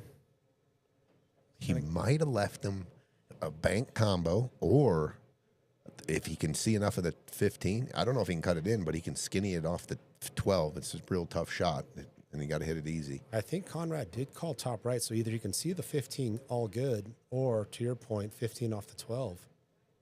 It looks like he can see all the 15. Oh, good shot. Yeah, good shot. Looking to take a 4-0 lead. Oh, Bobby up on table 2 with a big draw. Well, we did have a little interesting in the first round here. Caela, if she would have won her match and her husband Mike would have won his first match, we had a second round match possibly, husband against wife. Is that a first? I think I've never seen it before. Yeah. A husband and wife versus each other on different teams. I mean, league. I don't even think I've seen that. Yeah. Usually, you're on the same. You're on the team. same team, right? Yeah. Oh, So that would have been interesting. That was just a little a story developing when we first drew the board. Obviously, the story is no longer. Yeah, but you start seeing them on the same side of the bracket. Yeah. What if scenarios? I was thinking about like what are they talking about before Yeah. they go to bed if they both win. You know, I thought it was kind of funny. They're just sitting there talking about the weather, not even bringing it up. You know, if you win your match, honey, and I win my match, we're playing. And then I don't know if the gloves come off and they start saying, I'm sleeping on the couch. yeah. Trent had an opportunity to leave Conrad the 8, missed the ball, and now Caela and Mike with an opportunity to get on the board. I like their chances. And I like their chances. Chris Bierman, they're the first husband and wife. Yeah, I believe it. Because I don't think we've seen, what's the other one? Like we maybe no Aaron Erfman in April. No, and I would think the Casados, right? Oh, no, Caela. Caela. Oh, no. How'd she leave it? Okay. Maybe just rushed it a little. Yeah. Yeah, you could set that one up again, and Caela could make it 100 out of 100. Agreed. Maybe some nerves kicking. It's a thing. It is a thing.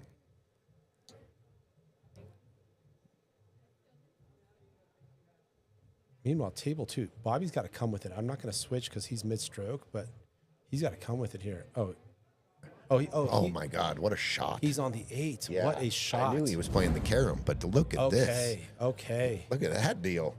Bobby. I mean, frozen, it looks like on the back of the 8. What a shot by That's Bobby. good vision to be able to know where that 8 ball's going, to know where that cue ball is going to bounce after hitting that stripe in. Wow, what a shot. Huge shot. That was great vision. I mean, I don't know if he planned it to watch the corner. Watch the corner. I think the speed is good. I think the speed is good. Oh, my. I think maybe you just got titty hooked. The point hooked. Nope. Look at this. Do they see it? Yeah. Oh, my goodness. I mean, I'm looking right down. I think they can see it, Gino. Oh, my goodness. You know how you change your head angle on when you're looking at At a when you're looking monitor? at the screen? I just did that, and I swear I thought I could see it. No! Oh, my goodness. No! Wow. Followed it in. Oh my goodness. Is But- happening. Oh my goodness. Caela and Mike are on the board in the strangest of matters there. Wow. Caela with a duck. Probably rushed it a little. And then you got a great shot that doesn't scratch and you can see it and follows it in. Wow. Welcome to Friday Fight Nights. Welcome. And they're on the board. Like I said, it's probably not how they drew it up. Sure. But that's got to ease a little bit of the pressure. We're on the board. Let's go. Absolutely. A little momentum switch. Absolutely. Start thinking good thoughts. And let's go. Tristan rooting for Conrad. Thanks for tuning in. So that safety by Bobby. They got ball in hand there and win the game. What a shot by Bobby. Great shot. That was basically the game winner there. I'm digging the jerseys. Oh, matching jerseys. Digging the jerseys. I noticed. You know what's missing though on there? Maybe a little Piazza's on I there. like little where you're going with that. Piazzas. Where's the Piazzas? Where's on the there? pizza guy? Yeah. We'll have to talk to him about it. Maybe if he goes deeper in the tournament, we'll slap a Piazzas on I like it. Bobby's jersey says Disco Bobby. I think it's a nod to his. On the back, it says Disco Bobby. Yes, sir. It's a nod to his dancing skills. Ex-professional dancer, I believe. There are videos you can go to YouTube, I think, and sweat it. Yeah, Yeah. yeah. He's fly. Look at this break by Brandon. Jeez Louise, no love. John Baca, what's up? The champ. half of the champs, John and Joel. John's always on the stream. I don't ever see Joel on there. What's up with that, John? Yeah. Where's your bro? Joe, He just shows up to play, dude. John's sweating the action. John calls him up and says, all right, I'm scouting. Here's who we got to look out for. And Joel just says, okay, noted. Maybe Joel's watching. He just likes to keep quiet. Joey says, for all of us who choked, Of course, Scott. Joey, you're a champ. What did Joey regardless. say? You got to start a process group for all of. I got to start a process group for all of us who choke and have to continue life with the disappointment in our performance. Brother, Gosh, dang, Joey.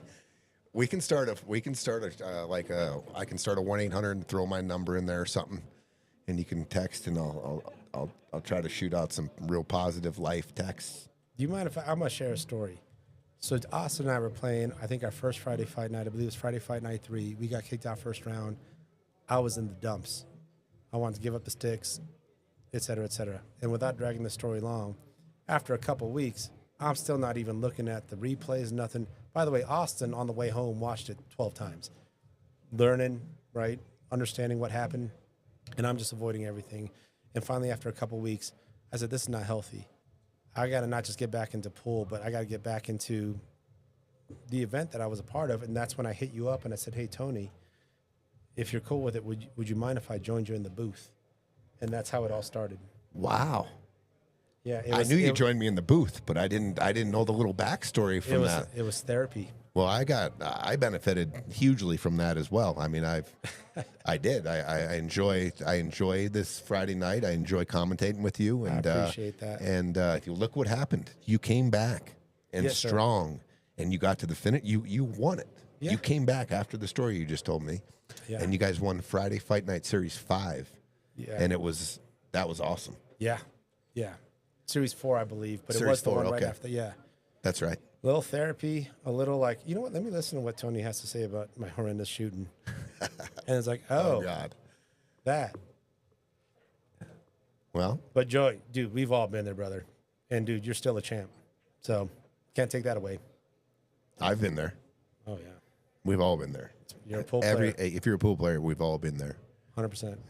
And you got to remember, we don't miss over here. So Yeah, that's when right. we're in the booth, Yeah. it's way easier than playing, man. I mean, it just is. I mean, we don't miss. We get to see a top view, a side view. We're not under pressure. Mm-hmm. We're not playing for money in here. I mean, there's so many things, dude. I mean, just keep your head up, Joey, and learn from it. I think the defeat and some of the things that go wrong in our lives on the pool table, I think those ultimately are the best learning tools we can use, and we learn from success too. But I just think we learn more in defeat in trial times. Well put, Tony. Yeah. Yeah, if I sat there in a hole and just stayed there, what I gained from it? Nothing. But we could make, I mean, to Joey's point, we could maybe dub a video in of the best and the worst of Friday Fight Nights. The not so top 10. There's going to be a lot of that top right yellow button. What's this? This one? Yeah. Oh, goodness. That's definitely going to be all over the geez. not so top 10. And then the top 10, there's going to be a lot of applause and fire, and Love it. we can do something fun like that. I think we have to put a disclaimer out not to get offended or don't get mad if you're on the not so top 10. And can you just put a cap so I don't show up on all like 7 out of 10 or something? Yeah, there's a cap. Good shots and bad shots. 3 times top 10, not so top 10. I love it. Good stuff, Joey. All right. Meanwhile, Kevin and Troy, I think they're getting feeling the tournament a little bit. They're kind of feeling. I don't know these two, but I have to imagine they're strong players, and I think they're making misses they don't typically miss. They played in Friday Fight Night a couple of series ago. Oh, okay. They won their first. Round, and they do bring a pretty good rail with them. Oh, okay. Apologies. Usually they're up from they come from the mountains, or they live up in the mountains. The mountain team. I remember Wes talking about. Yeah. They bring a pretty good rail. Okay. Maybe not the rail that G-Town brings, No, but they G-Town do. comes in But they strong. do bring a rail, and yeah, the pitcher actually, it was funny because it was the high heels tournament, and one of I think Troy's pitcher is him in high. You can't see the high heels, but he's wearing high heels because I remember I kind of photoshopped it, but. He looked a little taller in that one. Yeah, good dudes, and they play good. Don't sleep on anyone in this tournament, but don't sleep on them for sure. Love it. Terry shouting out Scott Jones. What are you trying to do? When are you trying to get to this 4-ball here, Gino? Are you trying to get it to it? Is he rolling it? Or he wants the 2-7 to maybe get to the 4? Or was he trying to really get that distance to get flat on the 4? I think he was playing shape on the 2 Yeah.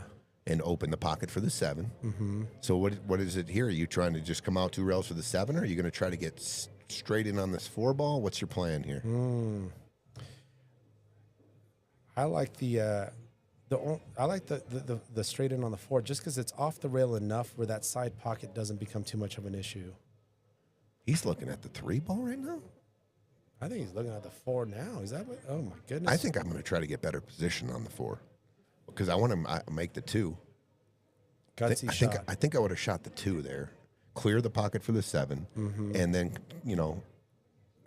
maybe I get straight in on the 4. I would have played it easy, if that's what the plan was, or I think I would have came out 2 rails and tried to get on the 7, and then eventually shoot that 4 up in the top left.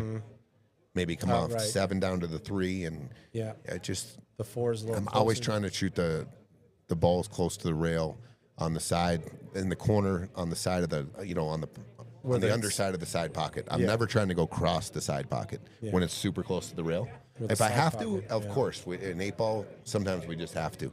But if I can get above it, I'm always looking to do that. Gutsy shot though. Travis Buxton, Bucks what's up? Really cool to see Justin out again. Absolutely. with the win. Terry, how you doing, Terry? Yes, we do. Scott, we love him too.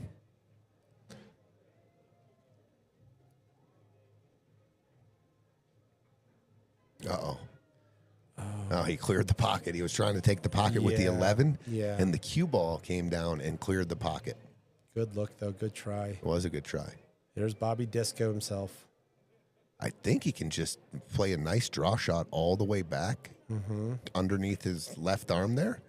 Yeah. It looks pretty straight in. I love those shots where you can just draw on a straight Yeah. line back to maybe a diamond or 2 diamonds below the side pocket. Yeah, and overdraw is okay. Yeah, absolutely.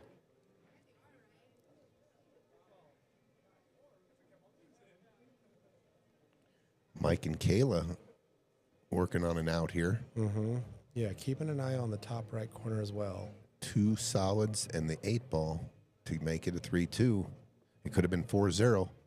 Uh-oh. Ooh. Came up a little short here. Yeah. I think the ball that Caela's right next to is the next ball, though. I'm almost positive. Yeah, I So think she you're might have right. to a little kick shot. Oh, did he get there? Gotta go. Gotta let it go. You gotta just let that stroke out and get to the body. Feel it just coming back. Yeah.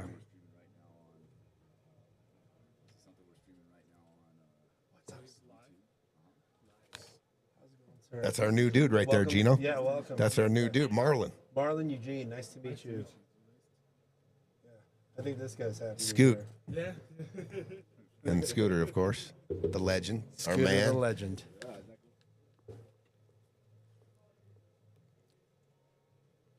All right, looks like Kayla's gonna go looking at the kick, calling the side, I believe. Well, what we saw last week was unprecedented. I think we saw get in there. Oh, so many. Oh, my good gosh, try. Kayla, what a try. She would have made it last week.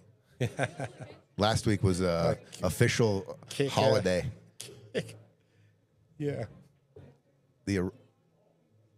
Oh, good try. Great try by And I'll tell you what, pretty tough little shot here coming up. A little bit of a two-way there. Big pocket if you want to cut it back to the right, top right, but watch outside pocket. Got to hit it kind of thin. Does that 12 go in the top left, or is that 4 in the way? From from our view right here on the monitor, it looks like it's half blocked or something. It looks like it doesn't go, but it might. I don't know. Mm-hmm.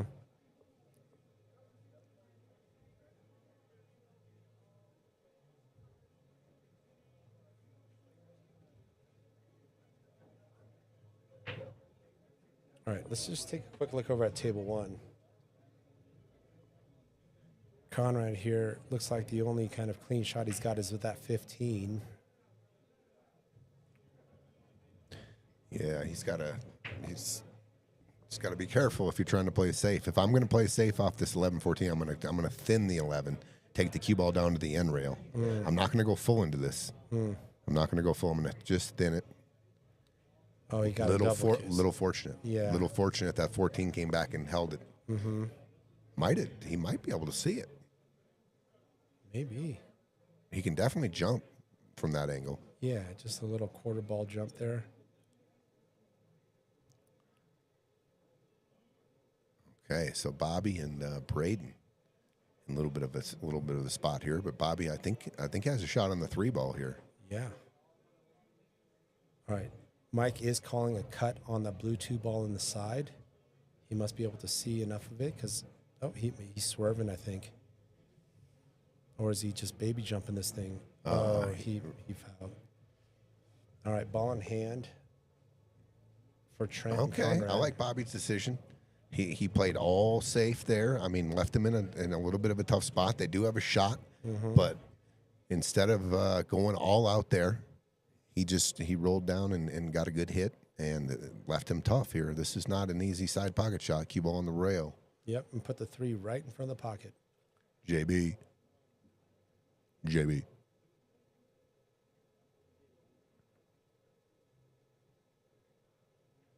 Look at that shot. Nice shot. Good shot. Tough angle into the side Nice pocket. shot by Kevin right there. Good shot, Kevin. All right, so I did call it wrong. Sometimes these balls can get away from you right here. I like putting a stroke on it and putting some spin and taking it multiple rails. I just slow rolling, you catch it. He hit it good, though. Right, He hit it good. All right, to get on the board, to tie things up. Hit that good. I just don't like slow rolling those on those thin cuts like that when they're on the rail. I like to put a little bit of a stroke on there, but nice shot. 1-1. All right, back to table 1. Conrad just hits it thick. Caela with an opportunity. Looks like she's going to have to go for that 2 in the side. Oh, it's very makeable. This is very natural, too. Joey Smith, if you don't know who you bought, how am I supposed to know who you bought? Look at money bags over here just buying teams in Calcutta. I forgot what their names are and if they are even still in. I love it. I'd have to go down. I'd have to go down the list because there are some Colorado Springs teams. I'd have to look, dude. I'll have to DM you. I'll take a look at the master sheet because right now I'm at a loss with yourself there, buddy. All right, let's watch the speed from Caela here. Got to go up and down. Got to go. Oh, and hits it. You're going to get a look, though. Yeah. It's a decent look for a cross bank. Yeah. It's a decent look. To bring things to 2-3, Mike Poitra at the table. If Mike can pocket this 8, let me tell you something. I think it'll do a lot for Caela's confidence. Great. Going forward in this match. Yeah. If Mike can find this bank down here, I feel like Caela, it'll charge her up.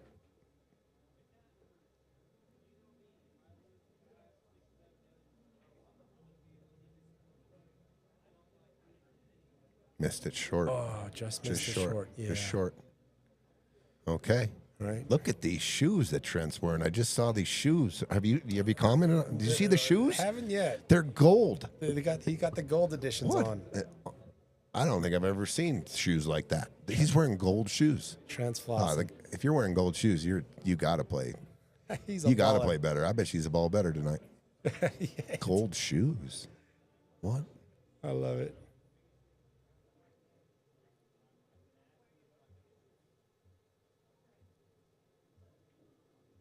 Joey loves to spend his money. What's up, Maria Finley?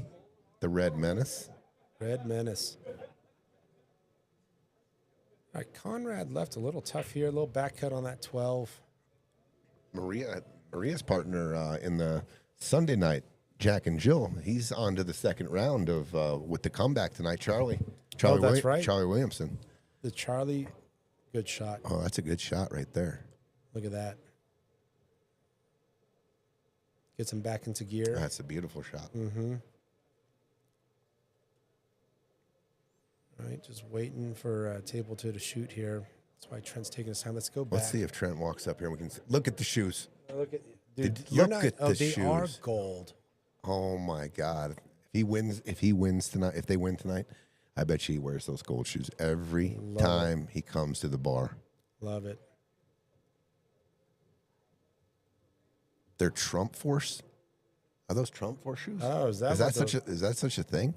I never even heard of that. Is that real? I forgot what the catalog looks like. There was I think a Bible, and I guess there were some gold shoes. I usually don't look at the footwear, but it just stood out. Oh, the yeah. gold was gleaming.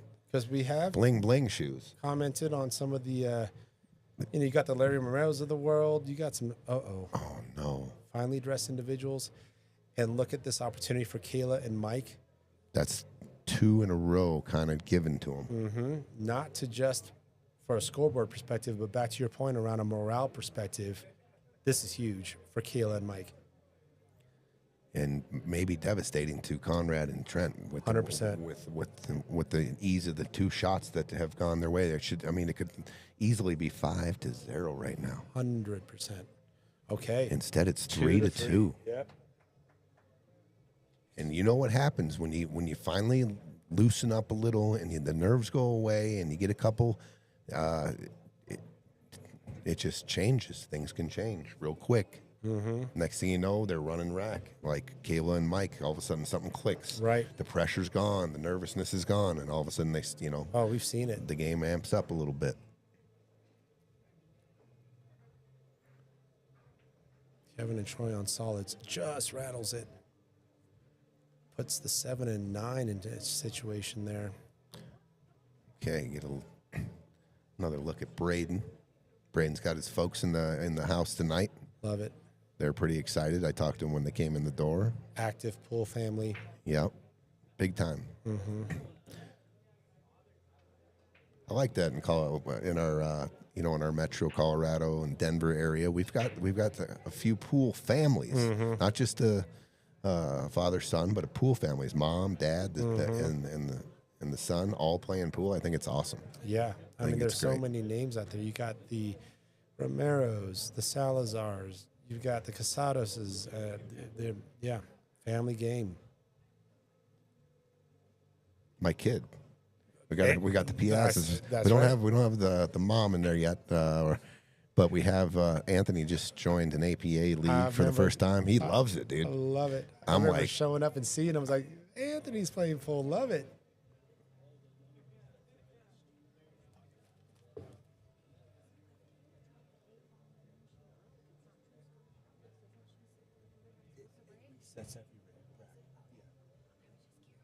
Good question. Had a good question coming from the rail. Scotch doubles, you alternate, but once the rack is over, it resets. So let's say you're the person who hit the 8 ball It's a in. great question. Great question. Yeah. If you're the person that hit the 8 ball in, you could also be the person that breaks the next rack. It does reset. Yep, you can. Your first shooter, your rack, your breaker, or the first shot of if the other team misses, it resets. Yep. So a lot of teams have designated breaker. Yep. Look at this bank shot. What a shot Let's there! give him some for that. Yeah. Nice shot by Troy there. This is going to be a little. He's hooked on the 4, and I do not think he can make the 7 on a good hit. Yeah. So you might just see him either maybe just kick at this 4. Are you real first trying to go for it, or are you just kicking at it? Hit watch. Hit watch. Called for a hit watch on table 2. Gino's going to go down. He's our designated hit watcher tonight because he's been in the booth for the first sessions, and he's been going and doing it, so we're not going to switch up on him.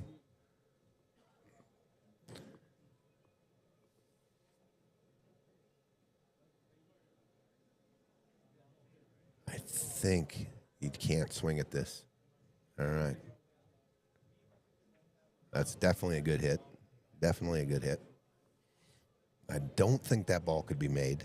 I thought maybe a slow roll was coming just to maybe keep the cue ball close to the 9 and maybe move the 7 a little closer to the pocket. But he swung at it. I don't know if maybe he was trying to make it, but it ended up being a good hit, so there's no ball in hand here.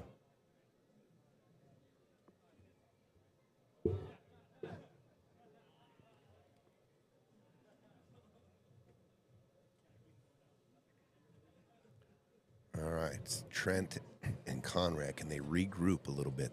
I mean, that score is 3-2, Conrad and Trent, and it could very well be 5-0.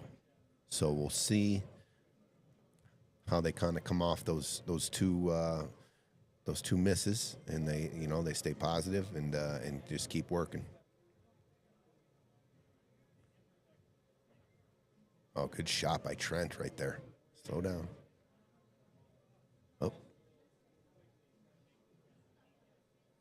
I think Brayden might have came up with 2. I think that's 7.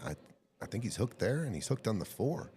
Pretty fortunate there. And 14 ball stayed in the pocket. Yeah, so Troy's looking for a kick here. Doing the mirror system 1 rail, trying to go rail first here to make the 7. Tristan says they're relentless. Oh, what a good shot. What a good shot right there. Oh, just missed it. What a good shot on top there by Conrad. Hit it perfect with the speed and got him a good angle on the 3. All right.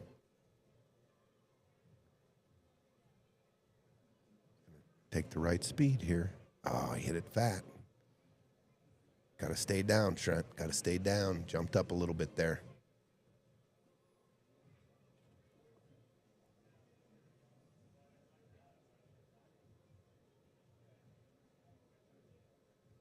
Have to agree with you there, Dave. Thank God for the game of pool. Yes, sir.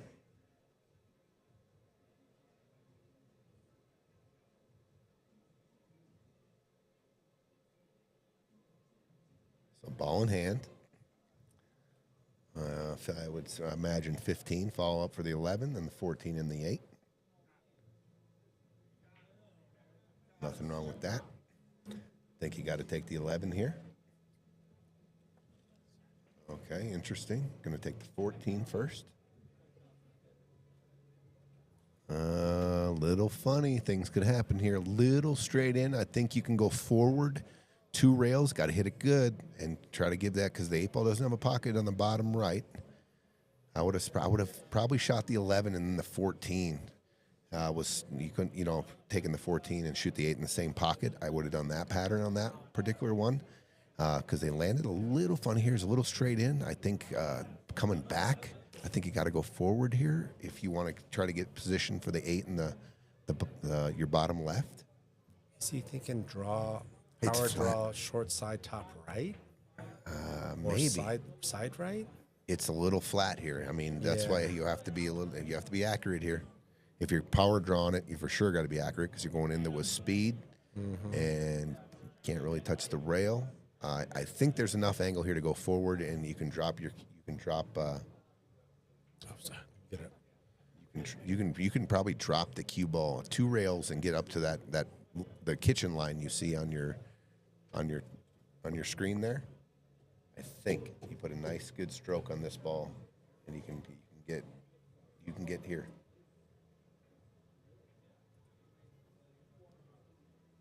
Using that top inside. Smooth. You want to be real smooth. Oh, he hit it super good. Look at this. Fire for Bobby. Nice stroke right there. That was as smooth as you get. Confident stroke. And he got primo shape. What a shot. Primo. That ball went 12 feet. All right, 2-1. Good shot. Nice shot by Bobby to get Brayden on the 8 ball, and Brayden connects with the 8. They're up 2-1. Let's get back to table 1. Looks like we've got Caela at the table. Her and Mike just taking a timeout, conferring there. Got some interesting situations for stripes here.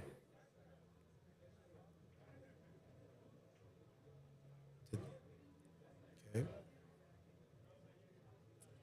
I mean, I for the future, I see some kind of 13-12 combo and make the 3, and then draw your cue ball back up by the side pocket to hide the 8. I mean, that's what I'm looking at. Like, if I don't want to play a breakout. Maybe get straight in here to the combo.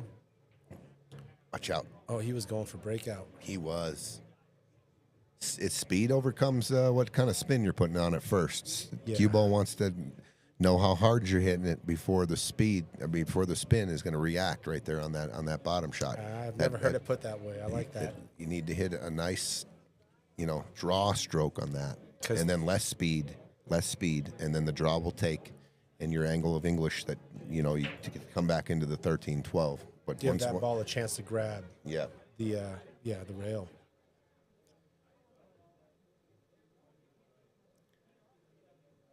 So this is a lot easier if you're straight in on this combo. Mm-hmm. So you still have to. You're going to shoot this. You call the 12 just in case, but the goal is here to get behind the 15. So she's going to have to, because she has to cut the 13 a little bit.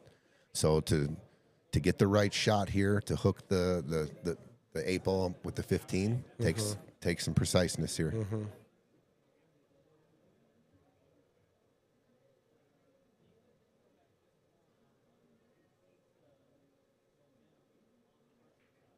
And she hit it. Oh, so She hit it good. She hit it good. That's good. great shot. That's a great shot by Caela.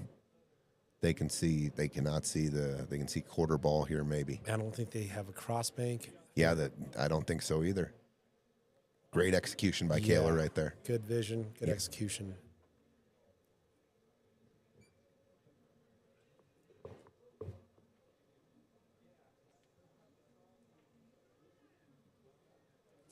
Okay. We're going airborne, it looks like, potentially. Scoping out the jump. Got to land right on the back of the 8. Yeah. When you're on shots like this, they're fun. I love like the challenge of these kind of jump shots, because just the timing, the flight, it has to land perfectly on the back of the 8. Perfect. To send it into the pocket. Excuse me. Now you've got the bottom of the cue ball hitting the top of now the angles can go off too. He called bottom left, so I think he's going after the kick shot.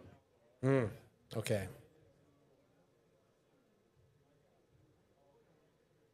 I told Trent and Conrad before the match. Well, I think I told Conrad. I don't know if I got to Trent, but I told Conrad that I know they're from G-Town, but they like home.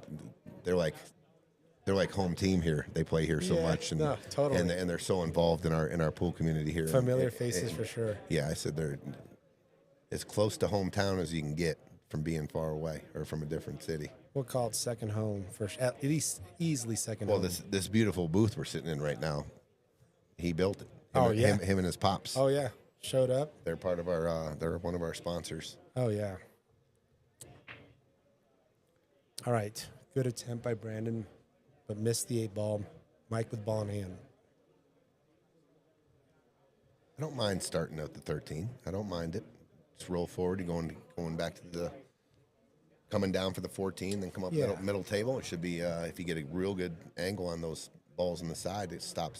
You don't want to get straight in here. You got to go a little angle. That'll do just fine. She can stun out just over the spot, go by the 8 to hit up the middle, or she can go forward here. So she's got options. Yeah, John, we missed the fire opportunity with Caela's safety. That could have been the. We didn't miss it. We can just do this. Boom. This is There from it 2 is. shots ago. Love Good it. call, John Baca. And this could be the key difference in this match. With a shot to go 2 games ago, to go 5-0 possibly, and now a chance to tie it. Yeah. I mean, the whole demeanor of this match is completely Absolutely. changed. Good point. And look at this good angle that she left Mike. Oh man, he wants to take this instead. You got to just slow roll this. I don't want to go down. Okay, that's fine. Yeah. That's fine. Yeah. And just a Good smidge shot. angle Good for shot. Caela. Because I thought the 15 was a stop shot. She got In him the top pretty right? straight in. Yeah. So I didn't know which way he wanted to take it, but he did just fine there. She might be a little straight in, but she can slow roll this too, and just move the cue ball maybe 3 or 4 inches past the 15, Yep. and it's fine for the 8. Good point. I'm just dripping this in. I don't. If I had a little bit of angle, I might go a little more forward on it, but it looks pretty much straight in. So I'm just gonna softy it in, give Mike a shot. It looks like she's elevating a little, so she's gonna try to stun it a little bit. Huh.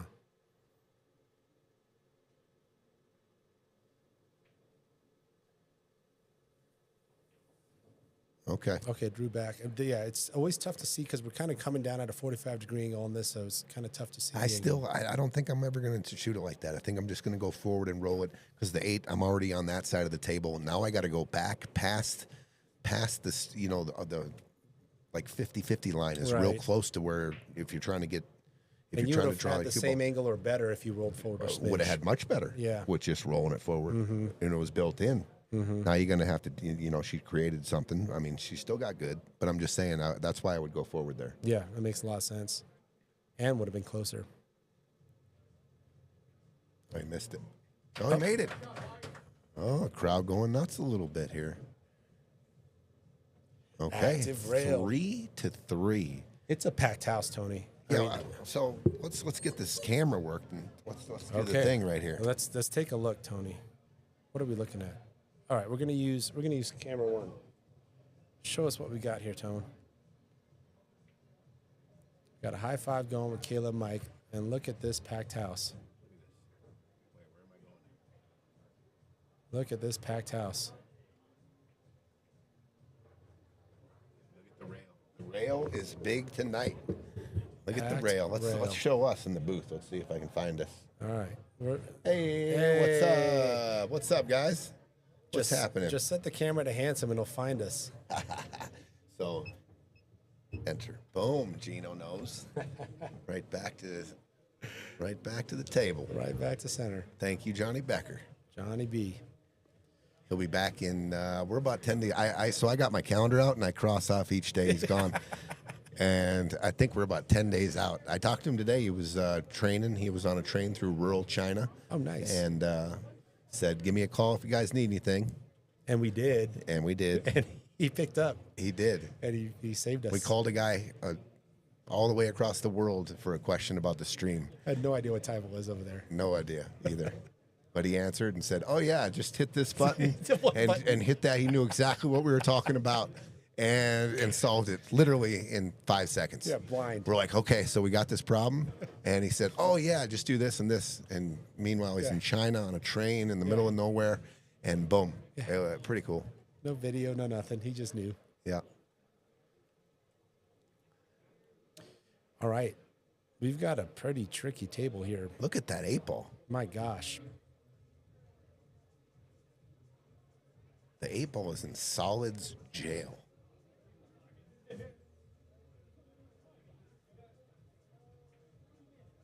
I like it. Yeah, because they could have done 7 off the 3, but now that's taken away. Might have left him a shot 7 in the side. He might have to jack up here a little bit. He might have a little bit of a slight cut. Are you going forward and running into that mess, or are you That's leaving that 3-5 alone? I think that's what Brayden just called. He called it safety, and he's going to go into it. Okay. Nice shot, actually. Wow. Real good shot. Yeah. Good shot by Brayden right there. Frees Good things vision. Good vision. Freed up all his balls and played a nice defense there. Yeah, I like that a lot. Now the balls are ready to run. The 4 and the 3, maybe a little spot there where you got to, but I think any kind of angle on the 5 and the side, you can open them up a little. If the cue ball goes down table, I think you can shoot the 3 in the side if you have to. Big hit here. You don't want to give him ball in hand. 2 rails. Uh-oh. No rail. No rail. Whoa. No rail. No rail. No rail. Ball in hand.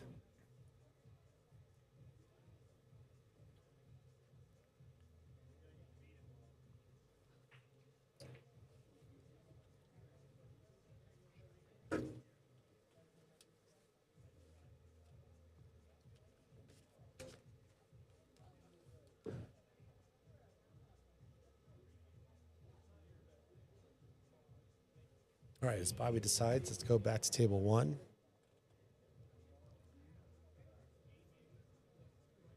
Looks like we've got Mike at the table. What do you think? Can we go back over to table 2 real quick? I was going to ask you a couple questions. Where are you going to start, and what's your pattern here? Are you so the 2? I don't mind it. That it is a little bit of a pinch spot. Right. I might start with the 3. Yeah, I was thinking that cluster first, but yeah, this isn't a bad choice by any means. Are you coming back here? I think you got to go forward and get the 1. If you're taking the 2 now, then you got to go to the 1. I wonder if he's going to baby forward it for the 6. Yeah, he's going to baby forward it for the 6, so that way Draw back for the 1. Yeah, I think you got to go get the 1 now, don't you? Or does Brayden go forward to start dealing with some of that 4-3 situation? Well, I think he's got a little bit of an angle. I don't think he can stun and get on the proper side of the 5. I think he can roll forward a little and back cut the 5. Yeah, you saw. But I like taking care of this 1 and then go forward with the 1, and then we'll deal with the 3. You saw where he put his leave. He kind of he put his hand down with the leave. He wants to draw back just above that diamond by the side pocket. And now he's saying, what if then Bobby rolls forward for the 1? So yeah, good call. He's going to draw back for the 1 here, right by where his chalk is.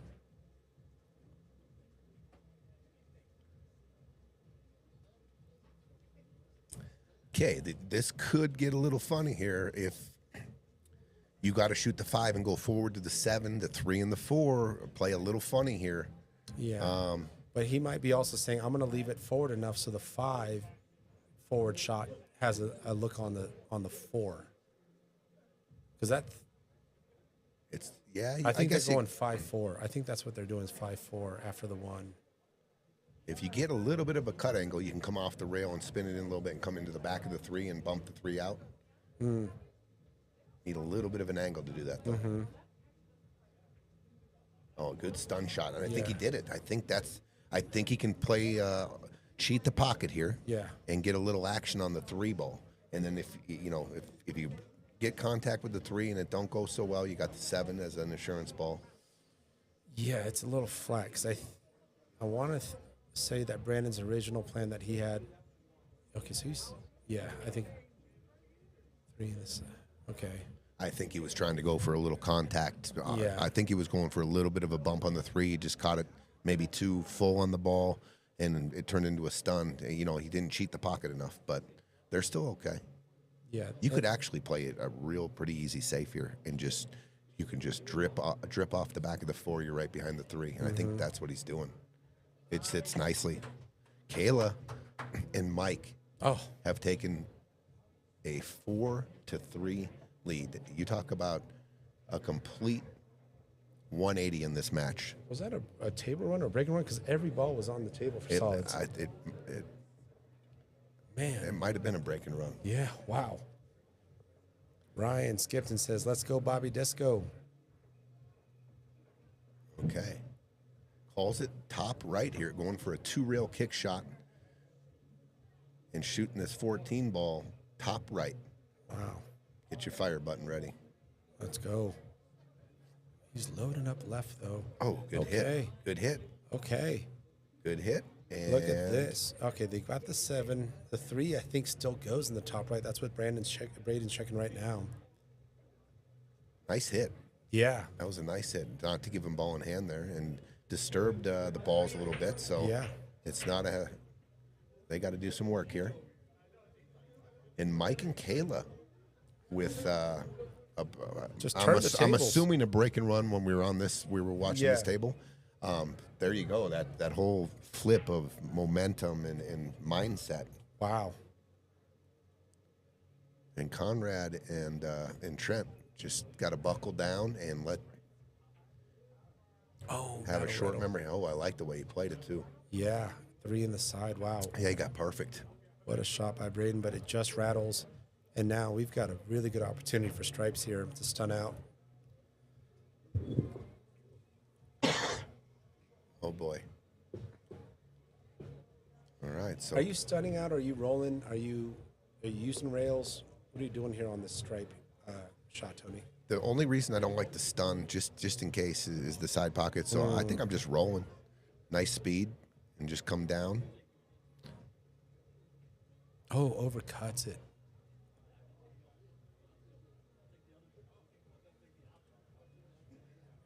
I think maybe the stun was the right shot, but you just gotta make sure you're not going tracking for the side pocket there. Yeah. How much stun you wanted to put on it.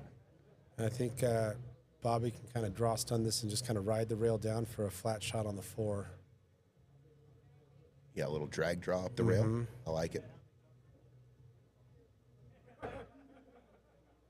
I like trying to drag this cue ball almost all the way up the rail. Get him close. As close as I can. And then just, it looks like a bunt on the 4. Go forward a little bit, 3 in the side. Angles here are going to make it a little more difficult. Oh, he went top. So that 3 must go. It must go, yep. So If the 3 does go, I don't mind that at all. No. I probably would have never played it like that just for the fact that the 10 ball, I mean, is there, and you could have got hooked by it. And but he hit it really good, and he's okay. So I see Brayden maybe just shooting a little stun shot or draw it below the side. Don't mess with the side. So I like drawing it below the side pocket. Good call. Okay, does use a rail. All right. I like your draw piece just to flatten out the 4 a little bit. Oof. The draw here off the 4, you got to watch the side pocket. The previous shot. Oh, the previous shot. shot, Just to draw it back down so get a little flatter on the 4. But yeah, this one.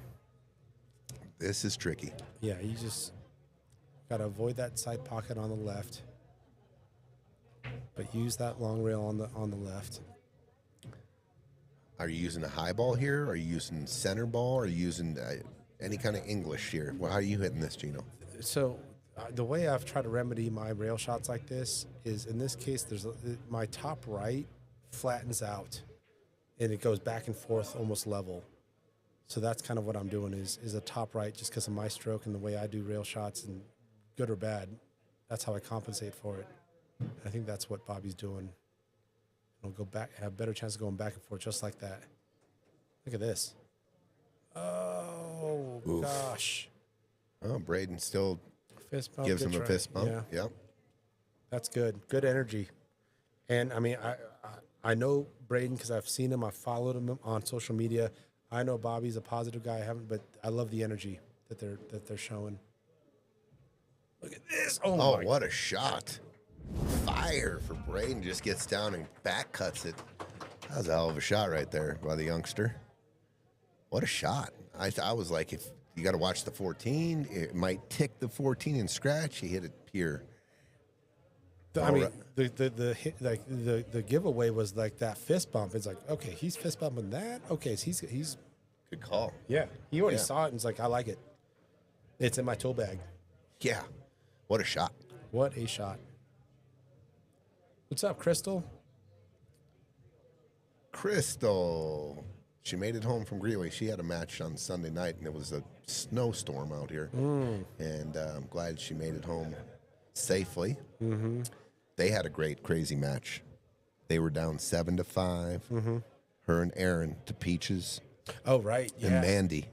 Yep. And they won 4 straight from there. Yep. And they hung in there, and they gritted one out, and they're on to the next match. Against champs.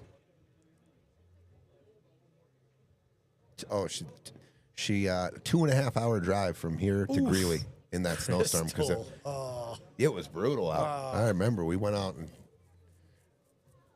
and we warming our cars up at about the same time, and it was nasty out. 2.5 hours. So, way to take your time. Trooper. Way to run that rack. Good job, Crystal. All right, that bank shots combo was inadvertent, so we've got Conrad back at the table. The hat is now backwards. Are we going to see some over-the-top action here? They need some over-the-top action. They need to settle it back down. They had a pretty much a commanding lead with a commanding situation, and it kind of got away from them. But now's the time. You just buckle down, don't you? You gotta just put that off. The misses, whatever. You got to forget about them. Yep. And a nice, accurate Gotta shot have by a short, Conrad. short memory. Keep battling. Be a goldfish. Yeah, you saw Trent's reaction. I don't think it's too bad. I think Conrad can get to the 3 now off this 4 if he wants to go, address the 3. 3 still got options. Chris, what's up? Chris Macias. Oh, my man. Man, miss that guy too. Hope California is doing you well, my friend. And Southern California, I think he's down in San Diego. Hope he's not near those fires. Probably getting a lot of smoke in his face, though. This looks, these guys can get back in action here. Okay. I think you got to go 3 ball. Yeah. Well, the pattern here is definitely, Yeah. it's going to determine how easy this rack is. Because now you hit this 3 ball in. Let's say you've got the 5. You got the 6 in the corner. Are we going short side 2? Wow, it all depends, I think, how you land off this 3 on the 6 and the 5. It depends. Yeah. Everything depends on the angle you land on here. Yeah, you've also got center table 2. That would work. Okay, both landed on them pretty good here, Gino. I think you got to take the 6. The reason I say it is because it don't have a pocket to the right side of the table, and you are dead perfect. Yeah. So here's you've the deal. brought that up before. I'm definitely shooting the 6 here, and then I think I might go 2 back to the 5 and swing it 2 rails that way. So it just come up flat off the 2, and then okay, they're going on the 5. So you have to get the right angle here on the 6 now. He wants that cue ball back where it was, maybe just a little short. Okay, so he's going to have for that. He's going to have to split this. Split these stripes here. Hit a field goal. He's going to have to stun it between, I believe, the 13 and 14. 13, 14, yeah. I would have just shot the 6 then because because of this reason, with those balls like they are, you got to hit this good. And this is where it's good to know your tangent lines. It's almost a perfect stun shot, 90 degree. The 8 could play huge here. Look at this. Did How he get there? accurate was that? Oh, what a shot. Let's give him, What good a shot. by That was a Trent. really good shot. Through the 14, 13 with the right speed to get on the 2. Perfect shot. Can we hit that orange button on the middle over there? This one? Left one. Middle. Left middle. Left. This one? Yeah. That was a special shot. Love it. That was a special shot. What a way to get back to the momentum, to split the 14-13 like that. Yeah, that was legit right there. All right, to tie it up. Okay. This match just got real right here now. We had a possible 5-0, a lead change, and then a great out to tie it at 4. And I think everyone's going to be engaged in this match now with like their full focus and concentration. They've made some mistakes. They got things out of the way. Yep, and they came back. They won a couple easy ones, but now it's gonna end up being a great match. It already is a good match, but it's gonna be a great match now. It's going to hit a different gear. Yeah, absolutely. I think everyone's on alert now. Like, what can happen if we don't take care of business, and then what can happen if We've tasted it. the race has been shortened to a race to 4 now too. So like, I think just everyone's on ramp up their focus. What was the leave there by Brayden? What is he wanting Bobby to do here? I feel like there was a very intentional. They're solids, right? Yes. Wow, the 5, good look here. The 5 is wired. You hit the 9 ball, the 5's always going in the side pocket. So look at this. So he's going 1, 2, 3. 1, 10, 9, 5. Four and ball with combo. with the angle here, the cue ball is going into the 14. A lot going on here. You got to watch the 10 ball, how the 10 reacts off the 9, and watch the 8 ball, how hard you hit this. The 8 ball could go top right. Great point. Oh, my goodness. Wow. Called it, sank it, and I think the 1 goes in the top left. What a shot. That was a pretty cool little shot there. Yeah, 4-ball combo. 8-ball stayed up. And he got a shot. He's got a shot on the 1. I mean, that was a how many ball combo? No, yeah, that's What are we doing here? Almost forgetting the fire on a 4-ball combo. And came up with shape. Appreciate you, Chris.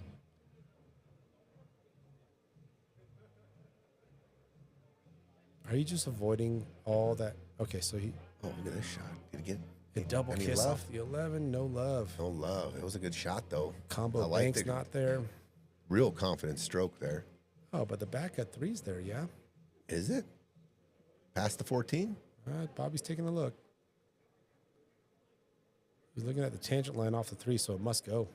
Now he's saying, how hard do I have to hit it? And it looks like it's almost maybe 3 He rails. was checking maybe the scratch there. Maybe the scratch, but I also think he's saying, I got to give this some juice because I need to go 3 rails. Okay, yeah, he is just checking tangent lines. 90 degrees to the pocket.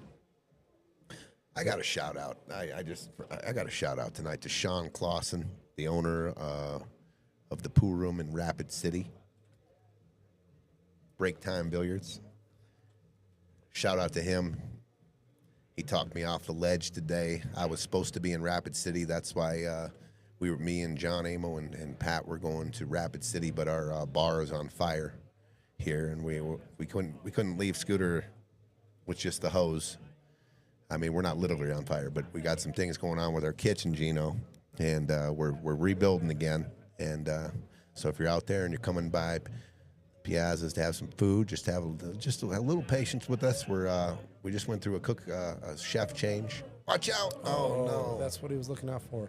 But the food's still available. A little bit earlier, last call for food. Yep. Just a little bit We earlier. shortened our hours up until we Shorten get our full menu dialed in again. Mm-hmm. And we had a menu change coming, and we had a couple unfortunate things happen here. But you know what? That's the way life rolls sometimes, and you just it's not how many times you get knocked down; it's how many times you get up. Love it. Is what I heard. So And we're getting up. You guys were voted best Italian restaurant in Aurora, right? You guys are making sound decisions. You're not just making sloppy, quick decisions. And sometimes that takes time, and you got to adjust. I told everyone that we interviewed that we went from a winning awards to where we are now, and we're looking for the right guy to lead us back there in the kitchen. But You want to join a team that's won awards. and you know what? We want to get better than we were before. I know Love it. we want to get better. Love it.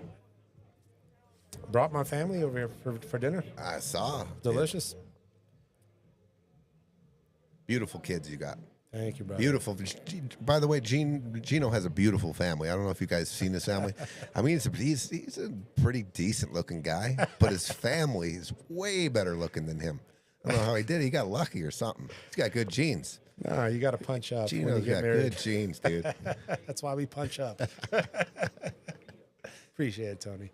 No, they have a blast coming here too, and they love the pizza. And I told you, my wife's a pizza snob, and she doesn't hesitate to come here for pizza. That's awesome. What do you like? I like him to get out here. Yeah. Absolutely. I think they got it dead perfect. Roll forward on the 12. Mm-hmm.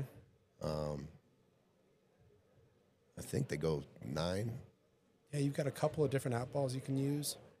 I think you go 9, cheat the pocket, and come off the rail with a little left spin, come down for the 14, and then I the love 14, then the 13 back in the side. I like it. I like it. I think they got a little bit of an angle. If not, they can stun. There you go. That's what I was Yeah. saying. Come off the rail, Yeah. little spin, then the 14, then 13 back in the side. Good call. And yeah, good vision. Kind of just connect the dots. Yep, by Kevin and Troy, they saw it too, or they talked about it. Good timeout.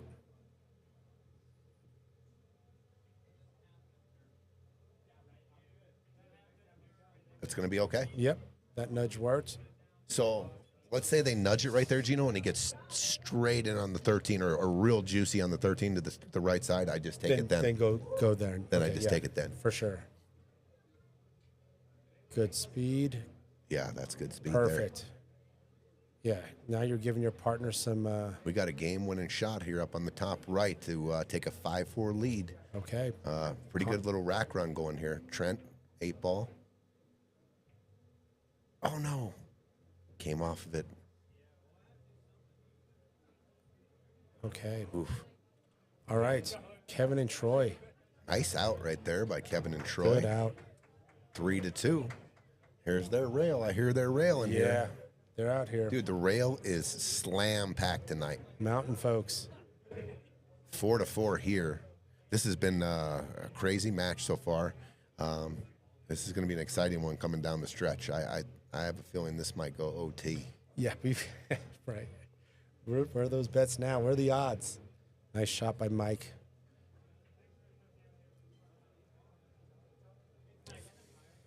All right, so little flat on the 11. Are we still going for that just because the back cuts are a little risky? I think, how are you trying to get better on the 14 from the 11? I like where it is now. I'm Yeah. going to take the 14 now, or even the 15, but I think I'm going to take the 14 and just draw into the 15.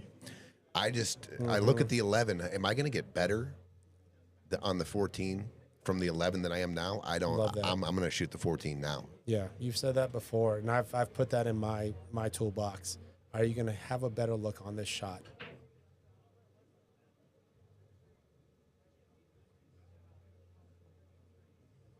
All right, so the Calling argument a talk about timeout. it. I'm going to shoot the 14, and I'm going to go into the 15, just from the fact that Gino, it's flat on the 11. I mean, you could end up with a steeper shot on the 14, and Right. I think it's real. And I like where the 15 sits too, making the 14, going into the 15, natural shape on the 10, and it just opens up the rack nicely. Yeah, But I don't think I'm going to pluck the 11 off here. because how much better on the 14 are you going to get? Like, not that much better, if at all. I mean, if right?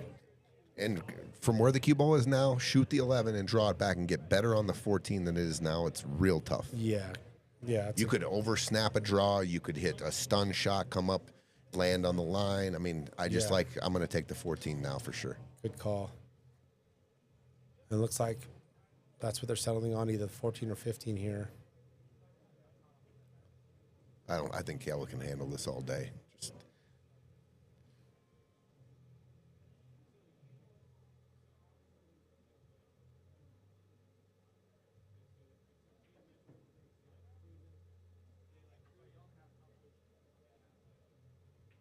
Smooth. perfect. Look at that. Good shot. Great shot.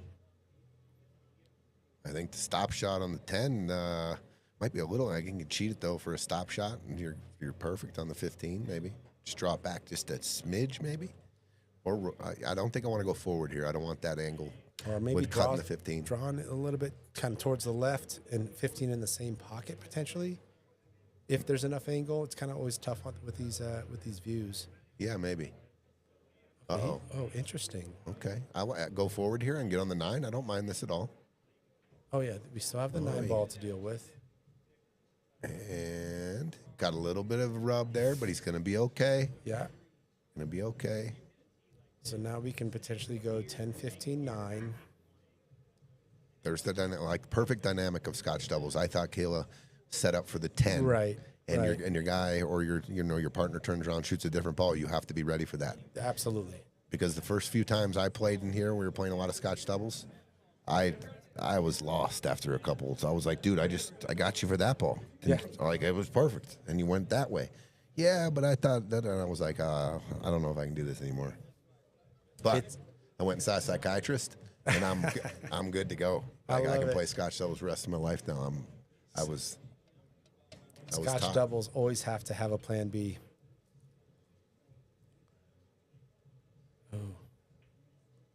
Oh, I saw there was something hitchy about his. I was about to say something during his practice strokes there. So the pattern. Yeah. The pattern. I thought 10, 15 was definitely, I'm going to address that, and then work my way back. You could roll the 11 in 2 rails. Yeah, that 11 could have gotten you to an 8 in a lot of ways. Oh, no. Oh. Conrad got right up with a smile on his face. What did I just do? Mm-hmm. Okay. All right. I'm doing the same thing here as what we talked about before, is I'm kind of riding the rail down sort of thing. The drag draw. Yeah, the drag draw. I love the drag draw. I love it too. Put a little outside. It kind of it just lengthens out. Feels good. I don't like going multiple rails on shots like this. No. You can hit fat on the left. Now you can get plenty of draw in that left to take it right down the rail. You don't have to. You can get, because there's a lot of meat on the 9, right? So you can really control the cue ball here. Yeah, unless you pump it, the only risk scratch is the bottom left. If you start using rails, now all of a sudden a bunch of other pockets become live. Because even if she was to just drag draw it, let's say she doesn't even get back to the kitchen line, you still have a makeable shot on the 15 ball. Absolutely. So I just don't want to go rail here. I just want to drag it up the rail.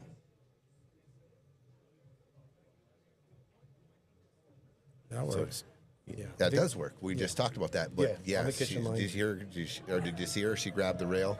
So she never even went to the rail with the cue ball. So she hit full 9 and stunned it out a little bit. So that's one to work on if you're out there. Let it catch the rail a little bit. Let the English run it up a little. It's a fun shot. Good thing to have in the tool bag. Big shot by Mike here. Yeah, this is almost all make. You've got Just got to watch, I think, top left. Top yeah. left, yeah, that's it. yeah.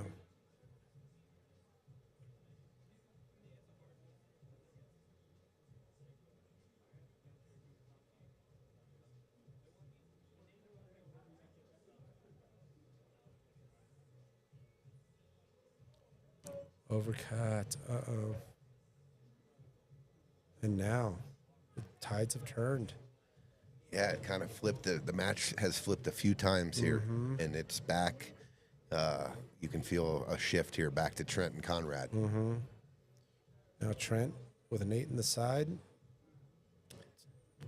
Pretty, you just roll this forward. I don't want to. I want to make sure that just in case something went funny here, that they don't have a look on the 15. Right. I'm not shooting a draw shot here or anything. I think. Right.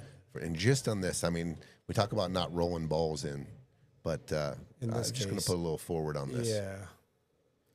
But it's also like we don't overthink it. Like if this was league night, You can the just- shot. yeah, if you're confident, you can pop this in. Sure. Just like that. Good shot, Trent. It's the shoes. Look at those shoes. Spike Lee, got to Are be the you shoes. kidding me? I'm going to have to ask where you got those shoes, dude. know, it's I might have to sport those. Kind of turn down the brightness. Shoes. All right. All right, a chance to tie it up for Kevin and Troy. Oh, just ran that cue ball. You know why? He hit it super full. Yeah. And it went forward the ball. He had that needed just a little cut. If he would have rolled the cut, the cue ball would have came off the rail and into more of the angle. Right. Still makeable, but could have been a lot easier for Kevin here. Yeah. As long as he doesn't just completely King Kong this shot. I think just a straight high ball. Yeah, there's no. should lead him to the middle of that diamond, or middle of that rail down there.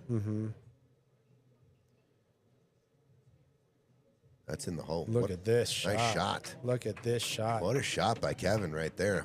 I'll give him a little fire for that one. And to tie for the it money. up. 3-3.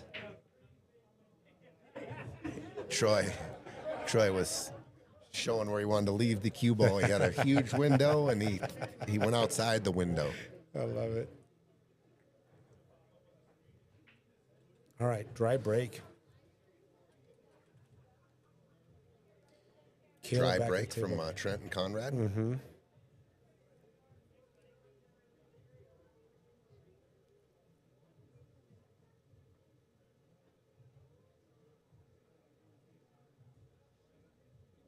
See what Caela starts here. I think she's looking at the 15 ball, Gene, and I don't blame her at all. Are you going off the 13, or are you just? I think I'm trying to hit it clean. I like Okay. where the 13 sits Yeah. next to that side pocket. Block the 6. If you do hit it, so be it. I mean, it's going in the hole if you hit the 13. But I think I'm going clean here. Okay. Guess what? Way better shot. Yeah, that worked out. Yeah, that moved the 10 and the 13 into a beautiful position. Yeah. So now we're looking, how are we going to get on that 14 ball? I think it's 11. Come back to try to get as flat as possible on the 12. Is that how you get on the 14? I think, well, I was thinking the 12 and the side and come, I think you could just go a high ball here and go down to the end rail and come back middle of the table and then get like, 11 to 14? Okay, so they're going to pluck off the top right. so you, You got to meet your maker at some point, because the thing about the 11 is like you got to go to the, if you go to the 11 first, you have to go to the 9. the 9, right? Unless you get perfect on the 14 straight in, you can draw it all the way back down. But I think the 11 connects with the 9, and then the 9, you got to get back to the 14. So little detail you need right there on those 3 balls. Yeah. And little funny here, a little flat on the 10. On the 10, So yeah. the pattern, you know, you're kind of running the pattern out here. What is, got a little funny here right now. And you got Kevin and Troy working on a possible break and run Oh, yeah. on the top. 4 balls sitting in the center of the table can make things a little awkward. I tell you, those balls in the center of the table, You said it before. they just play like beach balls sometimes. They seem harmless because they're in the middle of the table. Right. All right, so it looks like she's going inside and cutting this 13 in.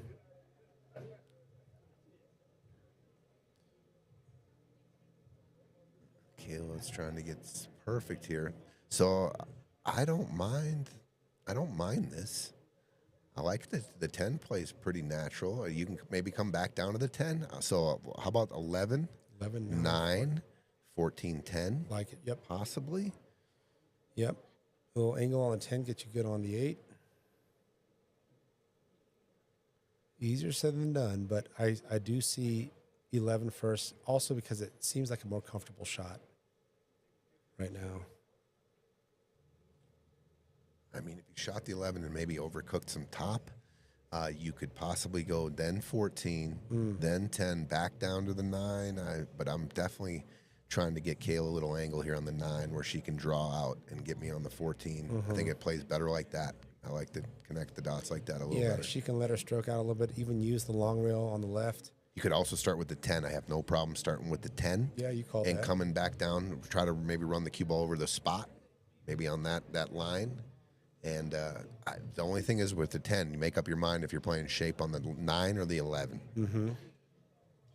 Well, they're talking about it. Let's go over to table 2. Bobby Disco at the table. And they are stripes. Stripes, yeah. So they got a little problem with that 11 ball. Yeah. Looks like Kevin and Troy on their pursuit of a break and run got the 7 and 1 tied up, but it looks kind of wired. Actually, it looks wired. Yeah. I think it lined up pretty good for solids. I mean, if you had to shoot the 5-7-1, it's a hanger, I think. Yeah, good call. 5-7-1's there. But let's see if Stripes can do something about that 11 ball. Little angle here.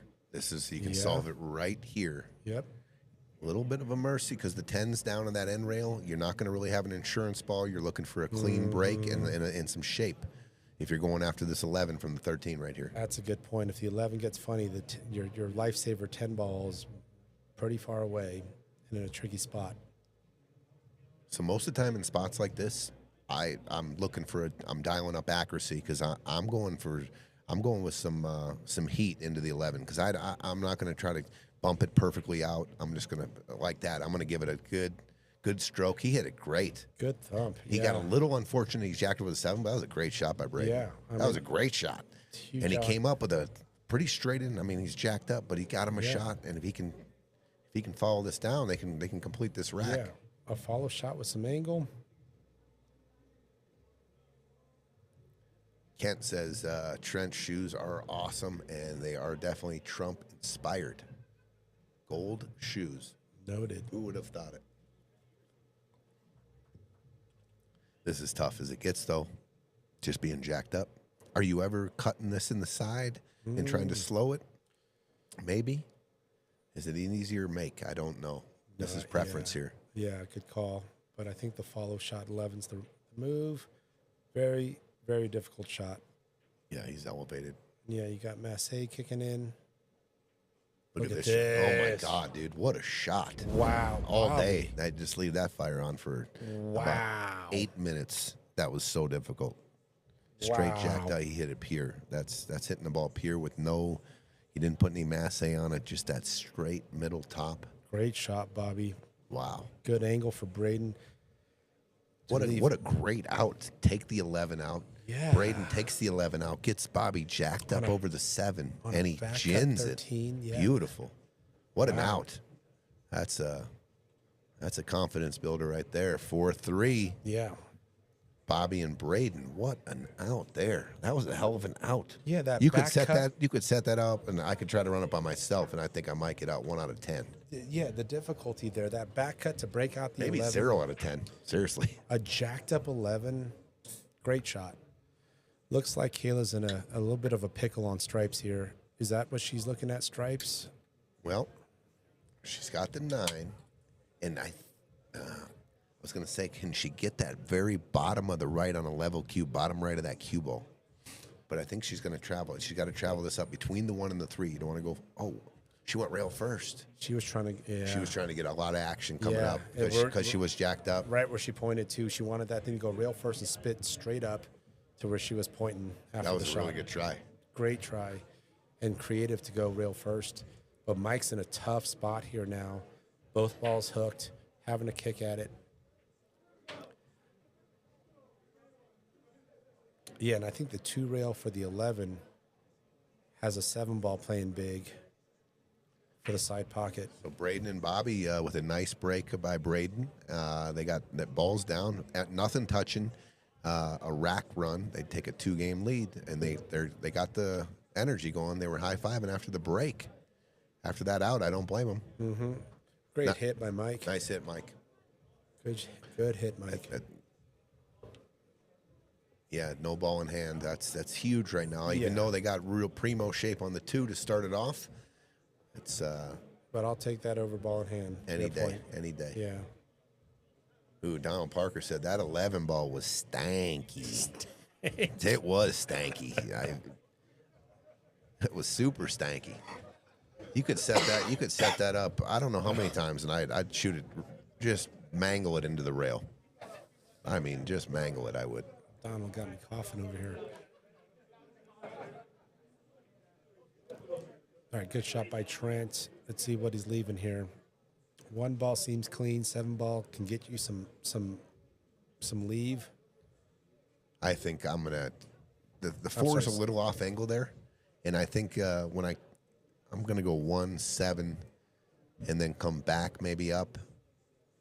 I don't think I want to take on that angle on the 4 right now because Maybe above center table off the 7. when if I can get to the 4 to the side pocket, it's just a roll forward, and the 5 in the corner they lead. They lead the. I mean, if I was straight in on the 4, I'd take it now, but the angle's not there, so let's just go to the 1.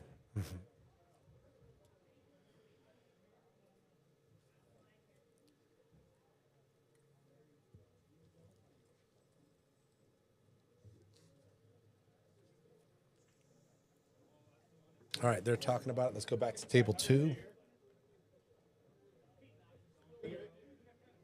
Okay, a little bit of a tricky layout here, actually, for stripes. Yeah. The 15 is funny. None of them going to the right hand, bottom right. Mm-hmm. He does have a stop shot on the 9 here. He's going to take on this combo. Okay. So I'm going to try to take care of this problem right now. Oh, Dude. jeez, clean. Holy cow. Is it that easy, Brayden? Come Guess on, so. man. Is it that easy? Look at that guy. Effortless. I mean, he made that look so easy right there. Yeah, I like it. Dude, aggressive, took care of the problem. Mm-hmm. And got Bobby pretty good on this 12 ball. Mm-hmm. Are you drawn back for the 11 in the bottom left corner? Or Depends if this is like straight in. I think he's got an angle. just to stop it for the 9? But if he does have an angle, Probably going to draw it back, yeah. Just a little. You got, you had it perfect straight in there. Okay, so 9 gets you 11 if you want. Okay. Key to this is not get straight in on this 11 ball, because the 14 ball you need angle to get on that 14 ball off the 11, right? So Yeah. that's what he's looking at. Yeah. Yep. He's down on the ball. He's looking at the angle there. He's looking at where he wants to leave it off the 11. That's good. Or are you using the 15 to get even a little more angle on the 9? The 15. So just to kind of, actually that 2 ball might play big, but just to get a little bit more angle on the 9, just so you can. Are you saying the 15 goes in the bottom right? Yeah, yeah, right. By if the it 3? goes, if it goes in the bottom right. Interesting. I see what using you're that saying. Yeah. Just to get a little more angle on the 9. I think you just shoot a stop shot here. I think you don't even want to do anything here. Just Yeah, but I think there's a little bit of an angle, right? Yeah, so Okay. he had to use the rail. that's pretty good. Yeah, so there's your angle for the 11. What do we got going up top right here? I think Trent and Conrad are working the solids here. So big game over there. It's 5-4 in your top right screen. Caela and Mike trailing 5-4, and Conrad and Trent shooting the 3 ball here. A little bit of a cut for Conrad here. Let's see where he leaves that cue. All right, that works.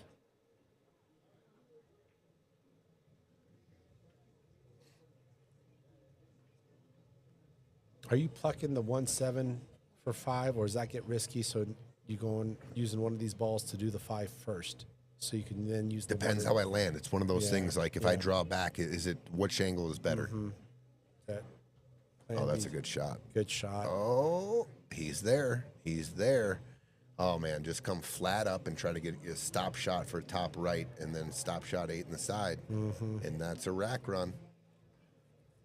That would be a break and run. So yeah, for Trent and Conrad, it depends how I land, Gino. Yeah. What dictates the next shot. Am I trying to dial in something for one of the balls? Yeah. Okay, so I'm definitely shooting the 7 now. Yeah. Right? You got to there. That's depending on that dictates the next shot. Okay, I think Brayden. Bobby's giving him a hard time. You got me too good, he said. That's funny. They're bantering each other. I love it. Now Man, don't get me this good, dude. I think that's what they were talking about. Yeah. Are you kind of using this too to just like little rub? Yeah. Just a little stun. Yeah, for sure. Come up, get straight. Yeah, put a little stroke on it. Yeah. Yeah, well, a little just center ball stun. Absolutely. Ooh. Okay. Opted for the roll. And split the pocket and got perfect position. Yep. Big shot coming up here for Trent. We're going to give him this one, 5-3, Bobby and Brayden. Let's go to the shot on table 2 here. This is a big shot in this match, and it's not. Watch the rub on the 14. Ooh, oh, he hit it good. Worked out. I was worried about coming off the 14 in the side pocket. Sure. Okay, this still needs attention here. This is not a hanger. He's got to bear down and make this 8 ball here.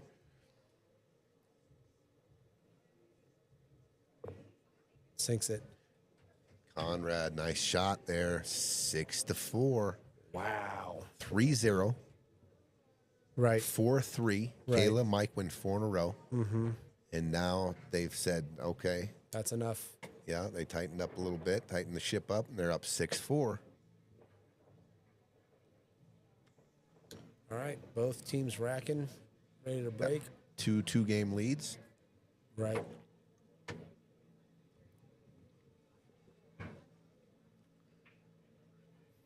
Brayden with the break.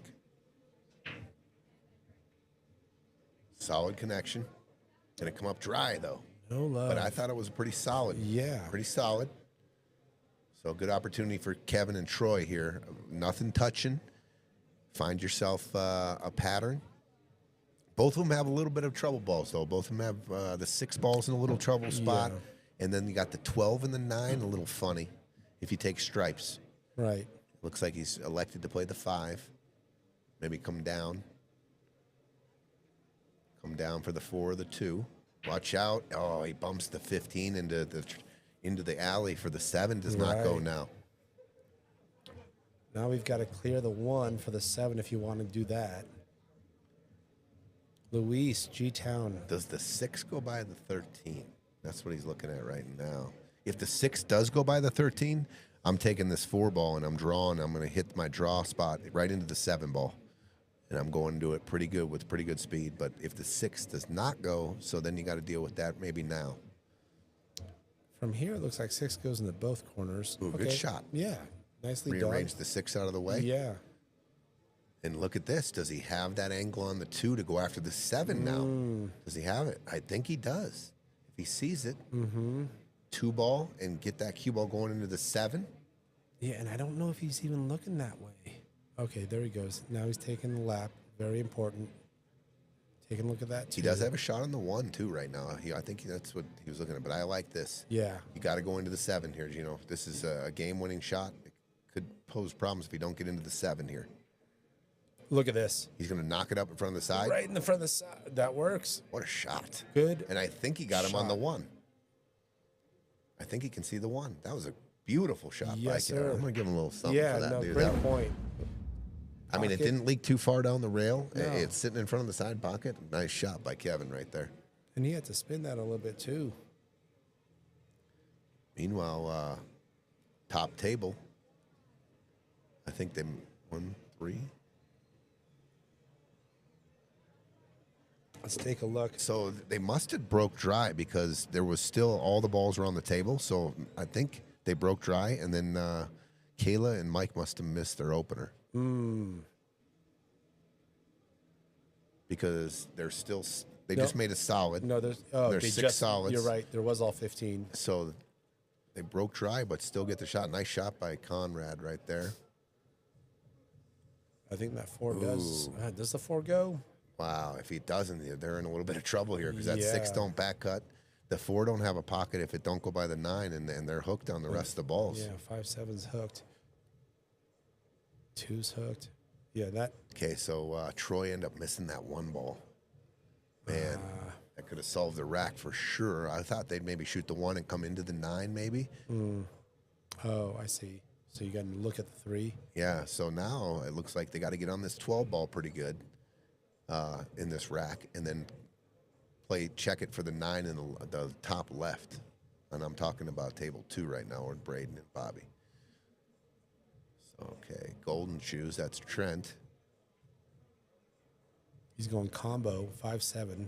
Oh, what a shot. Look at that. What a shot there. Yeah, I with the didn't even look see on you the could see 4 it. or 6. Good shot. Fire for Trent. That was a nice shot there. Good recovery shot. Yeah, to combo with that kind of distance, not just from a cue ball perspective, but the 2 combo balls had some separation. Yeah.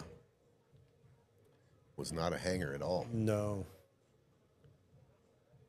Got himself a shot. I mean, I see Conrad probably just rolling the 6 in, controlling the cue ball for a nice shot on the 4, and then coming down, and they can shoot the 5 in the left corner and the 2 in the right corner if they can if they get that good angle on the 5. Or are you going 4 cut and getting the right angle on the 6 for 2 in the bottom right? Okay, so he is going for the 6. I think I like the 6 because I think it's closer to the pocket, so you can control the speed. You can just drip this in. He's going down into traffic. I don't like this. Yeah. No, I didn't like that at all. No, Yeah, I didn't like that that. I don't slow want to. roll. There was too much traffic down in the end rail. Yeah. And you get any kind of bump, you could end up behind a stripe right there. I didn't like that. Maybe I do like your shot now. Thinking about it, cut the 4 and come back for the 6. Yeah. Which leads you to the 2, which leads you to the 5. I think you called it there. Oh, and then Trent at with this another shot. saver. But, any love? No love. Yeah, Gino, I think I liked your pattern there. Yeah. 4, 6, 2, 5, 8. Yeah. Yeah, I do. I like that a lot better now. Connect the dots, kind of. You turn it into. Right. Oh, I guess he can see all the 2. I don't think you can see all of it. Yeah. I think you can see just the full 2, and the bank is blocked The down bank by is the 11. blocked. Yeah. Tough shot. Brayden with a nice shot. Man, it's so much good pull happening on both tables. You know what? Let's after this shot, let's go to table 2 because that table's starting to clear up there. Well, Troy and Kevin were on those balls. They both made 2 great breakout shots to open the 6th and then the Right. 7. And Troy misfired on the 1. Otherwise, I saw them running that rack. And you know what Bobby and Brayden are doing right now? They're taking care of the miss. They're taking care of the other team's mistake, and they're running out. And you got a Brayden behind you with this kind of shot, and Brayden will take these all day. To take a 6-3 lead. Brayden on the 8. Look at that watch. Right in the hole. Just money. Yeah, these guys look comfortable for their Friday fight night debut. Both of them. Good point. It's their debut, and they Great look point. really comfortable out there. I think, you know what this rounds back to is the conversation that you had brought up around the chemistry piece. And then chat also chimed in how chemistry can, beat, skill. But now all of a sudden you got a team that's got good chemistry and skill. Jeez Louise, get out of the way. Yeah, good point. Because these two Golly. look like they're on the same page, and Yeah. I mean, Staying. just a solid connection between the two of them. Absolutely. Okay. Conrad chooses. Yeah, he didn't have much choice there. Okay, Caela, Mike, it is time. This is a must-win game. 100%. All the balls are open. Caela lead it off here with a connection on the 14, and then must get out of this rack. Must win this rack. You don't want your team on the hill here, and especially when you got a good opportunity like this. It's got to buckle down and run out. Team timeout on table 2, so we'll focus on table 1 here. So this 14 ball, are you just kind of rolling it up and picking things off at the top, or are you doing something very specific? I think you're doing very something specific. I don't like rolling this. I like putting an accurate stroke on the 14 ball up top left, but I think I'm going to shoot this in the side pocket, and I just don't want to roll this ball. So if I shoot in the side, I guess you could shoot a 14 and just shoot a stop shot right there. I'm going to put my most accurate stroke on the first shot here because it leads you into the rest of the rack. So if I feel comfortable rolling forward on this, putting a top stroke on it, I will. But I know I have to make this 14. So to me, this is the 8 ball of the rack, and I am gonna. So I like shooting these in the side with some draw and coming down. My cue ball is going to be on that end rail down there.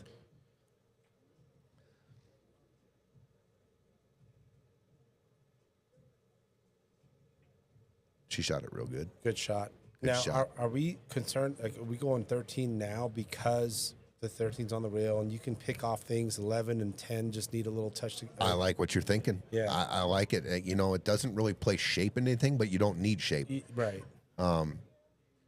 You could hit the 11 on almost any side and it'll go in. I would hit the 13 first. Because that 11 could have been made anywhere. That could have been an out ball in case you get a bad lead. The only thing, okay, I agree. So I'm going to shoot the 13 now instead of this combo. Yeah. Because I like shooting the 13 now, like I did on the last shot, and then coming down and then getting on this 9. The 9 to the 13, is it going to play weird if those are your last 2 balls? Yeah. That's kind of what I'm looking at. That's kind of what they're setting up here is the 9 and 13 to be the last 2 balls because they're picking off the top side of the table. Okay, so Yeah. now they're flat on the 15, and they have to shoot the 15 here. Yeah. It's the most makeable ball. You don't want to come down and shoot the 13 now, I don't think. Yeah. You get down. Now you're going to be long on the 13. You could come short side on the 9, but it's a missable ball. The 15 is not missable, Right. but it's going to be tough to play shape here off the 15. Ooh, good shot. Good He cheated shot. it. He cheated it. Yeah, cheated he it. did. And now he's got a little Okay, angle so for here we Caela. go. Here's what we're Yeah. talking about. Last 2 balls, 9 and 13. Yep. And look at the way they're situated. It's not easy. No. You need angles. Angles can present misses.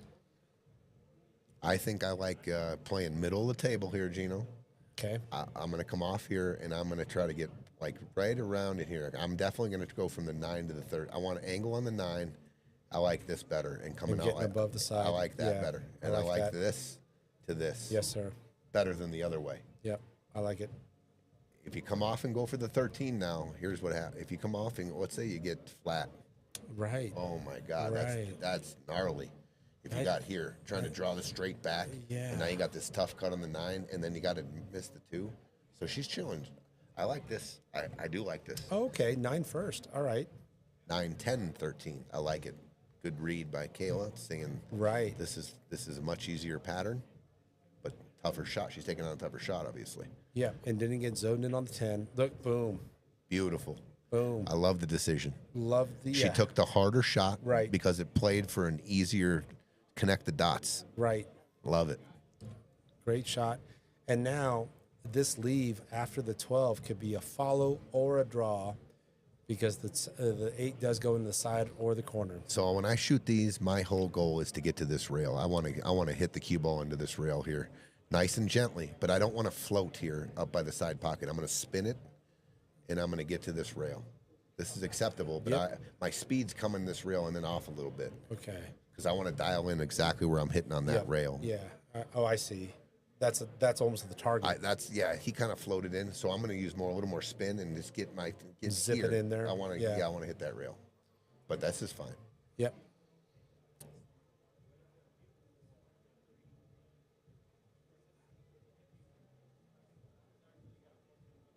Just a nice smooth stroke here. Good shot, Caela. Nice shot, Caela. Good shot, Caela. All right. All right. 8 ball for 6-5, and What then a breaking, and then important rack. Bobby and Brayden are working on a break and run here. Oh. Another high five. These guys are high fiving between each shot. I mean, that just tells you what page they're on. Even if they get a little out of line, they're high fiving. I love it. Love that. All right, 6-5. Good out by Caela and Mike. They're in the game. 6-5. Let's go to table 2. This is I believe a break and run. Working on a break and run. Yeah. I think he looks like he's going to stun. I just go forward here. I think that was natural for the 12. Oh, and that's what happens. I think there was a natural leave. Yeah, to come off like right here. Yeah. Natural to get on the 12. Right. I thought, right in the zone was pretty natural. Right. Trying to do just a little more and get him a little better shape. Sometimes it happens, but here, this is also a must-win for Kevin and Troy now. Yep. Must win. Let's get out here, guys. Dial it in. 12. Clear the 12. Oh, my gosh, of all places. All right. Wow. He's still okay. Yeah. He's got the 1, but Does the 3 the 3 go? got funny. The 12 for sure got funny. I think the 3 does go. Ooh, maybe not, Mm-hmm. Maybe not. Yeah. I thought he was putting a ton of left spin, maybe coming into that rail and kind of open the angle off with the cue ball. Going towards the center of the table more. Big game. Must-win game here for Kevin and Troy.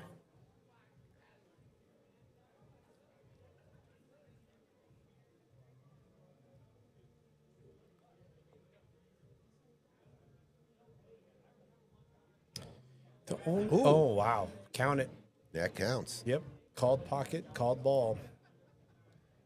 Well, here it is. If the 3 don't go, you got to go for it right here. You got to go for the 2 and a bump on the 3 if the 3 doesn't have a pocket.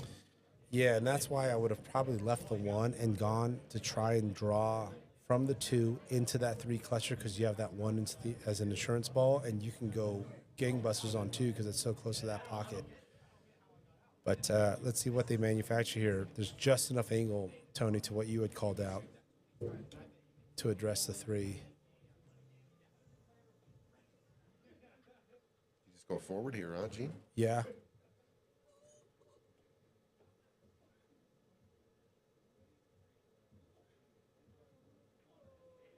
Look at this.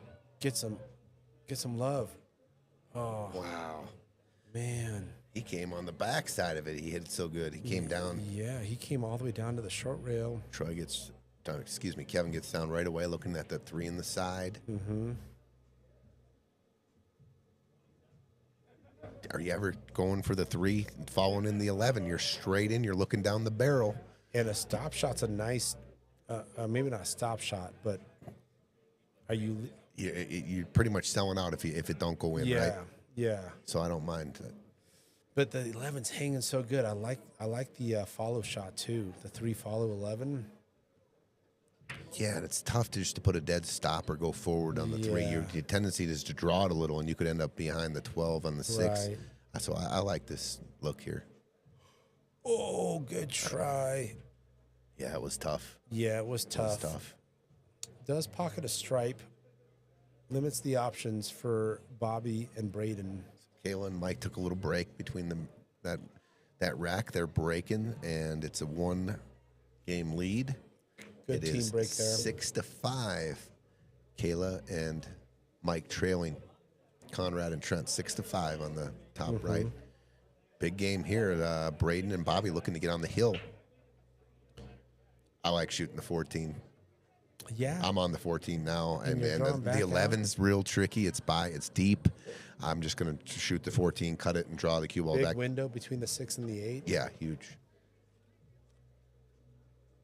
Like, how much better are you going to get on the 14? You can get better, but it's pretty good right now. And the 11's in an unmissable spot.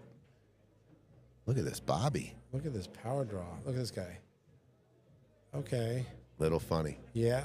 I just would have shot the 14 there, Gino. Yeah. All day. Like I said, you can get better than that, but it was pretty good shape.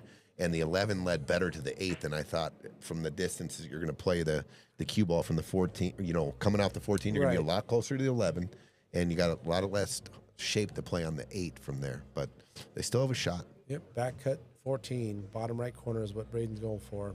Look at this. Look at this. Look at this. Man, they're making it look easy. All right. Brayden's real comfortable. Yeah. A little bit of a I'm back impressed. I'm impressed by how comfortable these guys are. Yeah. DP said it. He goes, this Bobby kid making the pressure shots look easy. Yeah, that's a great. They are comfortable, having fun, the right amount of loose, and then boom! Look at this. The results speak for themselves. On the hill, and another high five. Bobby and Brayden on the hill first. Troy and Kev got to win 4 in a row to take it to overtime. All right. Looks like Caela's looking at that 10 ball. Don't get stuck behind that one. Oh, no, they're solids. Excuse me. I like this. Look at that. Stop shot 2. 4 is going to be the tricky ball here. Yeah, I think it does go in the corner. If he has a little bit of angle, he can go forward here off the rail and out. For the 4, yeah. And then just decide what you want to do on the 4. Like, you want to roll forward here on the 5. You want to make sure you don't get that straight in angle, just like that. Just like that. That's Great pretty shot, good. Mike. A little Now- straight in, but I think you can go forward here, cheat it just a little, and Mike's going to have to make a side pocket shot unless that 4 goes by. Does the 4? Right. I think the the 4 4 goes, does. if the 4 goes by the 12 in between the 4 and the 8, then I'm drawing this cue ball for sure. I'd rather 100%. Mike shoot at the corner pocket. Yeah, I think that 4 goes in clean, draw back. But I don't know. If you let's say she draws it 3 or 4 inches and has that back cut going through a half a pocket, it's the hardest shot in pool, if you ask me. Back cuts to a half or 3/4 of a pocket because you don't see the line.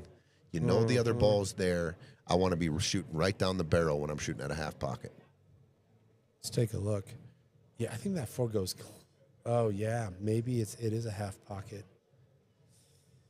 Yeah, so I like what you're saying. It's key. If you are going to have to shoot the 4 in that pocket, I want to get as straight in as possible. So I'm got my partner looking right down the barrel at that pocket. Well, now the other shot you were saying was like that 5, use the long rail, get 4 in the side, is starting to look a little more appetizing at this point. Yeah, because then it's built-in shape on the 8. Right. Yeah, and that's what Mike just pointed at. Just roll the 5 forward. Let me go 4 in the side. Okay, once again, Brayden makes the ball on the break. He's breaking the balls well. And Bobby and Brayden on the closeout rack. He's calling the 4 ball here. 4 ball with a combo here. Look at this. Oh, my gosh. Oh, and it drips. Oh, gosh. It double kisses in, but Count it. yep. Came up maybe a little empty on the shot here. I think 5 goes top left for Brayden. Mm-hmm. He can see the 1 ball. He can see the 1. Let's take a quick look. I think he called the 1 up in the corner. Okay. We'll cheat the pocket here. Yeah. This is going to take some easy speed. I don't think he can fire it in, but Right. I think he can cheat it here. Hit the rail first a little bit. Oh, yeah. Look at that. Easy. 3 ball still has very specific shape that Bobby can get into now. I mean, I don't know if there's enough angle on that 5 to get short side 3. But that 3 is blocked, I think, both ways on the bottom corners. And meanwhile, table 1. Caela's taking the 4 now. Oh, no. Yeah, the half pocket was tough. Tell you what, the way the stripes ended up here, a little fortunate, but here's what I'm going to do. I'm just going to nick the 12, and I am going to go for this ball in hand here. You don't have to do anything, Gino. What are you doing here? Just right here. Boop. Oh, I like it. I mean, you're close enough to the 12. It comes right back to the rail and to the 12, and they're hooked. You don't have to do anything. Yeah, it takes all the pressure off trying to make this ball, little half ball. You just nick the 12. Good luck. And I think you're going for ball in hand there. And look what Trent's going for here. So the 3 might even go. Look at that. Is that what he did? Exactly what he did. Yep. Okay, so they got one shot, I think, and that's to kick the 4. Mm-hmm. And then it's tough on the 5. man, you got to hit this like Efren to get shape on the 5 here. Man, Cut the 4 in. Cue ball is going forward, splits the 8 and the 11, comes down and gets you short side 5 top right. I mean, I don't know. I don't know. Get you just a look on the kick, maybe on the 5, on the back kick for the side. I don't know. You just got to. They're in trouble.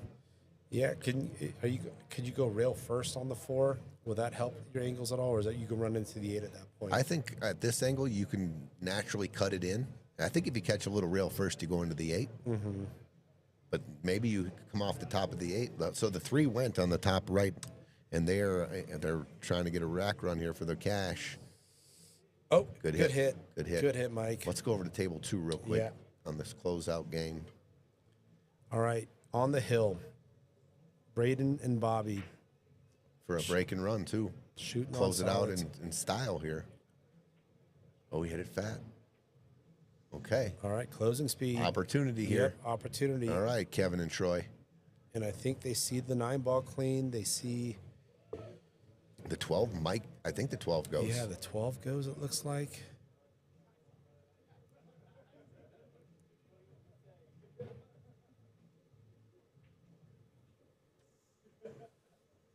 Can you tell me who Randy is? Randy who? I don't know. Tyler DePew just said, let's go Randy. Randy. Is he being silly? Who is Randy, Tyler DePew? There's no Randy out on the court right now. Is there somebody in the crowd named Randy with an I? Is Randy with an I a girl? Maybe? Name? Yeah. Because if you spell Tony with an I, you're talking about a girl, That's Tony. right. And I've had a lot of people spell my name like that, and I got to tell them, dude, it's with a Y, dude. There was a Is it- 90s group that spelled it with every fucking vowel. Excuse my language. Tony, Tony, Tony. Oh, no. I got you. My bad. We went dude. there? My Come bad. on, My dude. bad. Tyler DePew is Randy with an I with a bunch of exclamation marks. I mean, he's really adamant about let's go Randy. What is that? DePew's been known to get silly. He might have had too many Bud Lights or something. Yeah. Maybe I don't The know where bucket's Tyler is running tonight. dry. Yeah. There might be some silliness. Maybe he's watching the wrong stream and he crossed text or something. Like Ghostbusters, I mean, cross streams. I've never been thrown off like that. Let's go Randy. Yeah, what's Is there a nickname out here we don't know? Is Caela's nickname Randy? Yeah, I'm looking at the. Randy is Caela. Why is Caela is Randy. Well, how what does in the everyone knows hell it? is who the? I've known Caela for Maria 30 years. knows I've this. never, Chisholm knows this. dude. Randy is Caela. Caela's. I don't even know if they synchronize that, but the pet detective. Finkel is Orn. What is it? It's Ornheim is Finkel. Finkel is Ornheim. Oh, my That's what God, it reminded me of there. Great reference. That's Caela's given name is Randy. Oh, no kidding. Get out of here! I never knew that. No I just learned something. 30 years I've kidding. known Caela. I've never Wow. seen it in my life. Schooled by chat. What is Finkel is Einhorn? There it Yeah, is. there it is. Einhorn is Finkel. Yeah. I think the whole thing's a plot here to throw us off. Yeah. Caela is Randy. Randy is Caela. Yeah, All right. yeah, Let's someone's get gonna- back to the action. I am confused. Yeah. Before someone comes out of a rhino's butt. All right. Some good pockets so far, but that 11 ball just got a little tricky. That stripe red ball by the side pocket got a little tricky. If it goes in the side, they can use the 14 now to get there, but that's a touchy shot to not have that cue ball over travel. Does he try to pick the 11 off here, maybe? Yeah, that's a good call. Overcut it. No, he didn't. Look at that. Nice shot, Kevin. Great shot. Leaves options. Does the 12 ball go? If it does, I like drawing it out. 11 side, 13-8. Love it. And we're still alive. Yep. If that. Does that 12 pass the 8? I think it does. It looks like it from that view. Yeah. That's what. Can't go wrong here. Just draw out. if you run into the 2, you're good. Mm-hmm. Just dial in an accurate shot here. It's going top. Yeah, I like drawing this out. Uh-oh. Okay. Enough of an angle. Okay. Yeah, that's draw fine. back for the Kevin 11. Kevin can make this 13 draw back for the 11. Yeah. All right, big game over here. 6-5. Trent and Conrad at the table. They're shooting stripes. Trent's taking this 9 out now. He goes for the bank. Gutsy shot. That was a gutsy shot. Because that was almost stop shot, He done. shows a little frustration after that one. Yeah, I thought that was out. I thought the 9 might have cut down in the bottom left. Yeah, past the 5, yeah. All right, let's see if Kevin and Troy can stay alive here. I think they can. Yep. A little overdraw is fine. Look at this shot. Clean. Clean. Great Good shot by Kevin. Great shot. All right. To start closing the gap. Troy on the 11. All right, 7-4 there. Let's give it to him. Let's give it to him. Let's give it to him, and let's go to the other table. And here's Caela. The 8. The 8's in a funny spot. Mm-hmm. I think the 8 does go by the 11. Not trying to do too much here, though. Got to be careful going forward. You go into the 12 here and find the side pocket. Unless you can go right past it. Follow it straight up past it. Watch out. Oh, Don't scratch. Oh, that's man. commentator's curse. I saw it. Yeah. You had to miss the 12 if you're going forward. Yeah. You had to like hit it pure. Yeah. Cue ball never touches the 12. You're trying to get. I know you're trying to get your partner a better flatter angle on the 8, right? Yeah. But I might have took my medicine there and just shot a stop shot and I said, all right, partner, just cut this 8 in. Yeah. Because it was tricky. Yeah. It was really tricky how the 12 sat. CompuSport has Caela as Randy. Caela, I am so awestruck by this Randy. I've known her, like I said, a lot of my pool life, and I have never once heard anyone call her Randy. And Chisholm now is saying that that's her name on CompuSport. This is, are we the last ones to figure this out? I definitely am. I mean, Man. I didn't know CompuSport could have that many hyphens. Oh, that cracks me up. Oh, Depew with the full, like just the driver's license info. Randy Michaela. Wow. Golly. That's not even, now we're just changing names Yeah. everywhere. So now it's Randy. It's not Caela, it's Michaela. Oh, Kayla's short for Kate. So we took Randy out. Caela did, and then we went with just Caela, not Michaela. Gotcha. Dang. Mike never even divulged this information. I feel so left out. Yeah. I feel like I don't even know her anymore. Origin story. I feel like I got to sit down with Caela for some coffee and ask her some questions about her life and stuff now. Thought we were friends. Okay, Troy and Kevin broke. They're going for a break and run to stay in this match and tighten it up.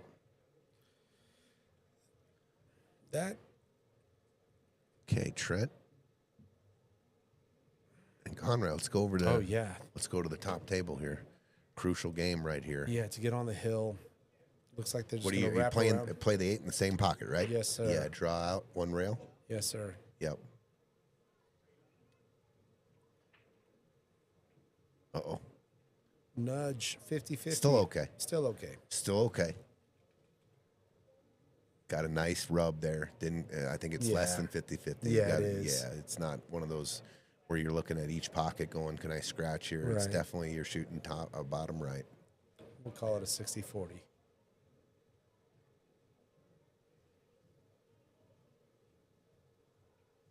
All right, on the There it hill. is. Trent and Conrad on the hill against Randy and Mike. That just it doesn't work for me. Randy. It's like we don't know her anymore. Oh, look at the way. That was a great shot to leave it open.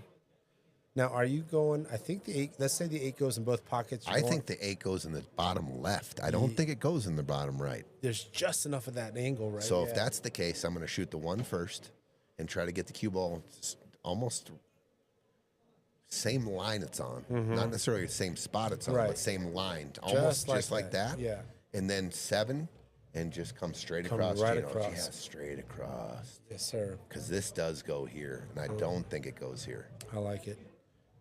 And this will let him do a little bit more of a natural stroke versus trying to hold it. If you go into the 8, you could pop the 8 up to the side rail, and the cue ball stays where the 9 is, and that's no bueno. You got to come above the 8 here. Ooh, that was a. Oh, it hangs. Oh, geez. He hit it pretty good, too, to get shape. That shape was there. The shape was there. The shape was there. That would have been a break and run, too. That huge momentum for Kevin and Troy there to break and run that rack. Look at this angle. Are you drawing this 11 back against the long rail back for shape on 9? Shooting the 11 up top left and No. getting on the 9? No, side pocket with there's just enough angle where you can now power draw that for shape on 9. Okay, I see what he's doing. He's going to pocket Okay. the 7 and play a little safe. Uh-oh. It's an open door. I'll tell you what, the 8 goes off the bottom of that 9. Right. You can hit it a little fat here. You could even go rail first off the 9. Yep. I think if you get it tracking, if you hit this good, there's a couple different ways this 8 ball can find the hole here. He's loading up with right. I think he's straight top. And there it is. Look at that. Nice shot by Kev. Give him some. Nice shot there. 7-5. It's not over. No, it is not. It's not over. No, it is not. All right, looks like the other team is taking a break here. They're coming back to the table. Conrad's jogging back to the table. Hope he washed his hands, dude.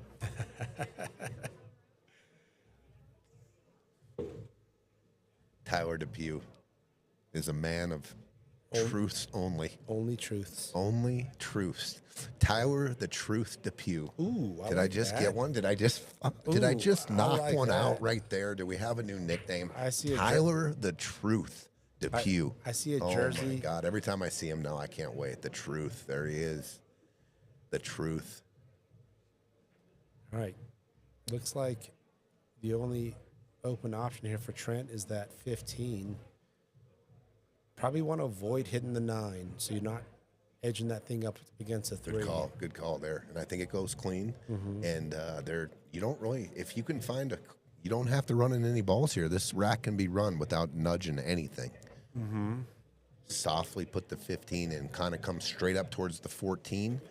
The 14, you get a good stop shot there. You go to the 11. Roll forward, 12. Just like that. That's not bad. Yep, that works. Probably going, let's see here. 14, There is 11. that 13 all the way up top. So let's figure it out here, Gino. Yeah, so 14, 11, 12 side. 12. But how do we get from the 9 through traffic back up to the 13? Are we going to have to go down and get the 13 now? Or are we going 12 in the 14? side? So let's say we go 14, 11, 12 in the side, left English, like wrap around 3 rails for the 9 for the 13. Is that there? I think, so you're saying 14, 11, 12, and then the 9 for this to get on the 13 going this way. Yeah. And then cutting through here like Yeah. that. I could see that. Because the 11 is going to be out of the way at that point, and now the 8 goes in that same bottom left corner. Does he have a little bit of an angle here on the 11? Yeah, the mine. If he's dead straight in, he can only go forward or backwards. If he has a little angle, he could stun maybe into the 8, and he could change the pattern. Could go, if he stuns in the 8, you could take the 12, then go down to the 13, then back to the 9. Or stay on 12, then the 9. Looks like he can only go forward here, straight in. I like this. I like the decision. I would have liked to have gone a little bit more to get on the 12. 12, yeah. Okay. Brayden on the closeout rack up top. Let's see, they're Oh, shooting. yeah. Take a look. Let's take a look while these take guys a look look. over the rack.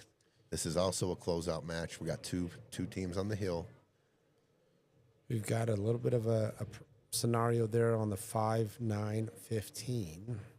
Okay, so Conrad looking at looks like he's going to take the 9. He's looking at how to get. He's looking at the 12 in the side and maybe. Oh, okay.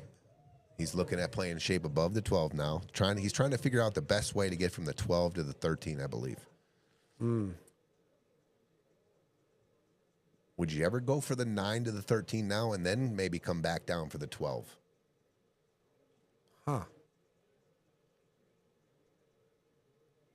Tell you what, tricky. All right. Meanwhile, table 2. Does the 5 go by in the bottom left here? Because if it does, these guys might be. Does it go? Ooh. Can't tell. Yeah. It's close. But if it does, you're looking for a stop shot on the 7.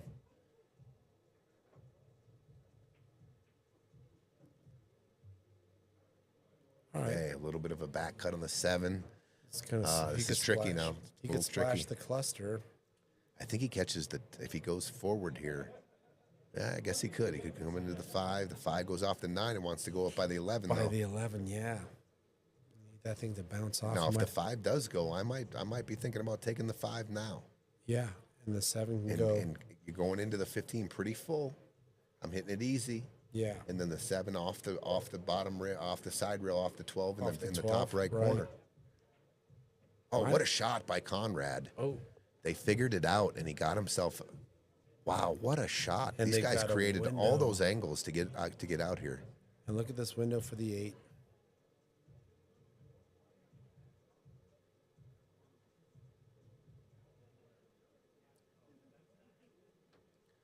Do you go one rail flat or you go 2 rails? I would go 2. I think if you go 2, you bring the 7 into play. I think both of them bring the 7 into play. I like that. Oh, Keep look it simple. at that. Yeah, very clean shot. Looks dang near straight in on the 8. Okay, for the win. For the win. G-Town for the win. Trent Conrad for an 8-5 win here. And pretty good shape for Golden Shoes. All right, for the win. Trent Scheele. Is it Scheele or Scheele? God, am I saying it wrong? I thought you were. Drills And there it is. Game over. Handshakes. G-Town going on to the second round. Congratulations. Congratulations. 8-5 G-Town. Hats off to Caela and Mike. Oh, they did go after the 5 first, and they did end up scratching. Oof. All right. Ball in hand opportunity for Kevin and Troy. Does that 9 go in the bottom right? Hey, Scoot. Does the 9 go in the bottom right? If that does, it may be the first shot they take. I also don't mind if it doesn't go in the bottom right to use the 15. Let's think about this. Trent and Conrad Moving on. moving on. Reppin' Greeley, second home Aurora Piazzas. What's your ball in hand starter here, Tony? Sorry. Okay, he's trying to disrupt all this. My ball in hand starter, If the 9 doesn't go in the bottom right. if the 9 does go in the bottom right, that's where I'm starting. Yeah, but if it. But okay. look at that. Kevin. Great. He has shot. come up with a shot Yes. and a nudge on a ball. Yes. The last 3 shots perfectly. Love it. He's dialed in with the ball, pocketing the ball and nudging Right. a ball he had to get into play. He's shooting real well. All right, you got a zone. Really like what he's doing there. Yeah, where you can. Crystal chiming in on the G-Town. Let's go. Let's Trent go. and Conrad moving on to the second round.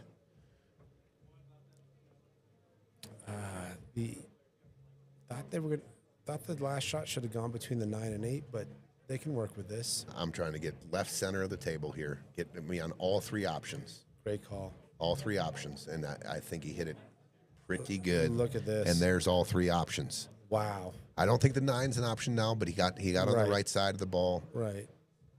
All right. So 14. Got it.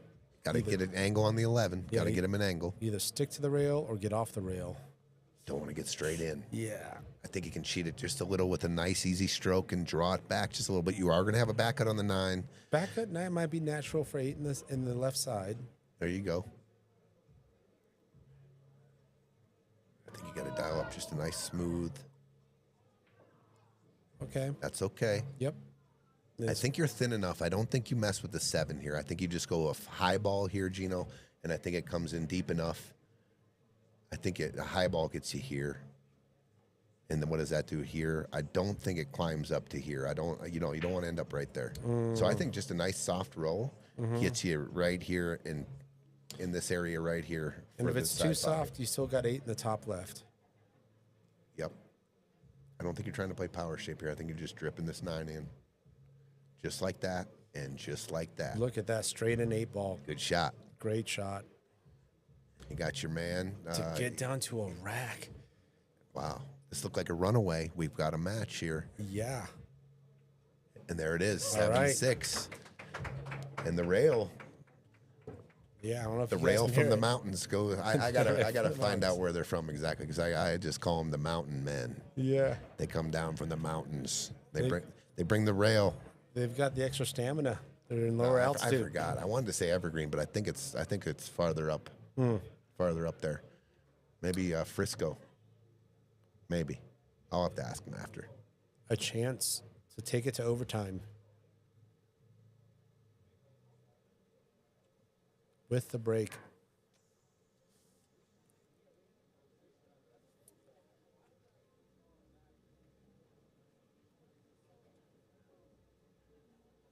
All right, 7-6. 7-6.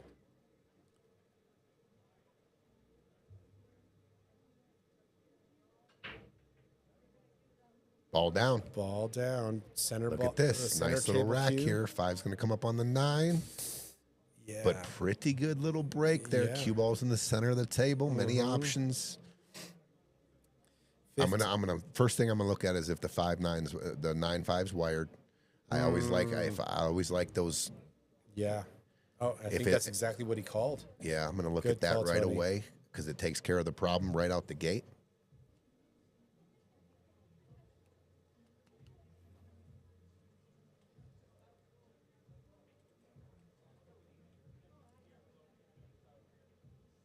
That's what he did. And Yeah. there he goes again, making a ball, taking care of another problem. Right. Man, I really like the way Kevin is playing tonight. I mean, under control, his cue ball. He's hit a lot of good shots, opening balls, pocketing the Yes. ball, and everything's he's executed pretty much everything as good as he can. Yeah. Good execution. Yeah, I like the 3 ball. As much as they might be looking at the right side, it does also go in the top left. So there are options for that 3. He's looking for a bridge. He was going to stretch out and kind of just roll it. Yeah. I like making sure I get a little bit of a stroke of stunning it.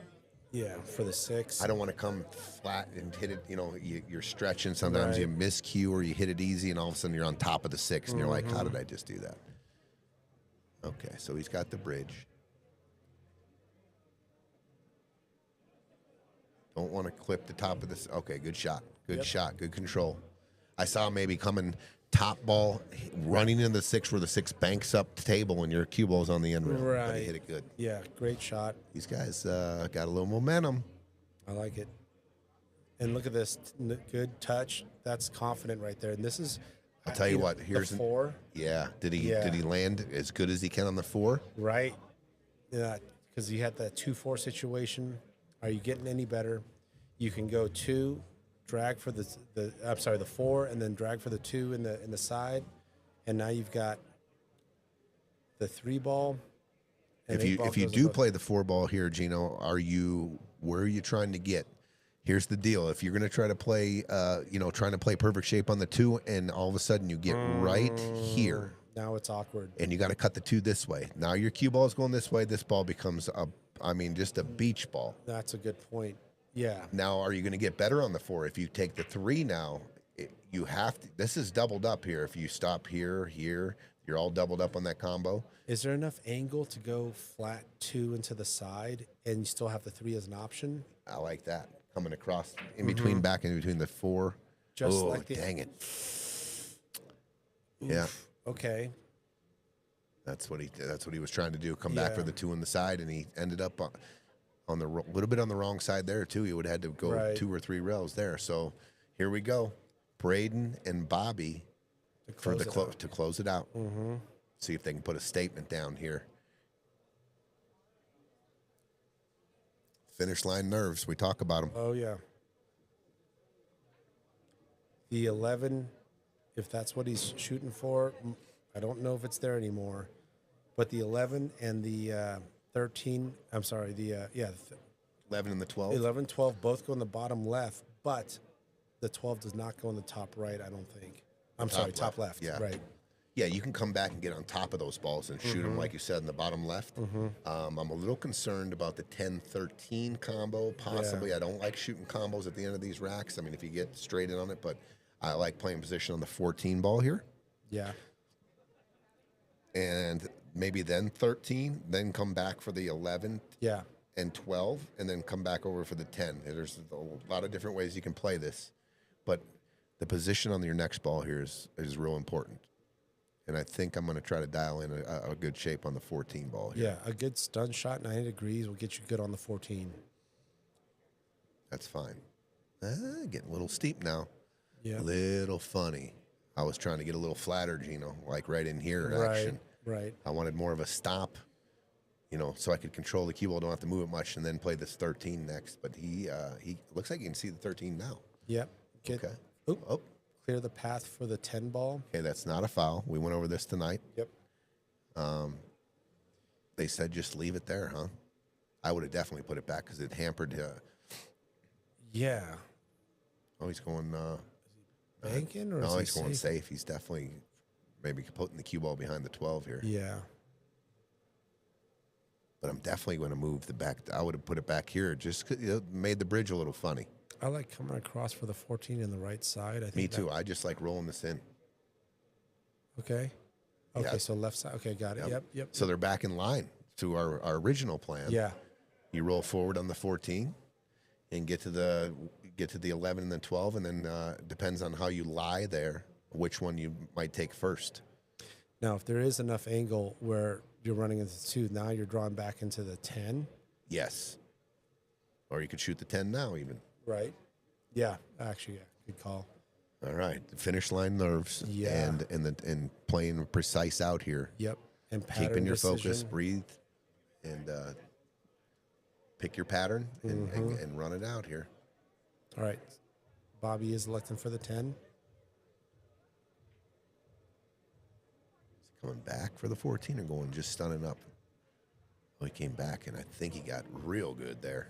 What a shot. Yeah. Good touch. Is that the same angle, though? Are we running into the 2? I think he's straight in. Okay. It looks straight in. I think it's perfect.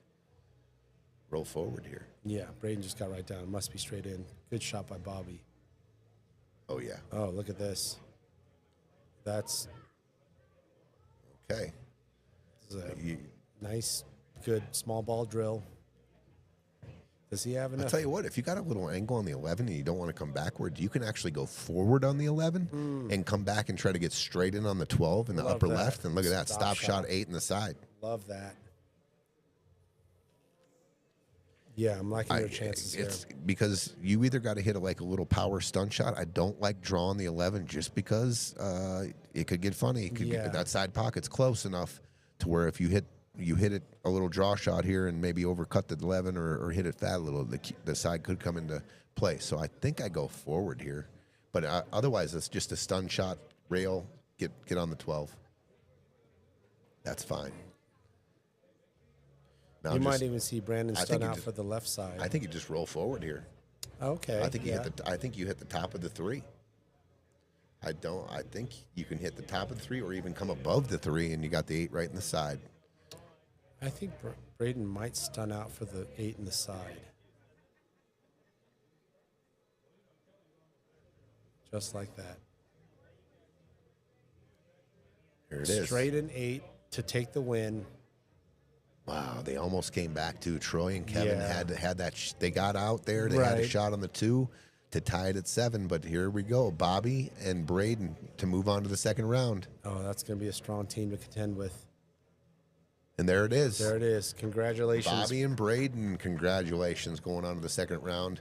A well-fought match from Kevin and Troy. They tried to make the comeback there. They had it, I thought, Gino. Yeah, it They was had an there. opportunity to get to 7-7, and then you never know what happens from there. Right. Another great night for Friday Fight Night. Thank you to Jeremiah Gage for stepping in. Yep. So who we got moving on to the second round here? Let's We've take a got Sam Ferris and Charlie. with victorious over in overtime against Brian Griego and Lee Garcia. That was a hell of a match. Mm-hmm. And we also have, who else was on table one to start us off tonight? And then we've got, Sam, Ferris, Charlie. And then we've got Krishna. I'm sorry, Justin and Troy. Justin and Troy beating Krishna and Holly. You know what the score was there? I'll have to double check that. So we got an 8-6 here. That's right. So Justin Rekemeyer and Troy Michlitsch. Yep. Oh, is it Michlitsch? Michlitsch or Mick? Yep. I'll go with you. Yeah, don't trust my pronunciation. I think they won. What did they win? I can go double check. 8-4 or 8-5. You got JR and Troy.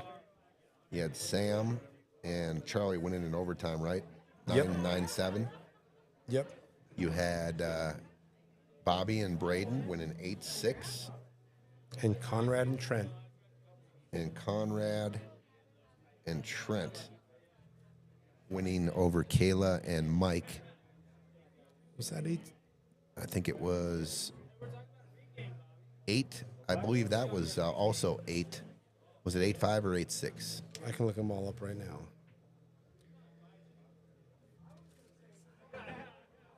Good shooting there, buddy. Bobby came into the booth. Congratulations. Let's go, Bobby. Took the youngster to the finish line there. Nice outs. You guys shot Love really it. well. Yeah, Great thank shooting You guys shot. from You both guys. of you. You guys I'm looked. so happy You to guys see looked really comfortable. Yeah, thank you. It was fun. Great shooting. We both had same teachers, same training, same all that, so it helped. Same Awesome. jerseys. Congrats, guys. Moving on to round 2. You guys still alive for the big cash. Boom, boom. Let's go. Good shit, Thank you bro. guys. Appreciate you guys. Congratulations, Bobby. Thank you guys. Excuse me. Yeah, JR and Troy won 8. Oh, wait. I think. Here, we just go back to this one. Right here like this. So they won. Trent and Conrad won 8-5. 8-5 over Caela and Mike. All right, that wraps up another Friday fight night, Gino. Love You guys are on deck next weekend. I can't wait to Game face. commentate your match. I know you guys are going to play tomorrow in the 1200. We got a 1200 here tomorrow. If you guys are looking for something to do tomorrow, it's going to be an awesome tournament. 1200. There's going to be a lot of good teams in here. I'm looking forward to it. I know you're looking forward to getting some table time with your partner there, Gino. Yep. You and Steve Casados. Punching up in the 1200. Yep. And then next Friday, we're on. Yep. I can't Show wait. up. Can't wait. Appreciate it, Tony. Another good night, another good set of matches, and we move on. Thanks all. Thanks all for joining. Thanks all for tuning in. Like, subscribe. All right. We'll see you guys Sunday in a couple nights. We've got the Jack and Jill tournament starts at 4 o'clock. 2 matches at 4, 2 matches at 7. We'll see you Sunday night. Until next Friday,